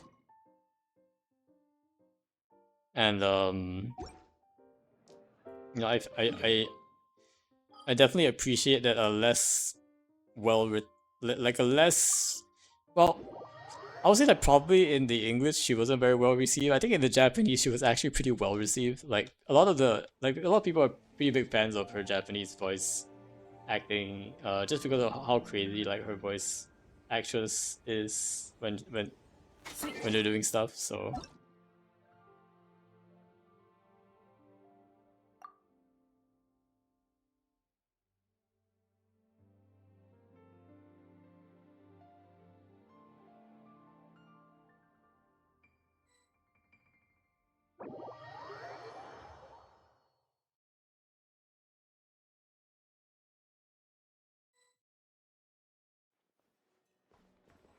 now here's $1 million question: who's Klee's father? Collei no Otosan. Or what I haven't heard, or what I haven't heard any complaints about her ENVA, just her personality. Yeah, Klee's father is definitely gonna be interesting.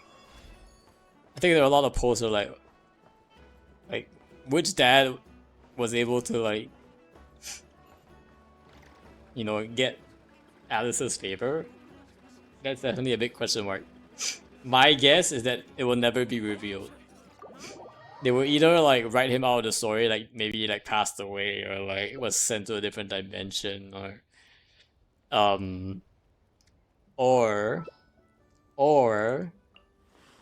she never had a father.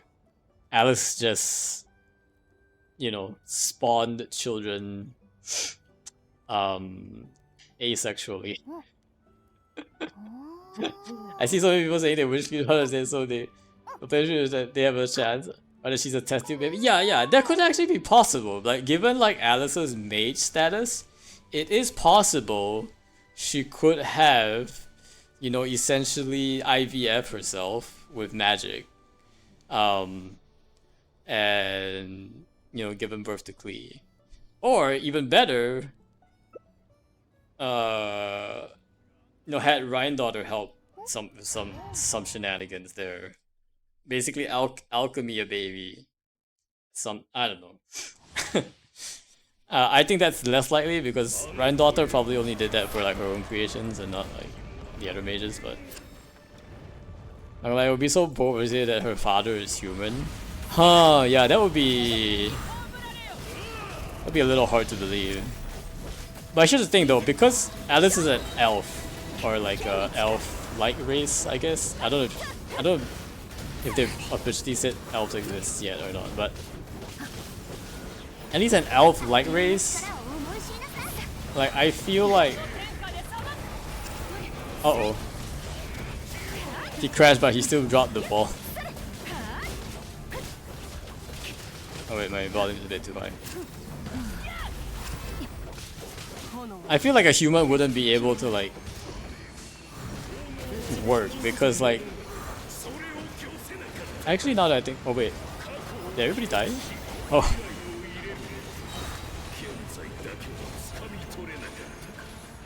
How did he die? I have to run here. Oh, by the way, I made a post on the Reddit for like revive food. Its cooldown needs to go, and like somehow managed to get a bunch of upvotes. That was funny. What about Layla's parents? Very good question. What about everyone's parents? I want all the parents playable now. Give me all parents. I definitely think, oh no. I don't know. Jean's not gonna help much here, I don't think. I'm probably better, like, not standing in, like, weird. Oh my gosh, I'm dying.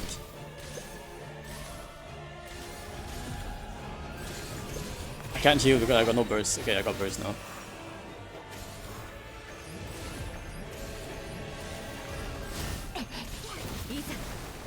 Alright. It's either me or Lucky. Lucky, choose your other character. I lost the lottery. I lost the lottery. That means she got elf ears. Oh, because she got elf ears.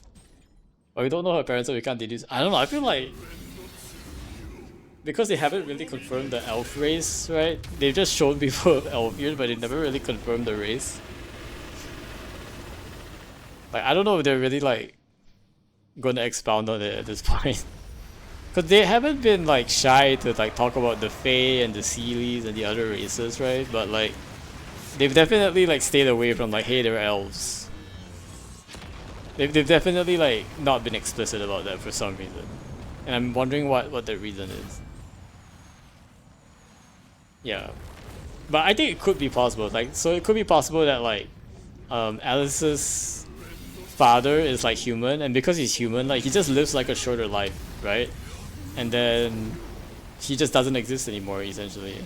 So I think that's like a very easy way they could explain away the father. Like, it was a human that like Alice fell in love with when she was younger, and then like he basically just grew old and died, and then like Alice lived on because she's like the elf. What about the Cat's Lane bloodline? We'll never. Oh, Cat's Lane is a real one though. That one is actually explicitly said. Like, they do talk about the cat, and her dad being a cat as well. So I think that one's real.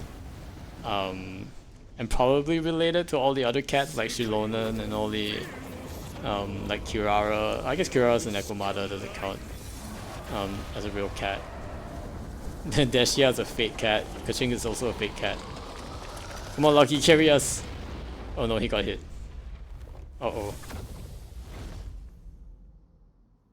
And the elves are probably similar. Yeah, I'm guessing like they've just implicitly allowed elves to exist in the world, but like I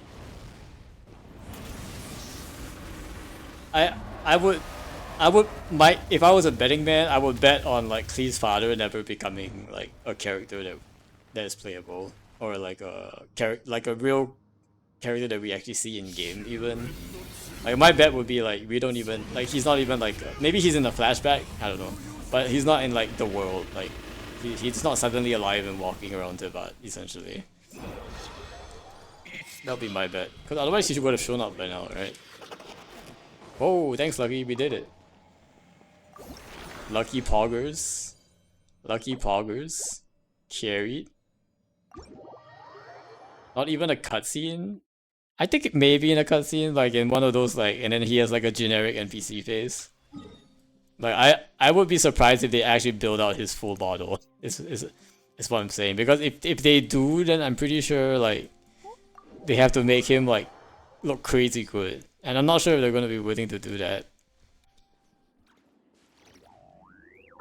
He has to look crazy good to be able to like stand up to like the worth of Alice, right? Can you imagine like it's Alice and then the father is just some random NPC, right? It cannot be that would not fly, right? Unless he has to look. He has to look good because Alice can't just be with a random NPC. Like the fan base would riot. Like how is Alice like getting in with this random NPC that looks like some guy from like Mondstadt, right? Yeah. I want to see that now. Like, can you imagine like you go to Mondstadt and literally like the dad looks exactly like.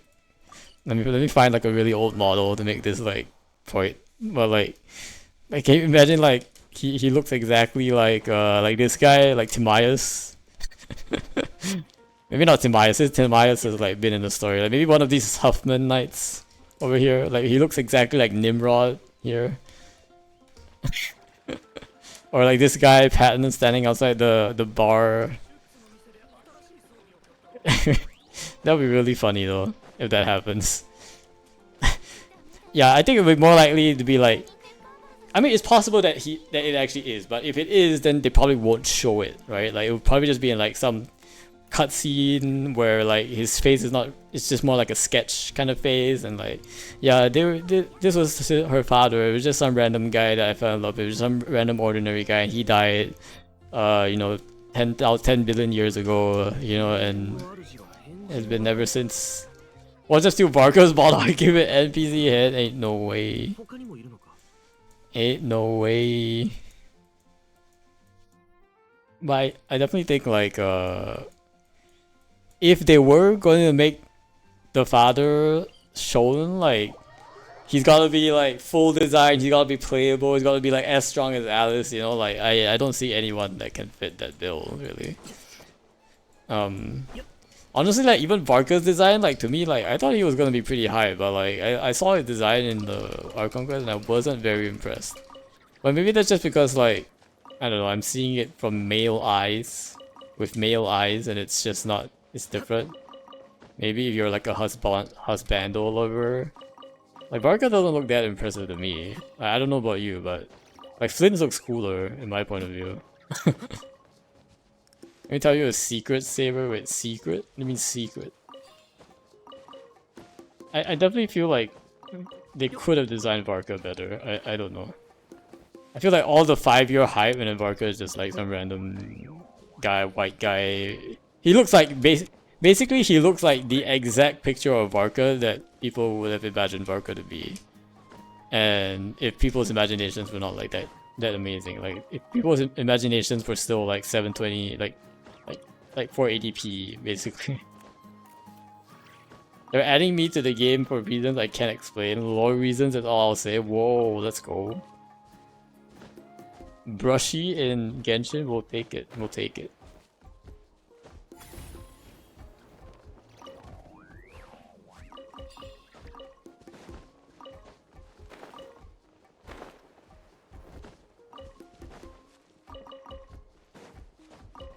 I'm here raiding Barista's Orchard while we're waiting.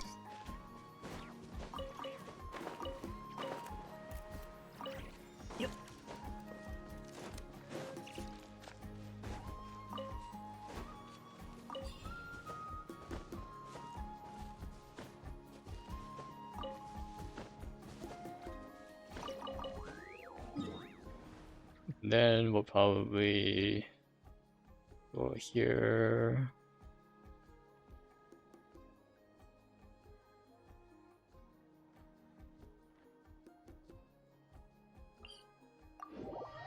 I see mixed reactions about his models, to be honest. Oh, really? Like both good and bad. I mean, I don't think it's that bad, right? Like I just think like it could have been more impressive. I don't think his model is bad by any means. Like it's still very decent, right? I just expect something with a bit more oomph, I guess, is where I'm going with this. I'm on the positive side personally. Oh, okay. That's fair, I think. I think like him being taller definitely helps, right? Like that's definitely something that was a design choice that I think works out well in his favor there.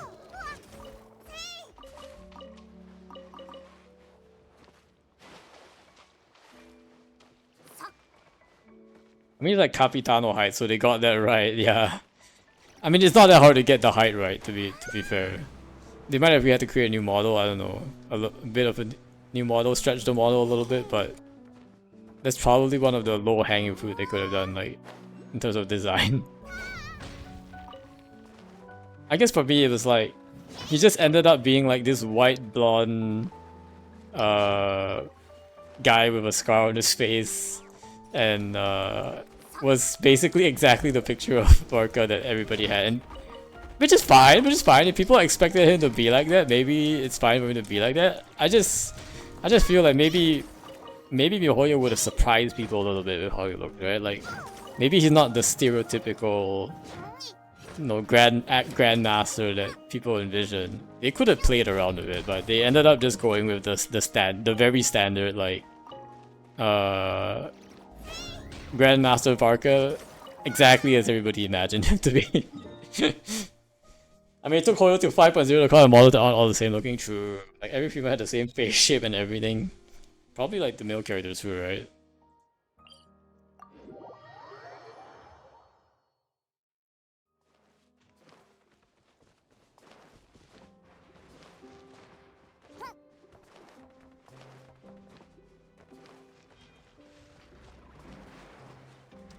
I definitely like that they're adding more body types, I guess. We definitely run Jean again. Oh wait, is Jean dead? Looks like I can still use her, so she's not dead. Something I immediately... Hey Saber, hey, welcome in Mage, how you doing? See, you're catching us at kind of the end of the stream, but hope you're having a good 6.1. Good you. Good. We've been having a... We were doing the event today. We had a pretty good time with the event.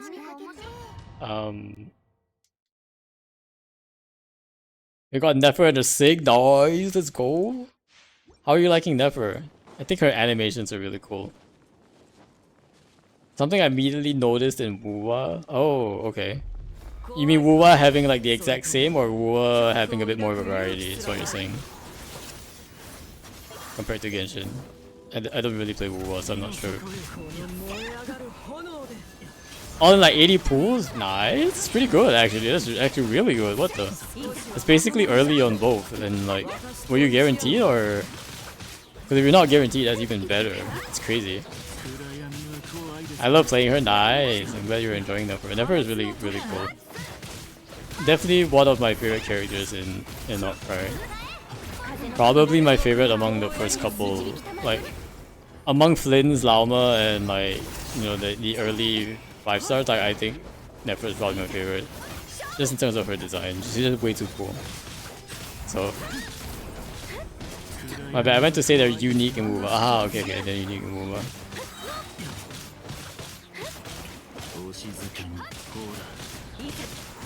I won 50-50 on both and got Nefer at 80-ish pulls and weapon at like 30 pity. Wow, that's crazy. Okay. That's really good. That's actually crazy good. I guess 80 is a bit high for pity, but like, you know, take it. As long as it's a win, right?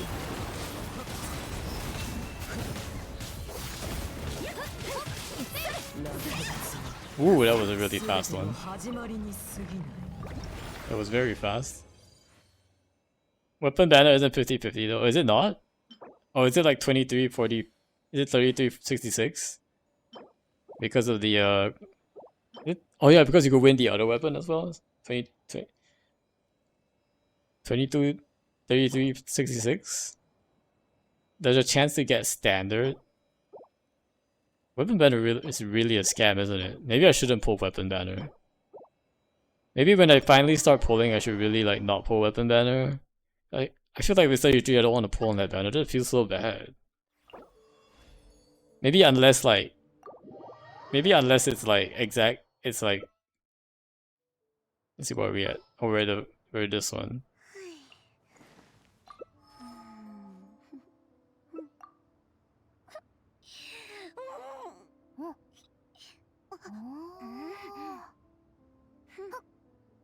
Weapon banner has been bounced so many times yet it still feels bad. True. Let me rephrase. I got Nefer at 80 PD, but I already had 60 PD, so only 20 there. Oh, okay. 20. Okay, nice. I mean, that's still good. I mean, the fact that you still won that 50-50, I think is really big. Yes, I really should have pulled the weapon banner. Oh no, don't make me regret. I mean, don't make my comments make you feel like you're regretting it, because you won the weapon banner, right? So it turned out well for you. It was a giga huge risk, but it rewarded you. Yeah, exactly. You should be happy you pulled for it. Maybe if you didn't win, then you probably would regret it, but I'm just saying that for me, like, I probably wouldn't risk it now that I know that I'm realizing it's 3366. Because I feel like that means they might improve it in the future, and then maybe at that point it's better to pull. I don't know. We'll see. At least if you lose once, you get it on the next one, like the character banner. Okay, so it's 3366, but then like 100 after that. So okay. So it's only like 3366 for the first one, so it's just slightly bit worse. The weapon is so good. You're gonna see my never in my profile, but you need to add the weapon buffs and artifacts. Oh, is she not like equipped yet? I'm guessing she builds EM. Does she scale EM, mage? I don't actually know. Maybe she scales EM. I think she scales EM. I feel like all the early non-card characters scale EM for some reason.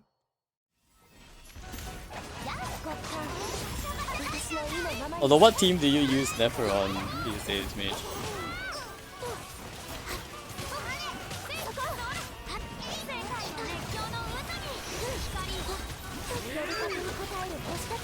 No, she is. It's just her set gives 30 crit rate and her weapon gives 30 crit damage and other stats. Oh, okay. Interesting. So you get plus 30 and she scales up EM. Nice. Yeah, I think she can probably hit like pretty hard.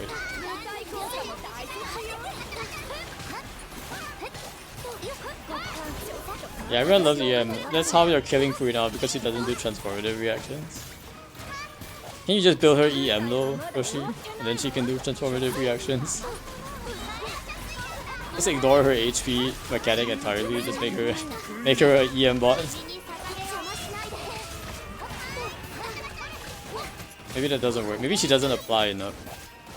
True, but rip buffs. But you don't need the buffs if it's EM, right? Because it's all based on the EM damage. And EM damage I don't think is increased by Furina's damage. So maybe it's just not too bad. I just find Xingqiu is better because he sustains. Furina can sustain too, you just have to like change her normal. You just have to charge attack once and then she can sustain.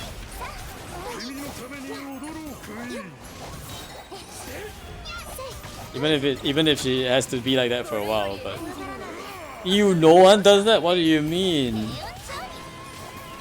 My C6 Furina main friend will beg to disagree. She's always on the healer form actually. Pretty much. Because she's built DPS.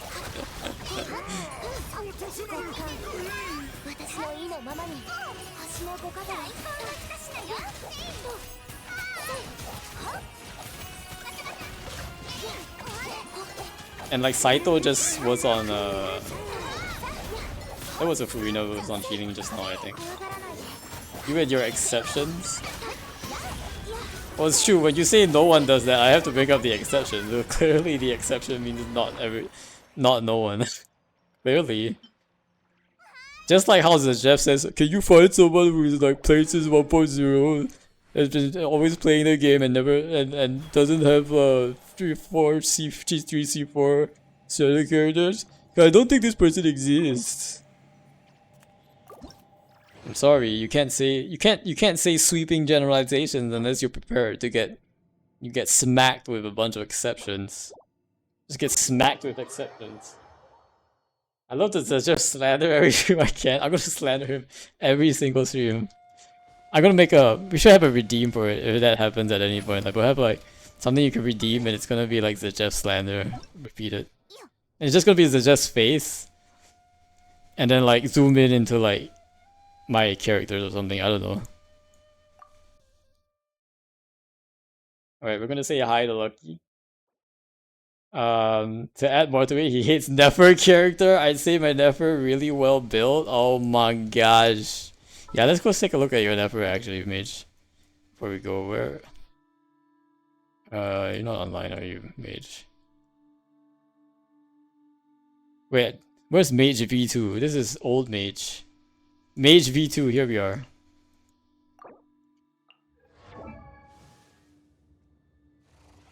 My Nefer is Doogie status Desmond. I renamed you Mage V2, so I can find you. I like that you can name your friends on your friends list. Ooh, this is actually really cool. What the heck? Look at this. Like this, I've never seen this in like great detail before, but it has like this Anubis thing going on. Damn.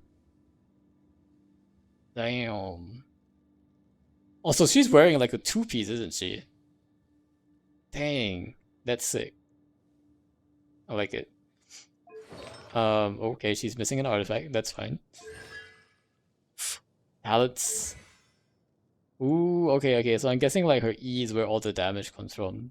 I don't know what her Q does then. Very cool, very cool. Crit damage 337.5. Oh my gosh. What? And I guess it's because of this. 88.2%. And crit rate is increased by 8% for 12 seconds, and if it's a true, it gets you by 24%. Ooh, crit damage by 24 too. And then both effects will be increased by 50%. Dang, okay. So like 16%. Oh, sorry, 12%, and then 32%, 36%. What CR? Her set adds 30 crit rate too. Is this her set? I don't think this is her set, is it? Is it this one? I can't see the, why can't I see the set description? Crit 30%, yeah, 30% in Ascendant Gleam. Here we are. Yeah, so that's basically like 100% crit rate at that point, right? Because 30% from that gives you like 76, and then you get 8% here. Well, you get 8% plus 50%, so you get 12%. So you do get to like 80%, high 80%. Crit rate, which I think is way more than enough. But you have that 300% crit damage. I think it's really pushing the damage here. If used with Lao, she gets 40 CR. Nice. That 8% is already added to her. Oh, it's already added to her. I see. Sometimes I don't know whether like certain things are added to the character. Like which part of the talents abilities are added to the character or not. Also, my Nefer's missing an artifact. Yeah, I can see that. She's definitely missing her. I don't know. I'm guessing she used EM Goblet, right? So. Got 87% CR. It's just really good. Yeah, that's really great. It is a really great build. Of course, once you settle her artifacts and give her like EM on everything, it's gonna be even better. So, very nice. Thanks for sharing. So just look at Nefer. She's just like gorgeous. One in the world. Look at this. Look at this. Like part of me feels like she has a bit of this regal look. You know what I mean? Like royalty a little bit. Don't you guys like feel that from like her cape? Did I get auto-modded? No, I don't think you did. Simp, yeah. Thanks for looking. Yeah, I would gladly look at Nefer any day. Like just look at her. Can you like not? How can you not enjoy looking at Nefer? Like what the heck? She's so pretty. Also, like everything that she has is so cool. Look at her. Like the only thing that like I don't quite like are like her like pointy fingers. Because I think like she could probably like kill me, but with just those fingers. But I guess that's the point. Also, wait, I need to see her legs. Look at those heels. Look at those heels. I mean her feet. All right. Ooh, she has a nice idol too. What is that? What's that? Oh, wait for her to do that idol again. You got a cat and snake design? Yeah, exactly. Yeah, now that I'm looking at... Oh, the cat is here. cat actually just appeared. You're so cute. You're so cute. There he goes. Did you see her lips, by the way? Can we see her lips? This is the closest we can. I think this is the closest we can get to her. I can barely see her mouth. Barely. I think you mentioned her lips before, though, yeah, but you can barely see it over here. Like, you can barely see that little, what do you call it? Like a lip? Like a lip? Like a gap thing? I don't know what you call it. But, like, you can very barely see it. You have to, like, zoom. I have to, like, really squint. So you got the yellow line on it, yeah. But, I mean, now that you think about it, right, like, there's like her cat motif, there's her snake motif. But there's one more. Like there's this headdress that doesn't look like a snake nor a cat up here. It looks a bit more like the wings of a bird. Do you see that? Like a bird. Like the wings of a bird. Like these ones as well. These don't look like her earpiece here. It's not like snake or cat. Like her kid has snake motifs. Yeah. She has a striking serpent. That's definitely snake. I think Senate. It's probably something snake-like. Probably the bird from a story. Yeah. And then Anubis too is technically not a cat or a bird or a snake. Anubis I think is like a doggo. I'm not mistaken. Anubis is technically a doggo-ish kind of thing. But yeah. I think definitely like her also like her little eye shadow thing coming down here. No, that does feel sneaky. Oh, and then this one, like her headpiece up here. I think this is pretty snake-like. Yeah, her head, the piece on her forehead, is like the face of a snake, right here. I think even with this thing, like it's like the tongue sticking out. Like, very neat. All right, but we are gonna go ahead and raid Lucky. Thank you guys for being here. Thank you, Brushy. Thank you, Mage, for hanging out. We'll be back again tomorrow for more Genshin Impact shenanigans. We'll probably do like some not world quest thing, but maybe the next part of the event and then some exploration. Maybe finish up the TCG stuff. But in the meantime, thanks for sharing your Nefer. The nice thing is actually that we do have a. You guys were here in the beginning. We do have a new Nefer loading screen, so look out for that tomorrow. All right, thank you guys. Take care. Appreciate you guys all being here. And we'll see you guys tomorrow. Have a good night. Bye.